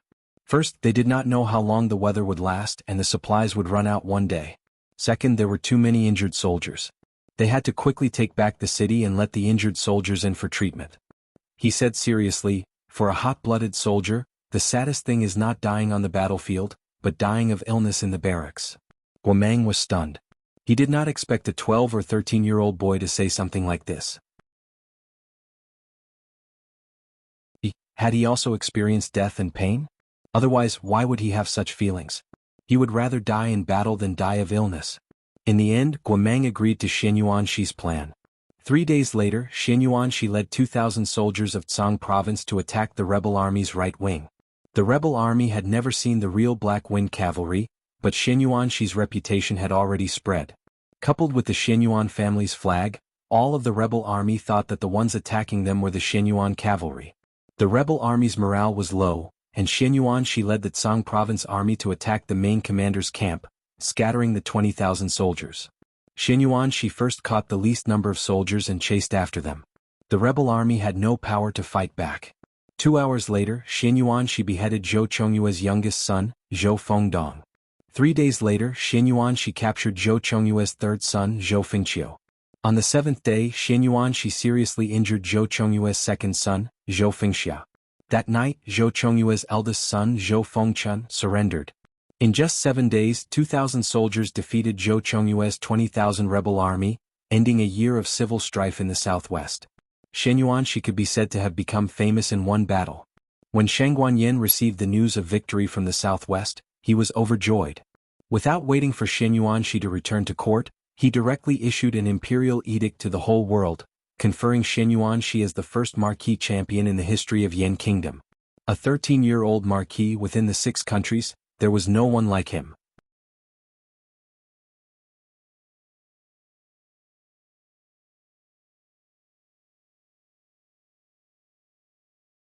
Chapter 994. For the time being, Shenyuan did not know that he had been conferred the title of Marquis Champion. The civil strife in the southwest had been quelled, and he was preparing to return. Before leaving, he arrived at Sima Slope. Riding little Shi, he stood on a high slope and gazed into the vast expanse of whiteness in the distance. Guomeng urged his horse to follow beside him. Seeing that he did not speak for a long time, Guomeng felt sure he could not figure out what he was thinking. After these days of contact, Guomeng had a whole new level of respect for this youth who was even younger than his own son.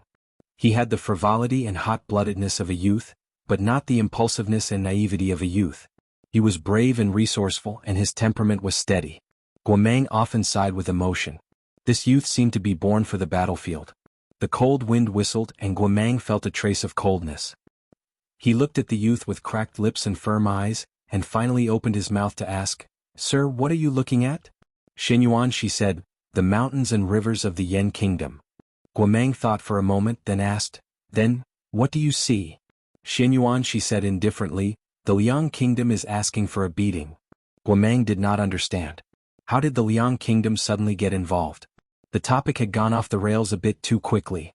Shenyuan, she was not stingy with his answer. Where did the rebel army's armor and weapons come from? Where did the money to raise the army come from? Zhou Chongyue is only a martial artist. How could he have such great ability? Guomang's expression changed. "You mean, the Liang kingdom is behind the chaos in the southwest?"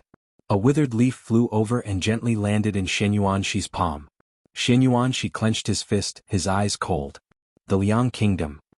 He released his hand, and the withered leaf turned into fine powder, which was blown away by the wind into the snow.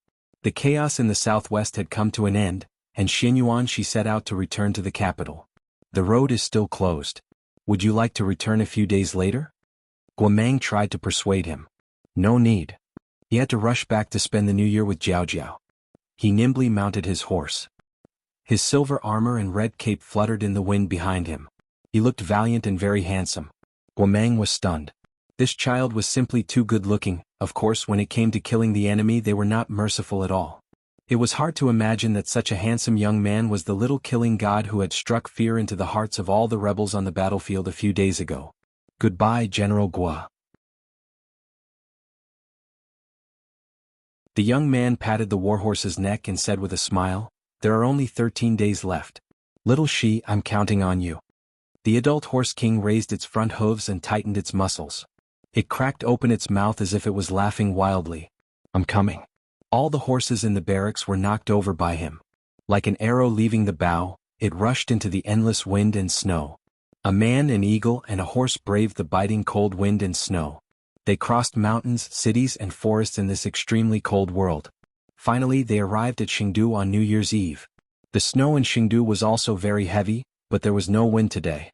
The goose feather-like snow fell quietly. There were no pedestrians on the street, and the shops were closed.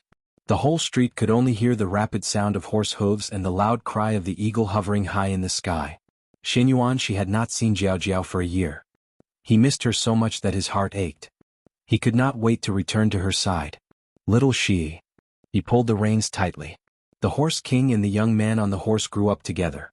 They had a tacit understanding and increased the speed of the horse. The horse king actually wanted to go back earlier. Human cubs were good, but it was troublesome to walk them. This time it had slipped away for a year. It really did not want to slip away again. It wanted to go back to Jiao Jiao. This year, Gu Jiao and Xiao Heng took the children to celebrate the new year in the Yan kingdom. First, they wanted to visit Duke and Shangguan Yan. Second, the situation in the Yan kingdom was tense. Shenyuan Qi had been guarding the border for 2 years and had not returned to the capital. Gu Jiao may go to the battlefield. The mother-in-law and daughter-in-law strolled in the imperial garden wrapped in silver. From time to time, the children's laughter could be heard from behind the flowers in front of them. They were innocent and carefree. Shangguan Yan's eyes flashed with a trace of tenderness. The longer she was the emperor, the stronger her fierce aura was. The palace servants rarely saw her soft side. Shangguan Yan said with emotion, "Jing Kong has made a great contribution to the civil strife in the southwest. Do you know that he asked to go to the southwest? He said that if he did not go, you would go." Gu Jiao's expression froze. Shangguan Yan sighed. "He said that you don't need to fight anymore in the future. You will fight all the battles.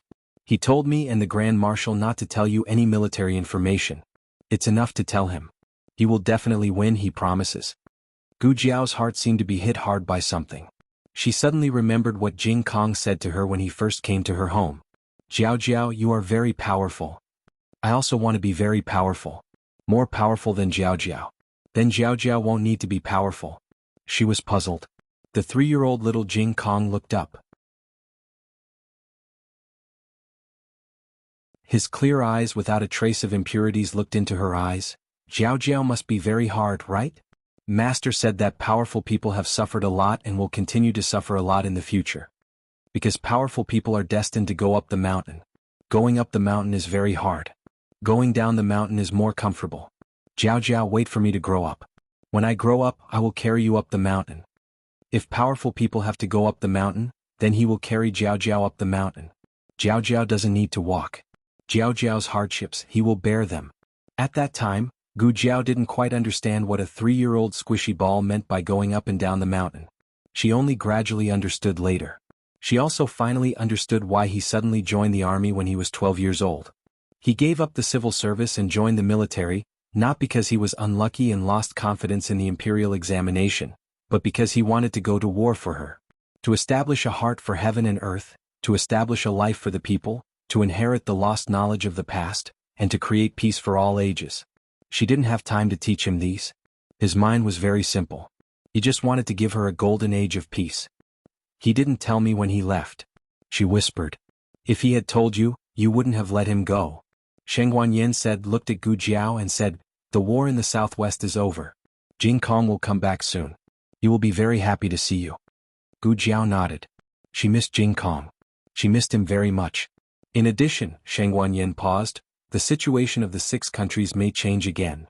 Since the last war against Jin, the 6 countries had been at peace for several years. But not long ago, this delicate balance was broken.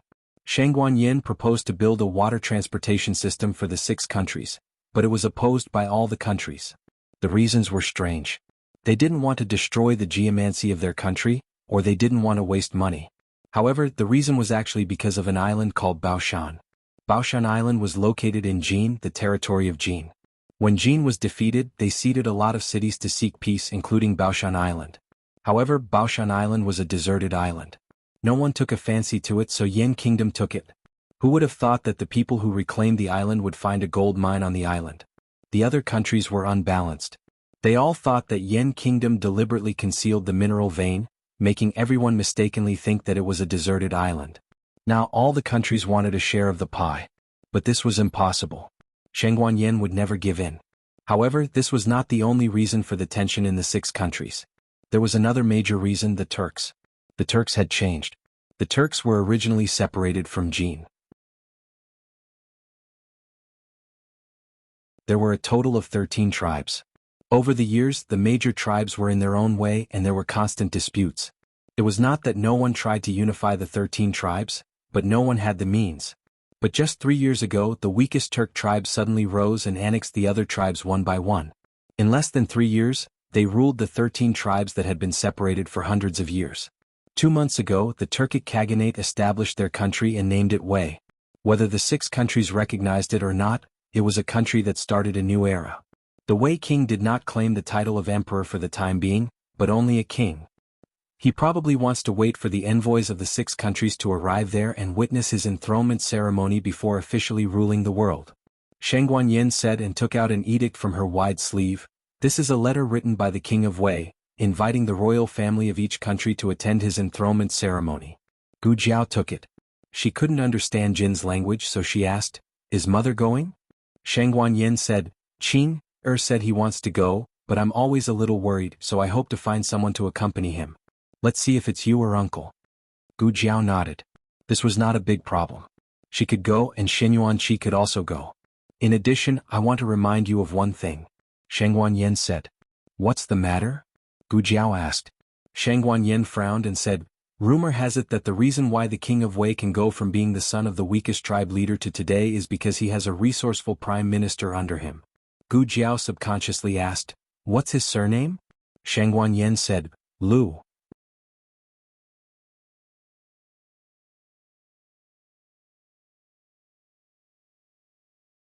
Chapter 995. Lu, what? Gu Jiao asked. Sheng Guanyin shook her head. "I don't know much about the Wei country's prime minister. I only know that his surname is Lu and he comes from a poor background. He came across the Wei country's prince by chance. Perhaps because they were in the same boat they felt like old friends at first sight. Since then he has been working under the Wei country's prince. From an inconspicuous little strategist, he slowly became the Wei country's most powerful think tank." Gu Jiao's attention was on the poor background and the poor background of the Wei country. The Wei country. She murmured thoughtfully. Could it be him? While she was thinking, the 5-year-old Xiao Yen ran over with her little brother, bold, sweating. The twins were very delicate. They were white and tender. When they smiled, they had a pair of small dimples. They were very cute. Xiao Yan raised her chubby little face and said with a smile, Imperial Grandmother Mother Tsong wants to play sleigh. The quiet little handsome boy Xiao Tsong's face darkened. You want to play? Who likes that kind of childish thing? Go play. Gu Jiao said. Xiao Yan happily pulled Xiao Tsong away. Xiao Tsong, who was just a tool from beginning to end. The Yan country's imperial palace was very big. In order to let the two little guys play to their heart's content, Shangguan Yin didn't hesitate to tear down a garden and 2 palaces to make a super big ski resort near the imperial garden. The palace servant brought the light shui sleigh made by Xiao Heng himself. Xiao Yan twisted her little butt and couldn't wait to sit on it. What are you doing? Come on, little brother. She especially liked to call Xiao Tsong little brother. But in fact, Xiao Tsong never thought of himself as a little brother. Originally, he should have been the first to come out, but this girl kicked him aside and snatched the first place from him. So he was actually the older brother. Xiao Yan spread her hands and raised her eyebrows. Are you afraid? Xiao Tsong sat on it expressionlessly. The first place was taken by Xiao Yan. He sat behind Xiao Yan. He quietly pinched the corner of Xiao Yan's clothes. Xiao Yan tightened her grip on the reins and said proudly, Don't tell me you secretly pinched my clothes again? Xiao Tsong's expression froze, but his tone remained the same. I'm afraid that you'll fall. Xiao Yan patted her chest and said crisply, It's okay to be afraid. You're the younger brother. Big sister will protect you. Xiao Tsong, don't imitate your uncle. Xiao Yan smiled mischievously. Sit tight. Wasn't it just a sleigh pulled by a few palace servants? It wasn't that fast either. Did they think that they couldn't sit properly? Just as Xiao Tsong finished muttering to himself, he saw a black horse galloping over at lightning speed. It picked up the rope of the sled and galloped off. Xiao Tsong's face turned pale. Why was it little Shi? He didn't have time to jump off the sled or call for help. Little Shi was running too fast. As soon as he opened his mouth, he was blown into a little sad frog. Little Shi ran 3 laps before stopping. The twins' hair was blown into a chamate style. Xiao Yan was so excited that she clapped her hands. One more time. One more time. Xiao Tsong calmly got off the light shui and covered his chest with his hands. With a cold expression, he knelt down in the snow and vomited. On the other side, Xianyuan she finally saw Jiao Jiao, whom she had been longing for. Everything had changed over the years, but Jiao Jiao was still the same in his eyes. Gu Jiao Jiao was wearing a light green brocade cloak. The edge of her hat was inlaid with a circle of snow-white fur. When the wind blew, the fur swayed gently, making her skin look even more beautiful. Jiao Jiao. He couldn't hide the excitement in his heart as he called out her name loudly. When Gu Jiao Jiao heard him, she immediately turned around and saw the travel-worn youth across the frozen lotus pond. A trace of surprise flashed through her eyes, and the corners of her lips curled up. Jing Kong. Xianyuan she used his qinggong and leaped into the air. He wanted to give Jiao Jiao a handsome and confident figure so that Jiao Jiao would be immersed in his charm and be unable to extricate herself. At the same time, he wanted to prove to Jiao Jiao that he was no longer the little wrestling monk from before. The palace maids all screamed. Heavens, which girl could resist such a beautiful youth falling from the sky? Gu Jiao Jiao also smiled as she looked at the youth flying towards her. Just as he was about to land, a crisp and demonic voice suddenly sounded from not far away. Uncle Jing Kong. Xianyuan she's breath stagnated, his body stiffened, and he fell from the air. It was neither close nor far, and he just happened to fall in front of Gu Jiao Jiao. His handsome face fell and he fell flat on his face. Gu Jiao Jiao, Shangguan Yin, all the palace maids. The culprit Xiao Yan ran over and squatted beside the Uncle Jing Kong. She tilted her head and looked at him curiously. 3 seconds later, she copied the same posture as the Uncle Jing Kong. She buried her face in the snow and positioned herself like a small horse. Everyone again. It was rare for him to act cool, but the result was that he fell like a toad. Xianyuan she wished that he could die on the spot. He clenched his fists and gritted his teeth for 5 seconds before he calmly got up from the snow. Then he saw the little kid who imitated him. The young man's body trembled. No way. Did he fall so ugly? I want to die again. Gu Jiao Jiao laughed. Xianyuan she looked at her laughing uncontrollably and scratched his head. Alright, if it could make Jiao Jiao happy, it was worth it no matter how ugly the fall was. Xiao Yan was very dedicated.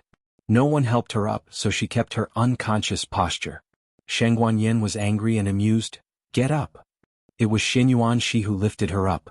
He didn't realize that the way he lifted Xiao Yan was exactly the same as the way Xiao Heng lifted him. Uncle Jing Kong, I miss you so much. You've become more handsome.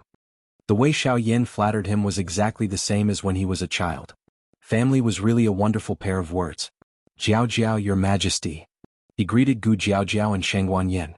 Shang Guanyin nodded with relief. It's been hard on you. Did you get hurt? No. He shook his head decisively. Then he looked around. Huh? Why don't I see Tsonger and Xiao Xian? Xiao Yin sat on his arm and complained with an exaggerated expression. Little brother was sitting in the sleigh and was so scared that he vomited.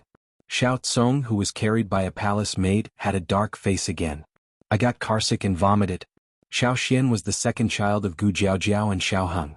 He was also born in the 12th lunar month and just celebrated his second birthday a few days ago. He was sleeping. Shang Guanyin knew that the siblings had a lot of intimate things to talk about since they just came back from Jing Kong. She smiled and said, Xiao Xian should wake up. You can go and see him. Come to Fengqi Palace for dinner tonight. Okay. Gu Jiaojiao agreed. Shang Guanyin left with everyone. Xin Yuanxi put down Xiao Yan and cupped his hands to salute Shang Guanyin. Gu Jiaojiao stared at the handsome and well-educated young man in front of her and couldn't help but sigh with emotion. The little boy had really grown up. Xiao Yan could walk by herself. She walked in front of Xiao Kong. Xiao Tsong was a little weak after vomiting. Gu Jiaojiao planned to take him from the palace maid. I'll do it. Xin Yuanxi said. He stretched out his slender arms and picked up the 5-year-old Xiao Kong, uncle from Jing Kong. Xiao Tsong weakly called out. He gently looked at the little guy in his arms. Don't talk. Gu Jiaojiao looked at him with a slight smile. You've grown taller. After a pause, she said, You've become tanned. The first sentence was quite funny, but the second sentence made him stiff. The dark history of being tanned by his bad brother-in-law came to his mind. His expression changed and he began to look around. Gu Jiaojiao said, Your brother-in-law is not here. He went to repair the gun with your brother Qing. Xin Yuanxi coughed lightly. I didn't find a bad brother-in-law. Gu Jiaojiao smiled. Are you injured? She asked. I'm not injured, he said firmly. Gu Jiaojiao said, Okay, let me examine you later. He choked and his eyes flashed. No, I'm not a child. I can't show you. There were too many big and small injuries on his body.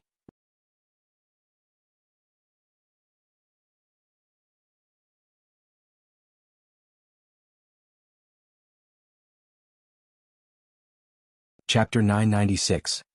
The little boy stuck out half of his body and looked around. He had a round little head and wore a clean little monk's robe. A string of small Buddhist prayer beads hung around his neck. He held the door frame with one hand and held the string of small Buddhist prayer beads with the other. He looked very obedient and cute. Xin Yuanxi, however, was stunned. Who is this?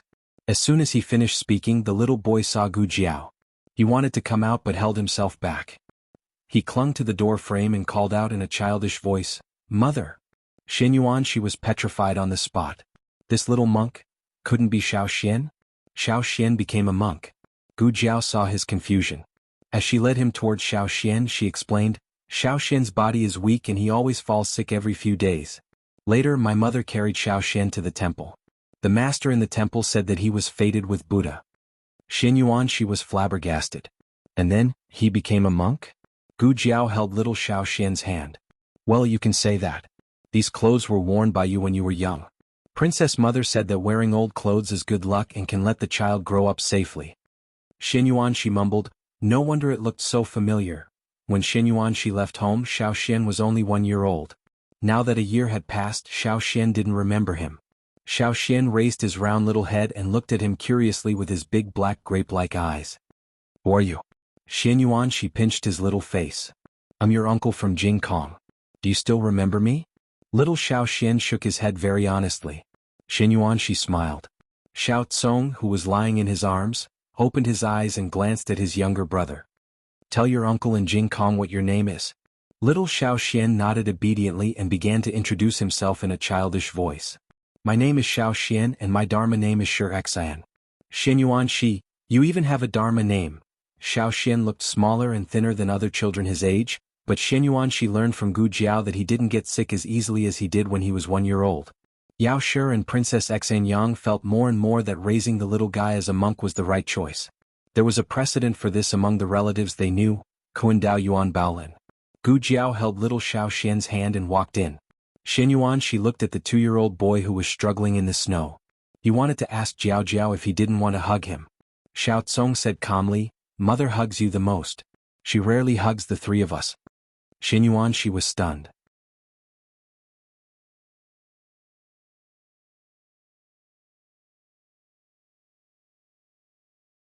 She took out 4 fingers and looked at little Xiao Xian with a mischievous gaze.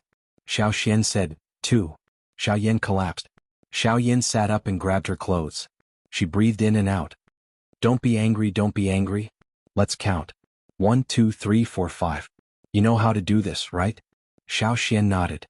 Xiao Yan taught seriously. 1, 2, 3, 4, 5. Xiao Xian answered seriously, Shang Mountain, hit tiger, head, axe, tiger. Xiao Yan spat out 180 degrees of blood on the spot. After spitting out the non-existent blood, she fell backwards, her small body sprawled out on the heated bed. Next door, Gu Jiao had just finished examining Xiao Tsong's body. He only had simple motion sickness and would be fine after a day or 2 of rest. She asked the nanny to take Xiao Tsong out. Xianyuan she also planned to go out. "Sit down," Gu Jiao said. Xianyuan she scratched his head and smiled. "I really don't need it. I didn't vomit." Gu Jiao pressed him down on the chair. The white light from the window shone on the youth's handsome face. He blushed a little and his ears were visibly red. "I'm really fine," he said. Gu Jiao took his pulse and asked seriously, "Where are you hurt?" "No," he subconsciously retorted. He thought of something and his eyes flashed. He raised his left wrist and said, "Are you talking about this?" Gu Jiao lifted his sleeve slightly, revealing a red and swollen bruise. He said carelessly, "I didn't hold the red tasseled spear properly that day and accidentally twisted it." In the past, he would sit on the threshold and wait to show her his small injury. He would even save his tears for her to see when she came back. Now, he was covered in bruises and refused to say a word. "Let me do it." Xiao Heng's voice suddenly appeared at the door. The 2 of them looked at him in unison. "You're back," Gu Jiao said. Xiao Heng nodded and stepped into the room. He looked at the medicine box on the table and said to Gu Jiao, "There are couplets outside. Do you want to take a look?" "Okay."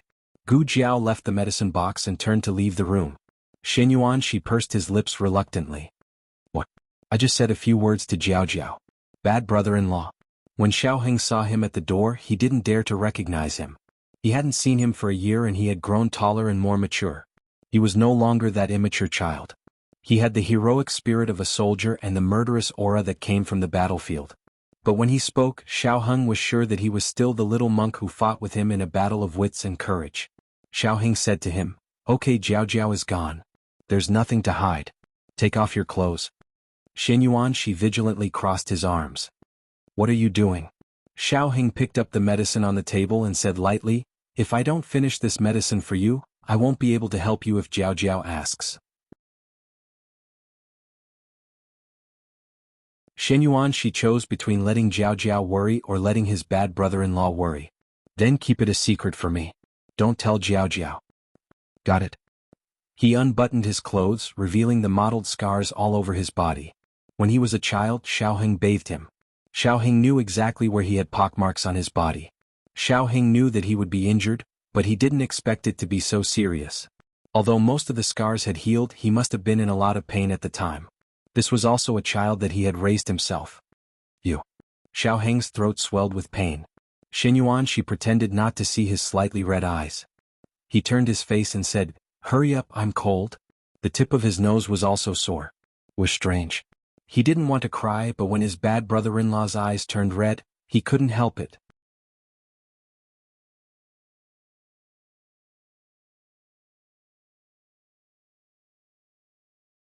Chapter 997. Xiao Heng stayed in the room for half an hour before coming out. Just now, he deliberately gave Gu Jiao a reason to leave, not because Gu Jiao really wants to read the couplets. Sure enough, he went next door. Gu Jiao sat there motionless. That quiet look of hers made one's heart ache. Gu Jiao heard him push the door open. She got up and looked at him. Her tone was calm, but her eyes were worried. "How is Jing Kong?" Xiao Heng entered the room and put the empty bottle of medicine on the table. The answer was already obvious. Such a big bottle, their whole family can't use it in a year. It can be seen how many injuries Jing Kong has. Gu Jiao sullenly put her forehead on his tight chest. He raised his slender hand and gently rubbed her head. When she was depressed, he always comforted her like this. Xiaoheng whispered, "Don't be too sad." I looked carefully, his injuries are all healed. He can calmly explain to her. Just now in the room he almost couldn't hold it in several times. Fortunately, his embarrassing appearance was not seen by Jiao Jiao, otherwise he will have no face to see people in the future. She whispered, "He used to have acne. I didn't even want him to leave a small pockmark, so I wrapped his little hand. He sneaked out to scratch himself and was caught red-handed by Gu Changqing. Now that he has so many scars on his body, her heart must be in pain. Also, he would even tell me when he hurt his finger by hitting walnuts." Xiaoheng doesn't know how to comfort her. Boys are like this. When they are young they always stick to their mother. But as they slowly grow up, some words, some things can only be known by their father. Probably this is the price of growing up. It's the child's protection of his mother. Dinner was placed in Shangguan Yan's room. Because Xiao Tsong just vomited, his body hasn't recovered, so someone has to carry him. Xiao Heng has already carried Xiao Yan and little Xiao Xian, so Gu Jiao went to carry Xiao Kong. But how can Shen Yuanxi let Jiao Jiao be tired? He had to be the one to carry the baby. Shen Yuanxi decisively took Xiao Kong. Xiao Tsong sat in his arms with a dark face. "Uncle, can you be a human?" Tonight was the New Year's Eve dinner. Dukan was invited to the palace and so was Feng Wuxia. Feng Wuxia was rather confused.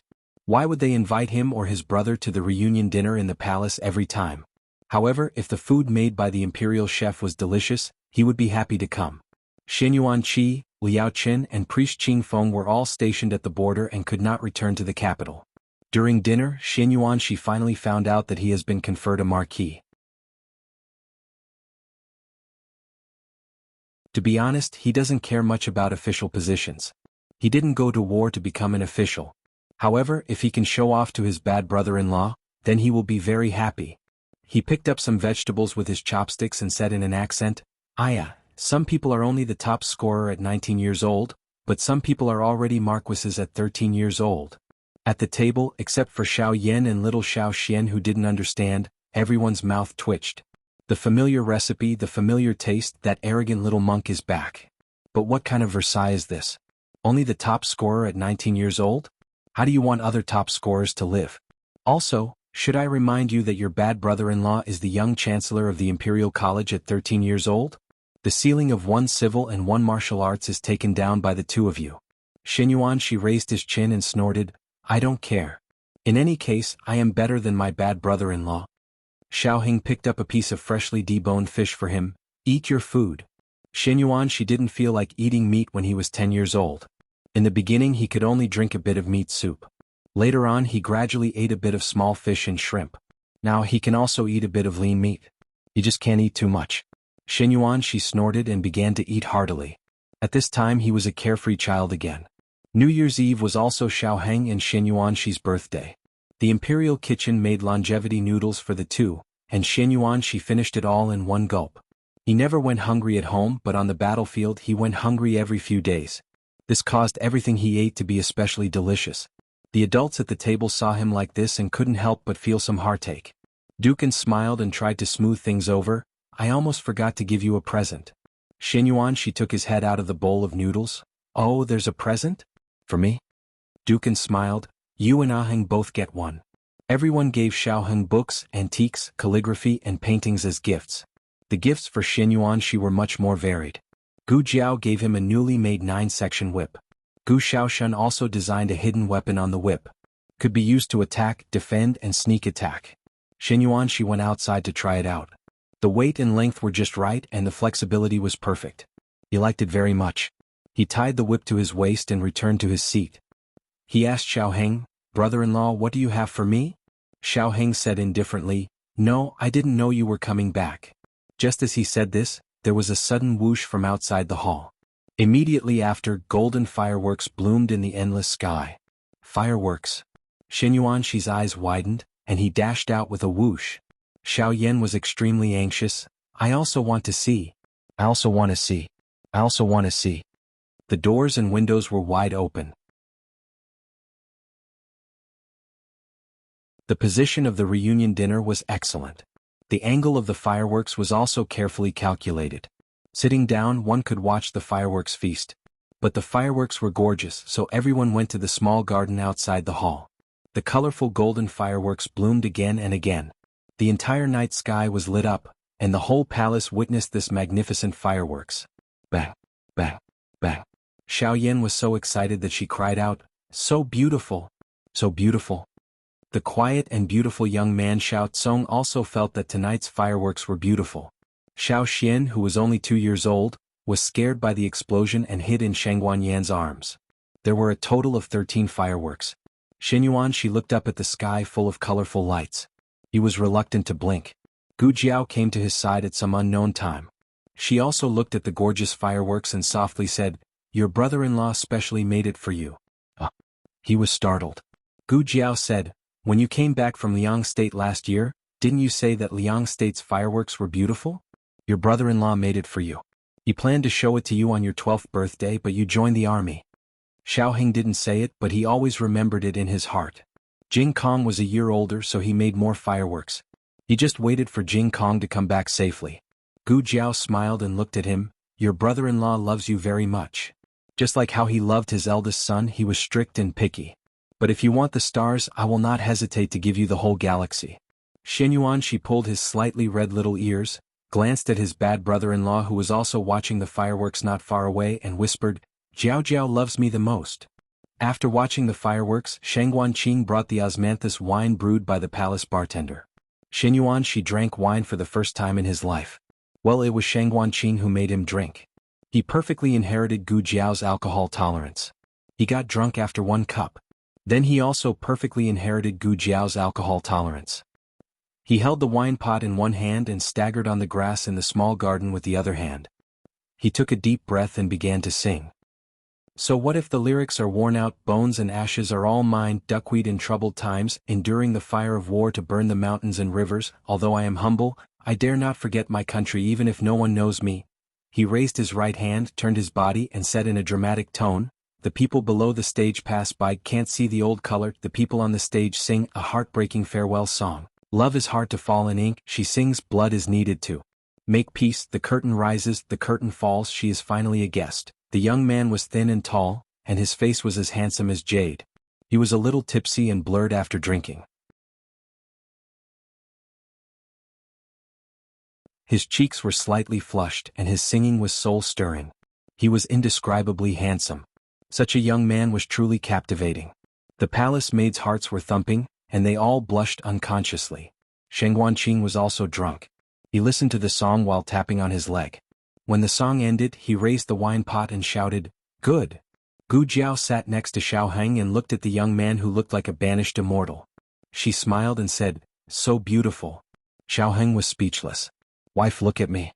Xianyuan she drank 2 more mouthfuls and was so drunk that he passed out. Xiao Heng came over and carried him back. I can walk by myself." He waved his hand and refused. Xiao Heng looked at him with anger and amusement. "Walk a few steps for me to see." Xinyuan she was speechless. Xiao Heng carried him up. Xinyuan she lay on his back and squeezed his shoulder. He muttered, "Bad brother-in-law? Why do I feel that you have become smaller?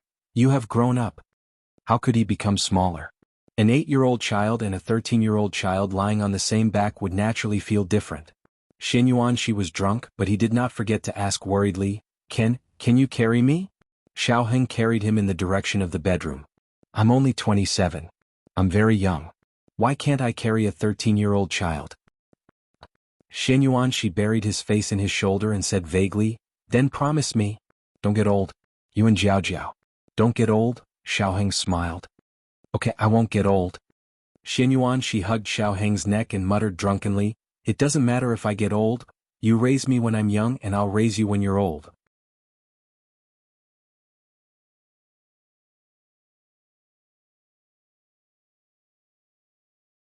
Chapter 998. The 3 children were also tired from playing. Xiao Tsong was the first to fall asleep in Nguigong's arms. Little Xiao Xian, who was held by Shangguan Yin, was also very sleepy. The little bald head was like a chicken pecking rice. Xiao Yin wanted to light a few more firecrackers, but unfortunately she ran out of power. She dragged her small body weakly to Gu Jiao's side. At this moment she really couldn't walk, so Gu Jiao picked her up. And Guogong warmly said, "Let's send the children back to sleep first. His Majesty should also rest." Sheng Guanyin nodded her head and lovingly looked at Xiao Xian, who was sleeping soundly in her arms. She wrapped his cloak tightly. "It's cold, it's time to go back." In fact, the twins were usually very sturdy. They generally didn't get sick in the wind and rain. Only little Xiao Xian's body was weak, so she had to be careful at all times. "Your Majesty, this old servant will do it."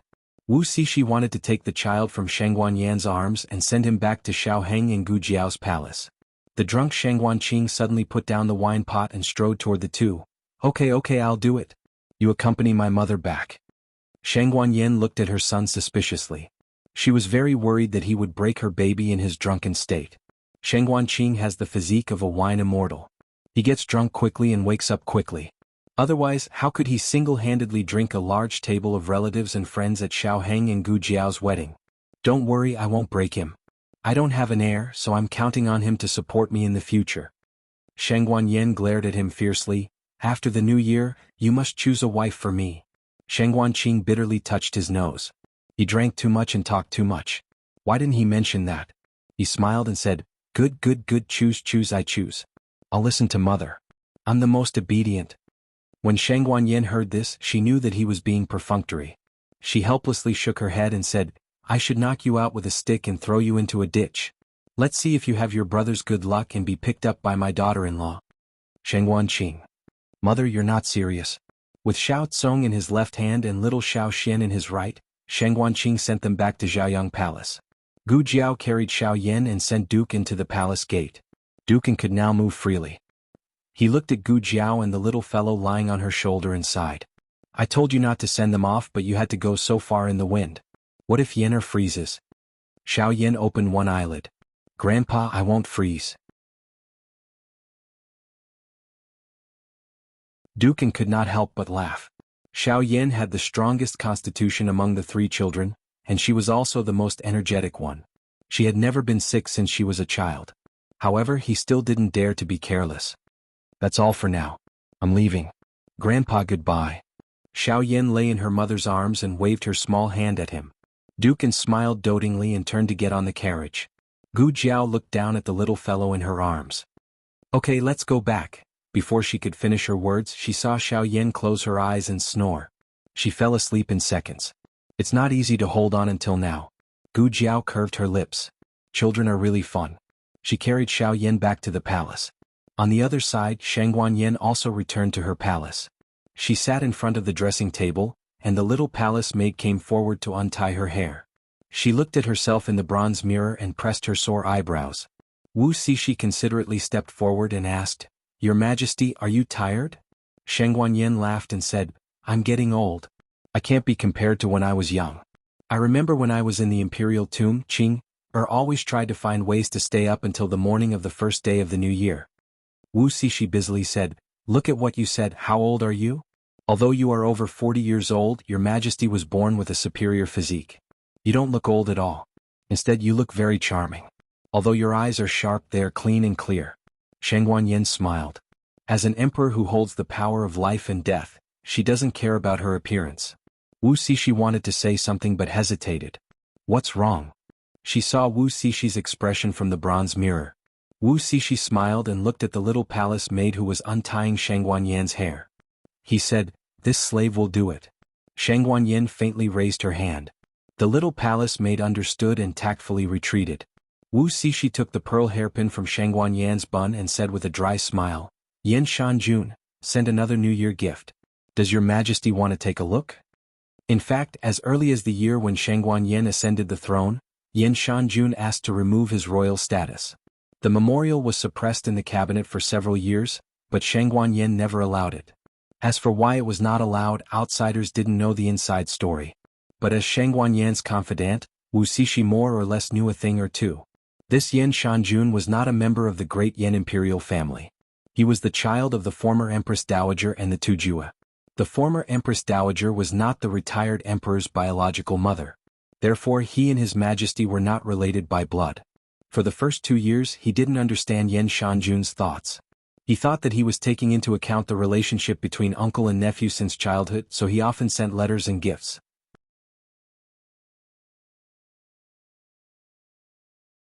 Until one time, he accidentally bumped into Yen Shanjun, who came to the imperial palace to visit His Majesty. Yen Shanjun put His Majesty on the desk and deeply stared at His Majesty, saying, "Shangguanyen, I told you when we meet again, I will not be your imperial uncle." My goodness, he only hated that he was not blind and deaf. If he bumped into this, he was afraid that he would be silenced. Fortunately, His Majesty was merciful and didn't mention killing him. His Majesty later pushed Yen Shanjun away. As for whether it was because he disturbed him or His Majesty didn't have any interest in Yen Shanjun, he didn't know. "No need, put it in the warehouse," Shangguanyen lightly said. Wu Cixi opened his mouth. "Ah, this?" Shangguanyen coldly looked at him from the bronze mirror. "What this? If I tell you to do it, then do it." While Wu Cixi was worried about what to do, Shangguanqing came. Wu Cixi felt as if he had been granted amnesty. Shangguanqing stepped inside. "I'll talk to my mother for a while. You go and get me a bowl of hangover soup." "Yes, yes." Wu Cixi hurriedly retreated. No one helped her with her hair, so Shangguanyen had to do it herself. Shangguanqing pulled a stool with his foot and sat down beside her. He tilted his head and looked at her with a smile. "My mother is beautiful. Those women outside can't be compared to her." Shangguanyen lightly said, "Do I need you to say that?" Shangguanqing curled his lips. "Well, you're quite good at it." "Song-er and the others are asleep?" Shangguanyen took off the hair clip on her head. Shangguanqing hummed. Shangguanyen said, "Then why did you come to my palace in the middle of the night? Did you drink too much and went to the wrong palace?" Shangguanqing bluntly said, "I heard that Yen Shanjun gave you a New Year gift again. I want to see it." Shangguanyen calmly said, "If you want to see it, go see it yourself." Shangguanqing suddenly changed the topic. "He's a nice guy." Shangguanyen's action of removing the earrings paused. She looked at her son from the bronze mirror. Shangguanqing was bowing his head and admiring his new official boots. She didn't ask Shangguanqing how he knew. Shangguanqing looked unreliable, but he was actually very clever. Many things can't be hidden from him. "Are you worried that I won't be willing to find a stepfather for me?" "No, I'm already so old. Having a stepfather won't affect me much. And," he paused and said, "Yen Shanjun is very good to me. There are some things he didn't want me to tell you. I thought it would be better to tell you. I don't want to force you to accept anyone's feelings. I want you to know the whole truth and then carefully consider your own choice. When I was a child, I always liked to escape from the Imperial Mausoleum to explore the outside world. Although there were guards following me, I always liked to drill into dangerous places. Several times I escaped from death thanks to Yen Shanjun. He was not in the capital for a few days. People always thought that he liked to travel. Many times he actually went to find me, but he couldn't say it. He was afraid that Imperial Grandfather would find out and suspect that you colluded with him. He took out a wooden dagger from his arms. There were a few teeth marks on it. It was bitten by the woman who was about to give birth under the Ghost Mountain. When I was 7 years old, he made it for me. Also, when you were dealing with the Crown Prince, he revealed a lot of information about the Crown Prince's mansion to the palace people around you. So, if you don't accept him because you are worried about me, you can dispel this doubt. The next day, Xiao Heng paid the price for carrying the Jing Kong. When he woke up, his waist and back were sore. That kid is too heavy. When he was a child, he always looked a year younger than his peers. How could he grow so much when he was older? At 13 years old, he was taller than Gu Yan and Gu Xiaoshan, who were 15 years old. Gu Jiao sat up and looked at him. There were so many guards, but you had to carry it yourself. Does it hurt? It doesn't hurt. Xiao Heng put down the hand that was rubbing his back in a second and sat up straight to save face. Gu Jiao pursed her lips and slowly pulled back the quilt behind her, revealing 3 small black heads. The 3 of them looked at him with blinking eyes. Xiao Heng was stunned. Gu Jiao said mischievously, "Did you hear that? Just now father said it doesn't hurt. We can go hiking today." Xiao Heng.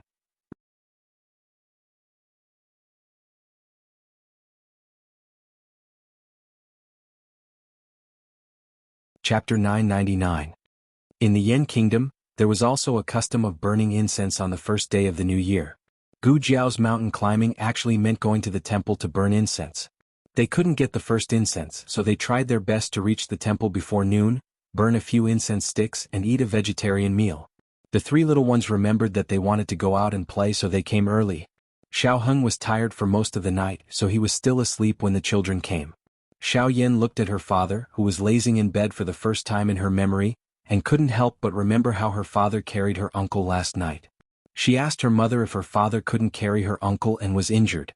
If her father was injured, then he definitely couldn't climb the mountain today. But her father just said that it didn't hurt. Yeah. Let's climb up. Xiao Yan scrambled to her feet. She first pulled Xiao Tsong up, then clumsily carried the 2-year-old Xiao Xian down. She giggled and said, "Daddy, you're awesome. Uncle in Jing Kong is already so old, yet you can carry him." With this flattery, Xiao Heng didn't even have the leeway to go back on his word. Otherwise, wouldn't he become a weak father? He wanted face in front of his wife, but he also wanted dignity in front of his children. He cleared his throat and said without changing his expression, "Cough, of course your uncle is heavy." Xiao Yan happily brought her 2 younger brothers out of the house. "We're going to climb the mountain." Gu Jiao looked at him with smiling eyes. Xiao Heng grabbed her hands, turned over, and pressed her under his body. He punishingly bit her soft lips and said fiercely, "You did it on purpose, didn't you?" Gu Jiao guiltily blinked her eyes. "Then are you going to punish me?" Xiao Heng, who was already punishing her. If this wasn't a punishment, then he would have to punish her even more. But after he was punished, he probably wouldn't be able to leave the house today. He took a deep breath and kissed her lips again. "I'll remember this and punish you when I come back tonight." After saying that, he suppressed the urge to be easily aroused by her early in the morning and let go of her. Then he saw her take out 1 box, 2 boxes, 3 boxes of Tao Tao from the small medicine box. Taking the initiative to accept the punishment, he was extremely obedient. Xiao Heng, Xianyuan, she lived in Zhaoyang Palace. After waking up their father, the 3 little kids went to wake up their uncle from Jing Kong. Xianyuan, she had a hangover after drinking a glass of wine.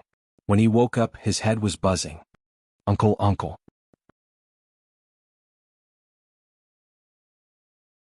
Xiao Yan jumped around his bed. "Wake up. We're going to climb the mountain." Xianyuan, she drowsily raised his other hand to block the dazzling light. Coincidentally, at this time, the little palace maid who came into the room to help him wash up came in with a basin. At a glance, she saw the lazy and handsome young man under the morning light. Her eyes swept past him and inadvertently caught a glimpse of the slightly moving small Adam's apple. She only felt her heart throbbing. Her footsteps staggered and the water in the basin spilled. "Get up. Get up." Xiao Yan turned into a little loudspeaker spirit and kept talking in Xianyuan Shi's ear. Xianyuan, she pulled the quilt to cover his head. She put her small head into the quilt and continued to talk tirelessly. Heaven's way of reincarnation. Xianyuan Shi, who had been talking to others, finally experienced the despair of his grandaunt and others. He was annoyed by Xiao Yan and sat up without any love for life. Okay, uncle is getting up." After breakfast, a group of people took a carriage to the Lingyin Temple in the outer city. Shengguan Yin was not in the entourage. Only Shengguan Qing and Xiao Heng's family were with them. There were too many pilgrims coming to the temple. The carriage could not go any further when it was 1 li away from the foot of the mountain. A group of people got off the carriage and walked. There were too many people here. It was impossible to let the children walk on the ground.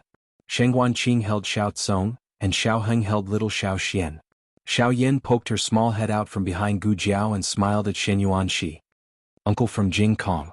Xianyuan Shi's eyebrows twitched. He braced himself and picked up Xiao Yan. Xiao Yan shook her head and talked all the way. Xianyuan Shi's head was about to explode. Xiao Heng held little Xiao Xian in one hand and held Gu Jiao in the other, leisurely following behind. Seeing that the former little monk was annoyed by Xiao Yan's quarrel, a certain someone is very happy. "Bad brother-in-law, you're not allowed to gloat."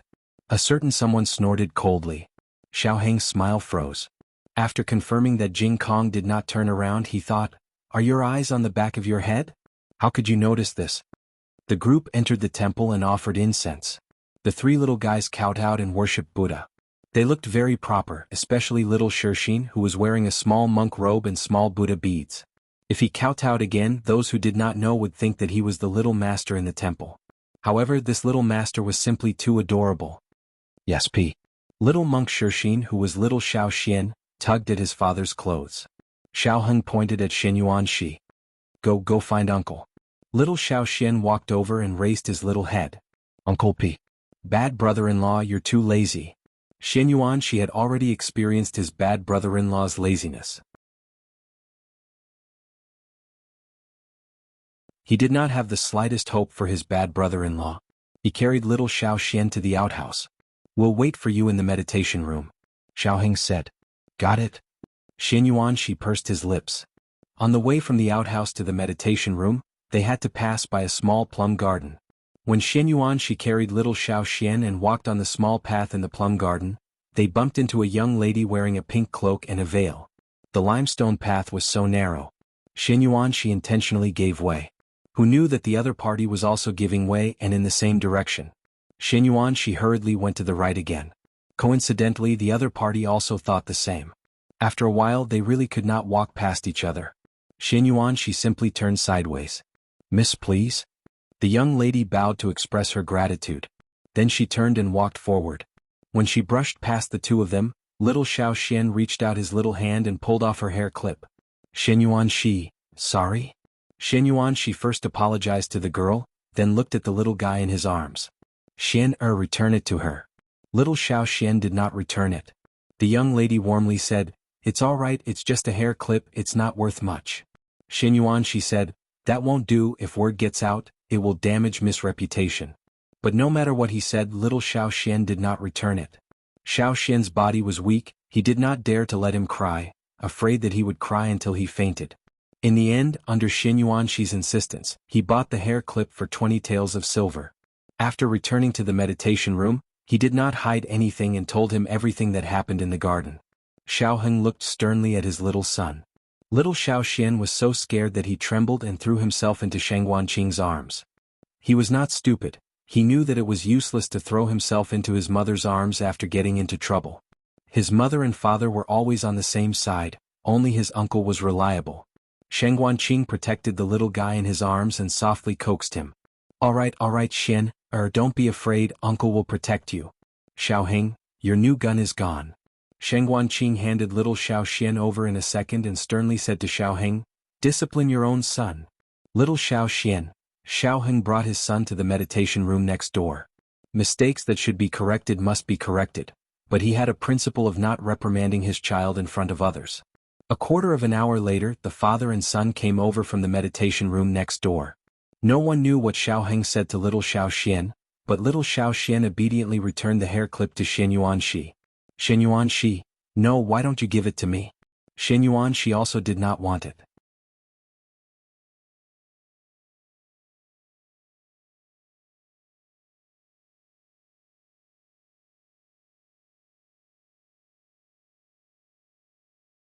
Chapter 1000. Last night he carried Jing Kong on his back and was already sore. Today he took the children to pray for incense for the whole day. Gu Jiao sympathized with her husband and consciously put back 2 boxes of Tao Tao in the drawer.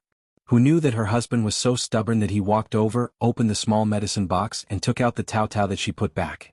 1 box, 2 boxes, 3 boxes. That's right, he even added another box. "Gu Jiao, do you have some misunderstanding about how long you can last?" The two of them spent an indescribably charming night, and they didn't stop until dawn. The couple who were supposed to visit the Duke's residence on the second day of the new year didn't get up this time. The 3 little kids were sensible children. They rarely went to disturb their parents. Usually they would disturb their uncle Sheng Wanqing. Now that Xianyuan shi was back, the 3 of them changed to disturb him. Xianyuan shi experienced the despair of being dominated by the little kids again. At dawn he was pulled out of bed by the steamed bun army led by Xiao Yan. Children were really energetic. The 3 of them wanted to ride horses today. Xiao Yan wanted to ride horses. She voted for the 3 of them, and Xiao Tsong's objection was invalid. Xianyuan shi took the 3 little tails to find little Shi. Little Shi wasn't in the stable at the moment. It went to the Black Wind King to flirt, but it was chased all the way by the Black Wind King. It escaped to the frozen lake and fell straight down. The Black Wind King was the same age as Gu Jiao. It was 24 years old this year, which was considered old for a warhorse. Ordinary warhorses began to enter old age at the age of 16. The horse's back would gradually droop, and its muscles would atrophy and become weak. However, these phenomena didn't seem to appear on the Black Wind King. It was still strong and healthy. Little Shi was beaten up badly. After a year, it thought it was strong, but when it came back, it realized that it was naive. Little Shi felt wronged. However, if one looked carefully they would still be able to see the difference. In the past, when the Black Wind King beat it up, it didn't even blush or pant. But now, after beating it up, it panted on the spot for a long time. Little She stood up with a disheveled mane. She walked over to Black Wind King and rubbed her head against him. It was as if they were asking, "Hey, are you okay?" The Black Wind King left proudly. In the end, its back was not as straight as it was when it was young. Over the past 7 years, countless warhorses from different countries had challenged its authority, but it had never been afraid of challenges. It had used its absolute strength to defend the honor of the Black Wind Riders and created its own legend. Even though it was panting heavily, its footsteps were still graceful and composed, and it carried an innate aura of slaughter and the domineering aura of a king. Little She silently followed behind it, mischievously stepping on its footprints. The Black Wind King turned around. Little 11 stared at it blankly. It opened its mouth wide and smiled at it. The Black Wind King retracted his gaze and continued to walk forward proudly. In the first month, the palace was immersed in the festive atmosphere of the Spring Festival. But one day, a piece of news from the border of the Zhao Kingdom broke the atmosphere. The western border of the Zhao Kingdom was breached and more than 10 cities were lost. Was it done by the Liang Kingdom? Gu Jiao asked the imperial guard who delivered the letter. The western border of the Zhao Kingdom was actually bordered by the Yan Kingdom, but the Yan Kingdom did not do such a thing and would not do such a thing. So only the Liang Kingdom was left. The Liang Kingdom was located southwest of the Zhao Kingdom, but it was farther away than the Yan Kingdom and separated by a long waterway. The imperial guard hurriedly said, I'm sorry. It's not the western border, it's the eastern border." The Qin Kingdom? Gu Jiao still remembered the battle of the ancient Moon City 8 years ago. Why would the Qin Kingdom fight with the Zhao Kingdom? Was Yuan Tang crazy? 2 years ago, the Qin Kingdom's emperor died and Yuan Tang ascended the throne. He had offended Prince Bo and had a falling out with Consort Rong's maternal family. His situation in the Qin Kingdom was not as peaceful as it seemed. Why would he attack the Zhao Kingdom? Besides, Yuan Tang had no reason to do so. The imperial guard braced himself and said, "It seems, it's not the Qin Kingdom's army, it's the Wei Kingdom's." Gu Jiao had 2 doubts in her heart. Why did the Wei Kingdom attack the Zhao Kingdom? Why could the Wei Kingdom's army enter the Qin Kingdom so smoothly? The imperial guard continued, "Also, there's one more thing. The Shadow Division has found out the name of that Lu Xiang. He's called Lu Yixing." Although she had already guessed it when it was confirmed, Gu Jiao was still shocked. The Zhao Kingdom probably never dreamed that the orphan of the Lu family, who was bullied by the Quan Kingdom like a rat crossing the street, would lead the Wei Kingdom's army 8 years later and break through the border of the Zhao Kingdom in one fell swoop and seize 12 cities. Gu Jiao murmured, "He's Yuan Tang's cousin. If his army enters the Qin Kingdom, Yuan Tang will give him face." However, the Zhao Kingdom's army is not to be trifled with. How did it fall to this extent?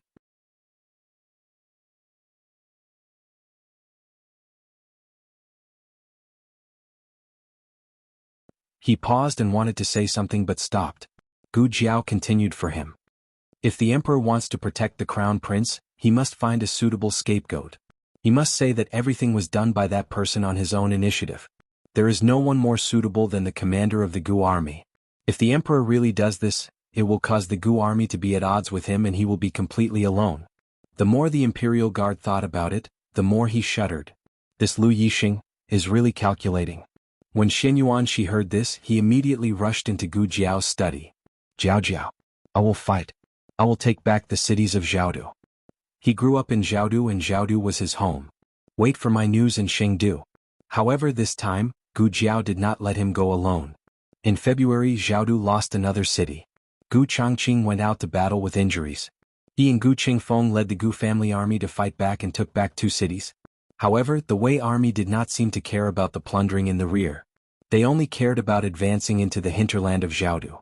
"If you take a city, I will take another one. Let's see who is faster." Gu Jiao fought with the Wei army under such circumstances. It was a cold spring morning. The sky was gloomy and dark clouds covered the sky. The 2 armies were at daggers drawn at the riverside of Li City. Gu Jiao was wearing red clothes and black armor. She was riding on the back of the powerful Black Wind King with a cold expression. Beside her were Little Shi and Xin Yuanshi, who were also wearing armor. Although it was called an army, it was actually only the 2 of them. The others were still on the road. Their horses were not as fast as the Black Wind King and Little Shi. The Wei army was happy. They had an army of 5,000. Wasn't it fun to capture 2 people alive? Who are you? A general of the Wei army asked. His surname was Mo, and he was a young general who was less than 30 years old. Xin Yuanshi rode his horse forward. The young man said frivolously, "Who are you to ask about my sister's name? Tell Lu Yixing to come out." Gu Jiao and Xin Yuanshi had strong auras. However, they were too young. Gu Jiao was 24 years old, but she looked younger than 20. Xin Yuanshi was even worse. A 13-year-old child could not pretend to be an adult. Moreover, the 2 of them were almost alone. Therefore, General Mo did not take them seriously at all. Gu Jiao said lightly, "I want to see Lu Yixing." General Mo sneered, "You think you can see Prime Minister Lu just because you want to? Who do you think you are? I don't mind telling you this. Even if the Prince of Zhao country comes, our Lord will not see him." As soon as he finished speaking, a white shadow flashed from behind the Wei army and rushed straight at Gu Jiao. Gu Jiao did not dodge. Xin Yuanshi's first reaction was to sneak attack. He was about to shoot an arrow when Gu Jiao gently grabbed his wrist. The little white shadow rushed into Gu Jiao's arms. Gu Jiao hugged the chubby little ball and asked in surprise, "Little sure?" Meow, it rubbed against Gu Jiao. 9 years ago, it was placed in Lu Yixing's home by Gu Jiao. At that time it was just a little ball of kitten. Now it was several times bigger and heavier. It almost filled Gu Jiao's arms. It's Little Sure? Xin Yuanshi was stunned. He had only heard about Little Sure from Jiao Jiao. He had never seen it in person. The Wei army was even more surprised than him. They had already recognized that the cat was the Prime Minister's beloved pet. The Prime Minister loved cats as much as his own life, and took it everywhere with him. It was the only cat that dared to tear the Prime Minister's memorial into pieces without worrying about being punished. It was very delicate. It was very fierce, very hard to please, and did not like to be close to people. Other than the Prime Minister, no one could touch it. It had even scratched the Emperor of Qin country with its claws. Now, it was actually throwing itself into a stranger's arms? Were their eyes playing tricks on them? Or did the young man use some trick to trick it? General Mo drew his sword from his waist. "Let go of the Prime Minister's beloved pet. Otherwise we'll kill without mercy." "Stop." A cold voice sounded from behind. General Mo was startled when he heard the voice. The Wei Kingdom army automatically opened up a path, and a man dressed in Wei Kingdom armor slowly rode out on his horse. Xin Yuanshi did not recognize him. Gu Jiao found him familiar. After staring at him for a few seconds, she frowned. Jun Xiuhan? Jun Xiuhan was a student of Yan Kingdom's Jianan Academy. 8 years ago, he was Gu Jiao's competitor during the selection of the Black Wind Cavalry commander. He successfully advanced to the last round. However, he took the initiative to give his bamboo tube to Gu Jiao in the bamboo forest and said to Gu Jiao, "I owe someone a favor. Now I'm returning it to you." Gu Jiao could not figure out who he was talking about. Could it be? Jun Xiuhan rode his horse to the front of Gu Jiao. Xin Yuanshi stopped him with his spear. "Don't get too close to my sister." Hearing the word, sister, Jun Xiuhan's eyes were not surprised. He calmly looked at Gu Jiao and lightly said, "Commander, shall we meet again? Lu Darren wants to see you."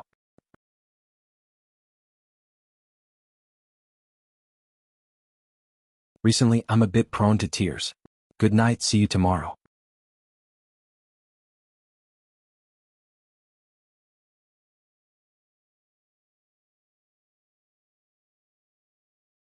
Chapter 1001. Under the dumbfounded gazes of all the Wei soldiers, 2 young people who came out of nowhere were brought to their camp by Lu Xiang's trusted aide. In a spacious and clean tent, Gu Jiao saw Lu Yixing, whom she had not seen for many years. He was already 30 years old. He had lost some of his youthful aura and gained some of the calmness and elegance accumulated over the years. He also gained some of the nobility and fierceness of a person in a high position. 9 years could change a person a lot. Gu Jiao had heard people call him Lu Xiang in her dreams when she returned to the Marquis's mansion.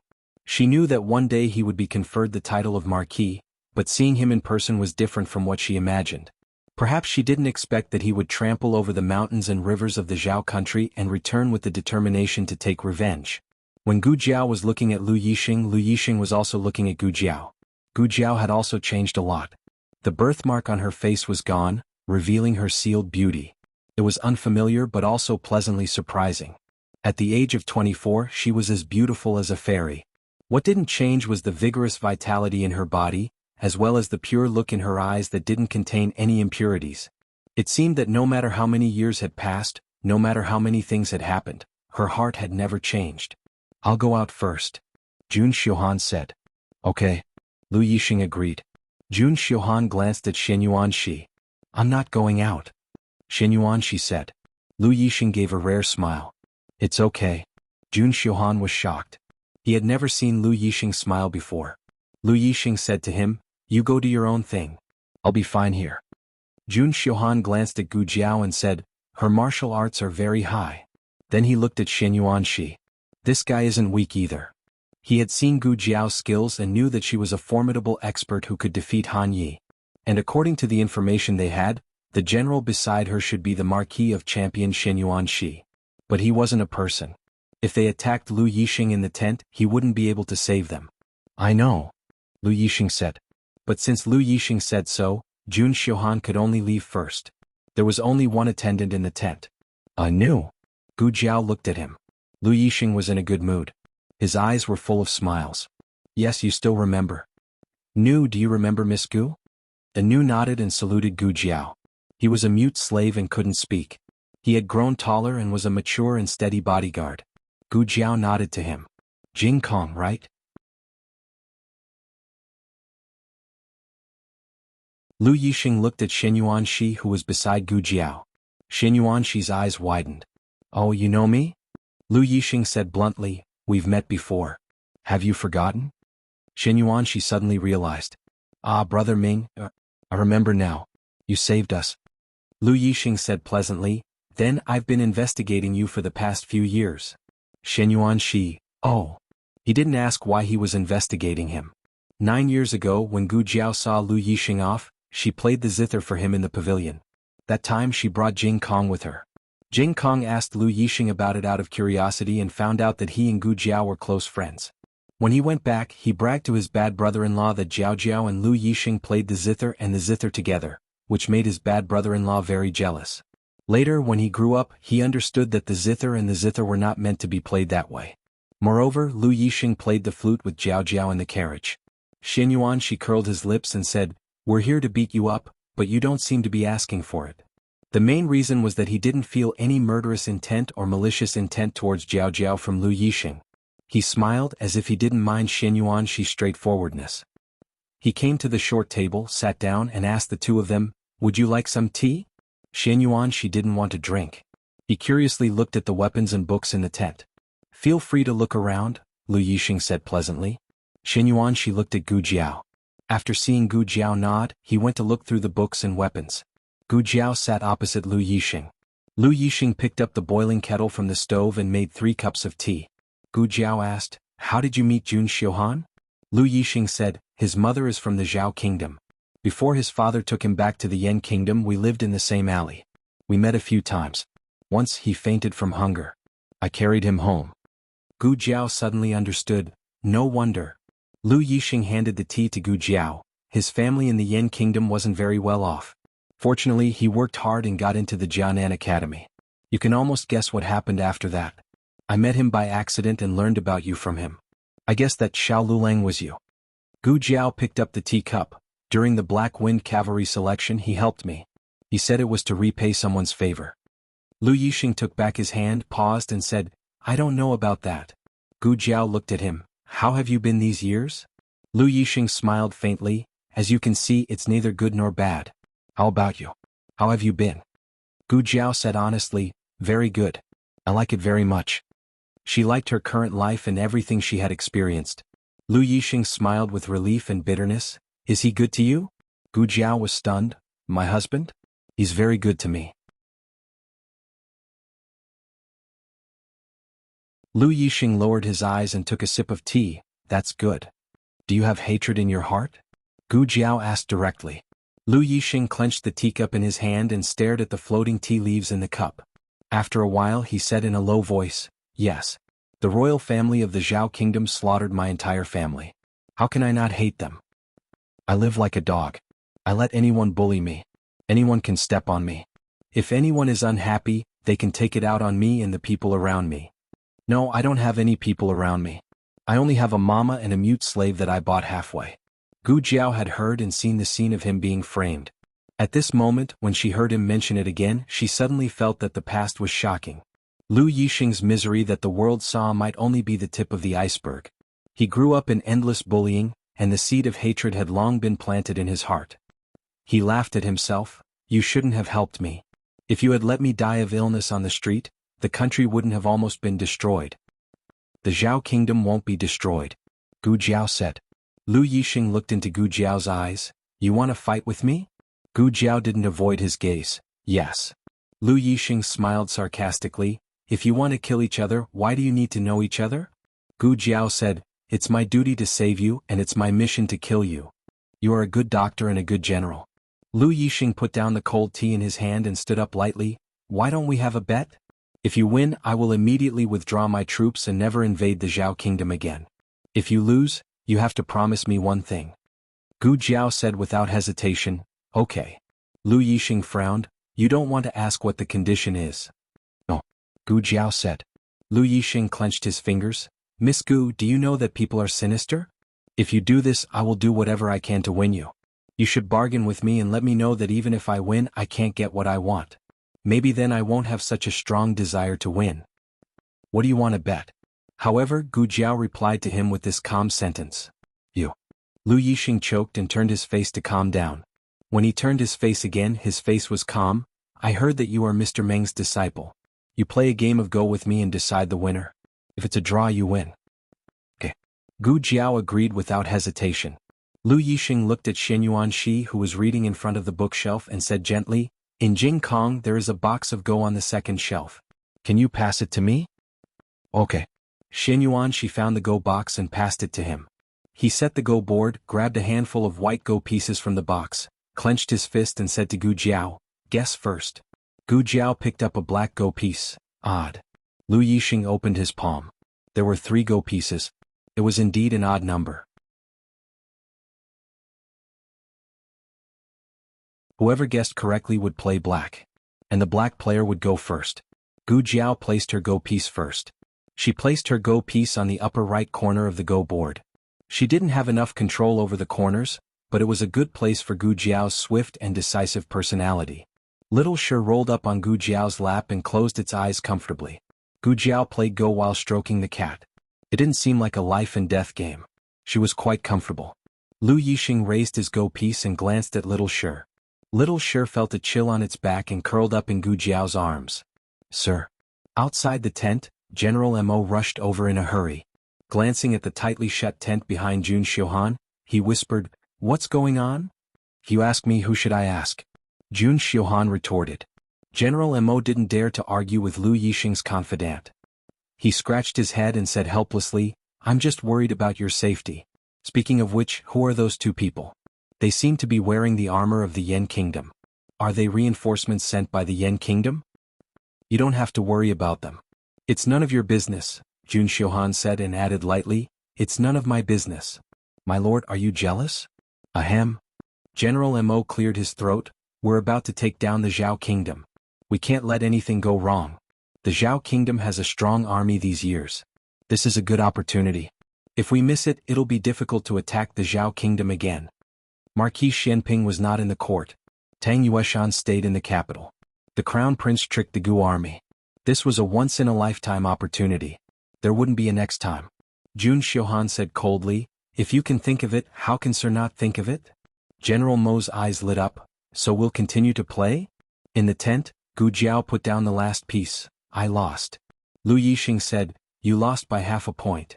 Gu Jiao said, that's still a loss. Lu Yixing said, I told you that I'll win. In fact, it was very difficult to win. She was so good at chess that he almost exhausted all his energy to win by half a point. Gu Jiao said, you must accept your loss. Tell me your conditions. Shen Yuanxi pricked up his ears. What conditions would Lu Yixing ask for from Jiao Jiao? The way he looked at Jiao Jiao was different. Would he ask Jiao Jiao to leave her bad brother-in-law and be with him? Or would he ask Jiao Jiao to stand by and not participate in the final battle between the Wei Kingdom and the Zhao Kingdom? Or would he ask Jiao Jiao to send troops to help him conquer the world? To everyone's surprise, Lu Yixing just stood up and walked to the box. He quietly took out a guqin and put it on the table. "Can you play a song for me?" Gu Jiao looked at him strangely. "This is your request?" Lu Yixing smiled. "If you can, have a meal with me and listen to a play." Gu Jiao took the guqin. Lu Yixing cleared the table. Gu Jiao's fingertips moved, and the sound of the guqin flowed out from her fingertips. It was like the sound of the ninth heaven, like the sound of a mountain stream. She played the graceful grace that she played for him on the day of his departure. The difference was that she added the second half of the reflected shadow. Lu Yixing gently played the flute, just like many years ago on the night when she sent him off. Shen Yuanxi listened attentively. After a long time, he realized that he was holding an arithmetic book with familiar handwriting. It had Jiao Jiao's annotations on it. Did Jiao Jiao give Lu Yixing a book before? In the evening, the three of them had dinner together and went to the theater in the city to listen to a play. The friendship between gentlemen was as light as water. There were no warm words or intimate actions between them, but it was a silent, tacit understanding. "I should go," Gu Jiao said. Lu Yixing stared at her deeply. "Be careful on the road." After this farewell, she didn't know if she would see him again in this life. Gu Jiao nodded and reluctantly returned the little shur that she had been carrying all the way to Lu Yixing. Then she and Shen Yuanxi mounted their horses. Lu Yixing suddenly called her. Under the night sky, his eyes were like stars. "Miss Gu, thank you for the book you gave me that year." 3 days later, the army of Wei State withdrew. The soldiers of the 11 cities had all retreated. Lu Yixing didn't take anything with him from Zhao State. His luggage was very simple. Other than a set of clothes, there was the cat in his arms, and the 11 books that she gave him. "I met you at the most miserable age. But you didn't coldly step over my dirty and rotten body. You bent your beautiful waist and stretched out your clean hand to me."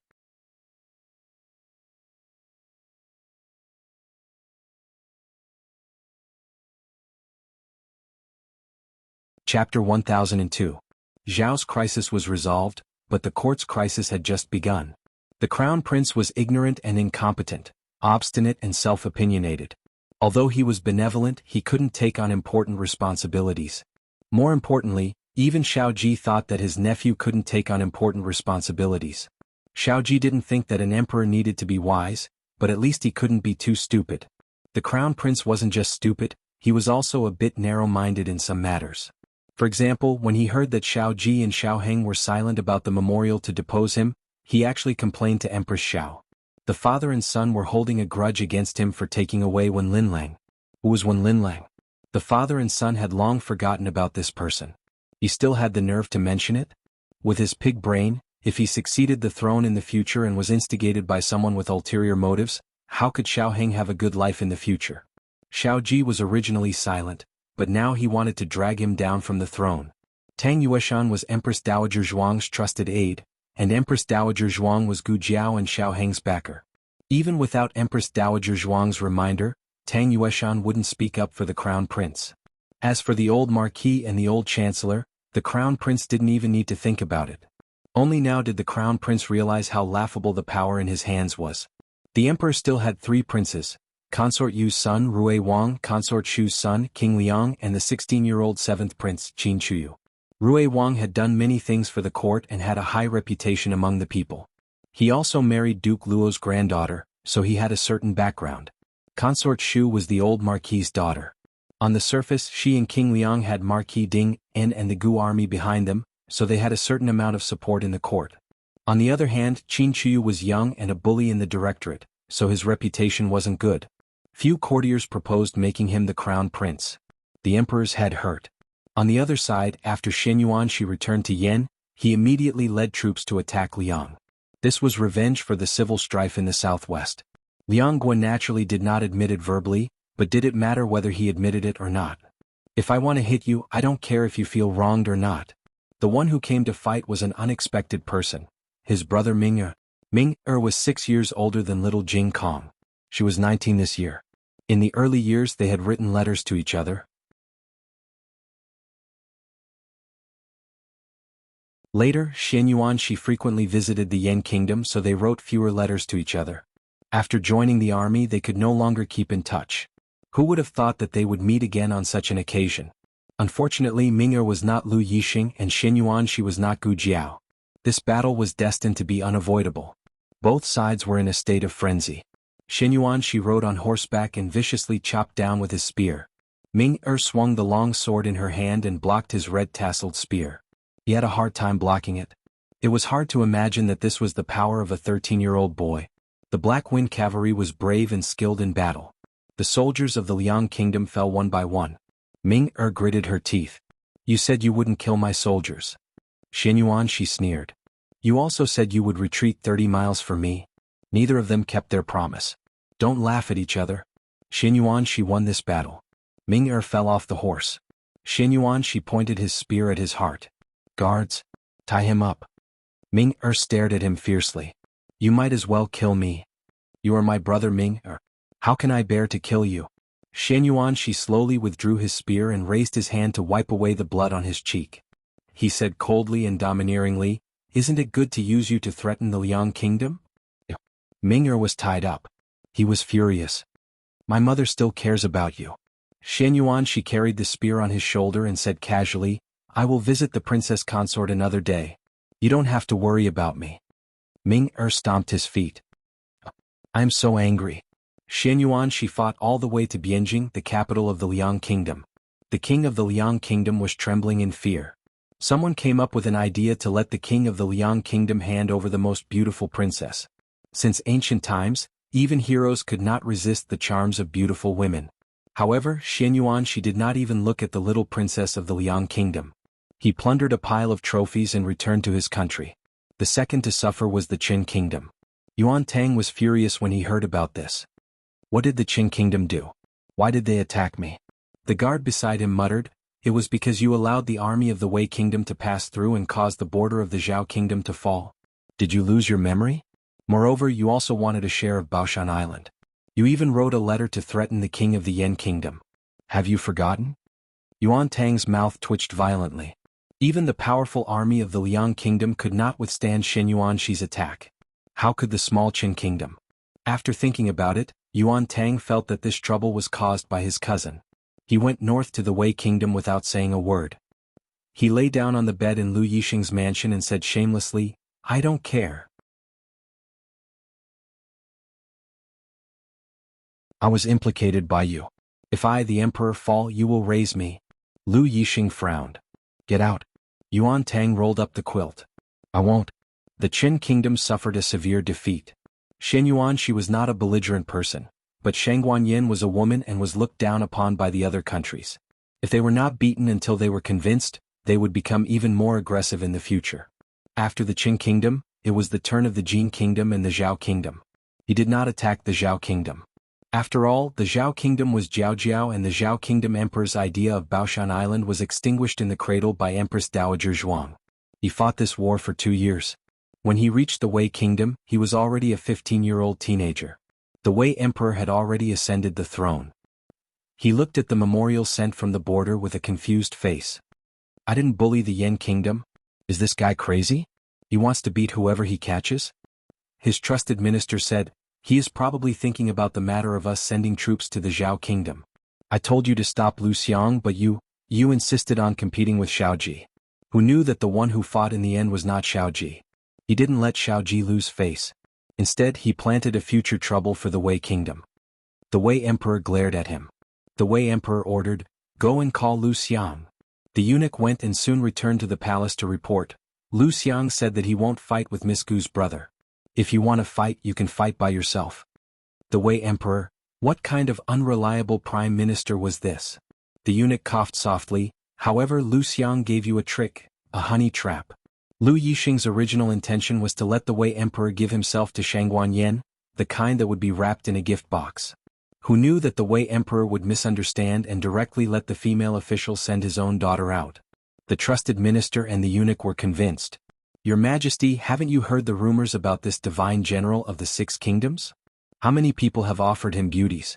From princesses and infanta to beauties of the common people, he didn't like any of them. No, he wasn't good looking at all. Everyone broke out in a cold sweat for the little princess of the Wei Kingdom. The Wei Emperor didn't have a son and only had this one daughter. If she angered Xinyuan and was killed, the Wei Kingdom would have no descendants. When the princess of the Wei Kingdom heard that her father wanted to offer her as a bargaining chip to ask for peace, Of course she didn't agree. The eunuch advised her not to be willful. The little general of the Shenyuan family was extremely brave and famous. If she fought with him head-on, the ones who would suffer would be the soldiers and common people at the border.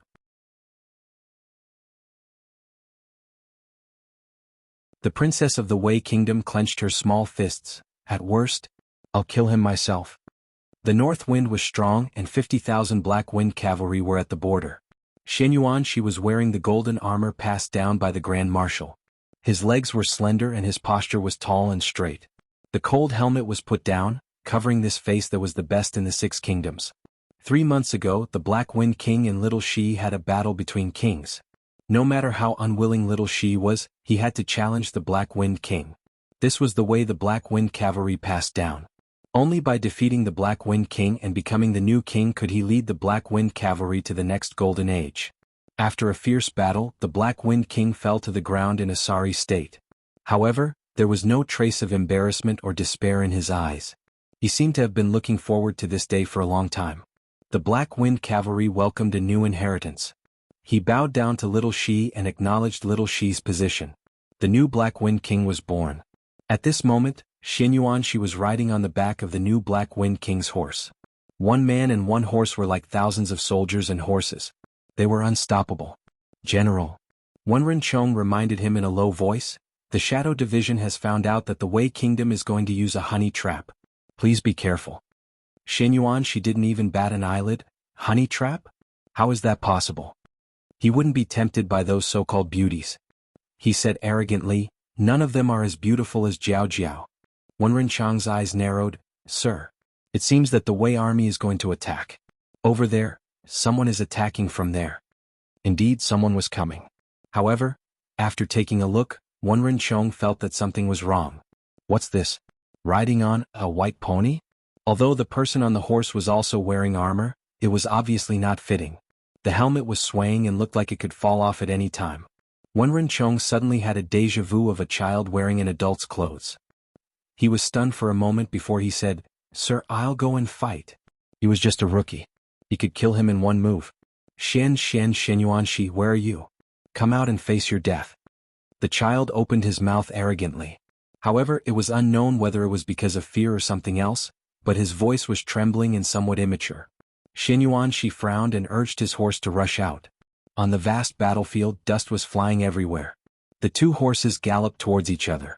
That person looked at Shenyuan Shi, who was clad in golden armor, rushing towards him like a war god from the 9th heaven. That fierce killing intent instantly frightened him to the point that his face turned pale. I'm here to kill. Wah, I don't want to kill, I want to go home. Little Wei Jun raised his head and cried. The rest of the Wei soldiers couldn't bear to watch. The helmet on Little Wei Jun's head, which was already several sizes too big, fell off with a clatter, revealing a small head.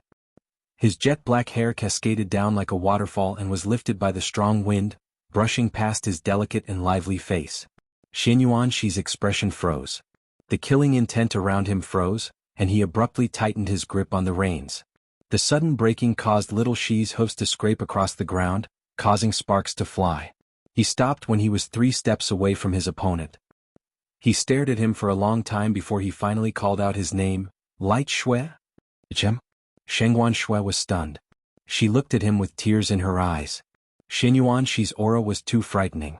She trembled just from looking at him. Shenyuan Shi pushed his mask up, but felt that it wasn't enough.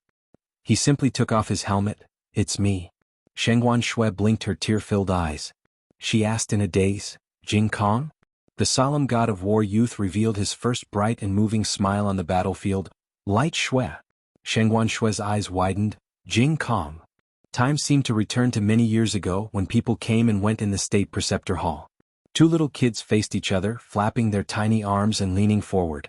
One was squeaky and the other was babyish. Light Shui. Jing Kong. Light Shui. Jing Kong. Light Shui. Jing Kong. It's really you? Shenyuan Shi took a step forward on little Eleven's back, and the already scared little white horse began to tremble even more. He raised his hand and gently wiped away the tears on her cheeks. You still haven't learned how to ride a horse? Yes. Shenyuan Shui nodded, feeling wronged. Then why did you still come to fight? And to kill me? Shengguan Shui said pitifully, I'm the princess of the Wei Kingdom. If I didn't come, I would have been sacrificed to that Shenyuan Shi. Shenyuan Shi's lips curled into a smile, so that's how it is. Shengguan Shui's horse was scared and so was she. Both of them were trembling violently. Shenyuan Shi couldn't help but laugh and reach out his hand to her. As people grew up, their hearts would gradually become cold and hard. This was especially true for Shenyuan Shi, who had fought on the battlefield at the age of 12. His heart had long since built a wall that no one could easily walk in. However, they had met at an innocent age and had spent the most innocent and beautiful time together. She had always been in the depths of his heart like a family member. She had always been in the softest part of his heart. Shengguan Shui hesitated for a moment before giving her hand to him. She trusted Jing Kong unconditionally. The fair and chubby hand that he had held when they were young had now become a slender young girl's. Shenyuan Shi held her in her palm, and with a gentle pull with her other hand, she carried her by the waist and placed her on little 11's back, making her sit in front of her. Shengguan Shui finally let out a long sigh of relief. The fearless little princess was afraid of nothing but riding a horse. Shenyuan Shi gripped the reins tightly with both hands and protected her in his arms. Then he turned his horse around. The soldiers of both countries were shocked. What was going on? Weren't you two going to kill each other? How did you end up on the same horse? Black Wind Cavalry, General, something's wrong with you. Wei Jun, Princess, something's wrong with you. Shengguan Shui was suffering from the aftereffects of fainting on horses. Her brain was a little muddled, so she didn't realize what was going on. Shenyuan Shi didn't care. He used his broad body to block her petite figure and put his helmet on her head, covering her delicate and beautiful face. Then he glanced coldly at the Black Wind Cavalry. Everyone lowered their heads in unison. It was so tightly covered that they couldn't see anything even if they wanted to. Shengguan Shui was naive and didn't know what Jing Kong was trying to do. She shook the helmet on her head and giggled. She leaned her back against Shenyuan Shi's firm chest. She wasn't someone who didn't know her manners. Normally, she wouldn't get close to any man other than her own father. However, he was Jing Kong. He was the kindest, bravest, purest, and most trustworthy little boy in the world. Shengguan Shui forgot that the little boy in the past was 15 this year. He was a hot-blooded young man. The two of them rode on the horse. The young man protected the person in his arms in a domineering and gentle manner. Compared to when she was kidnapped by an assassin when he was only 5 years old, he could only bite the assassin with his little steel teeth. Now he had absolute power. No one could hurt her from his hands. Little Shi took a few steps forward. Shengguan Shui's almond eyes widened. I suddenly remembered that you know how to ride a horse in Jing Kong? You're amazing. Shenyuan Shi smiled gently. There are many things that I'm amazing at. I'll tell you about it later. The young man's voice was clean and warm, like the most gentle breeze on the grassland. Yes. Shengguan Shui nodded. I've written many letters to you over the years, Shenyuan Shi said softly. Although Yan Shanjuan's mansion was empty, someone would regularly collect the letters. He didn't know where Light Shui had gone, so he could only send the letters there first. Shengguan Shui frowned. Really?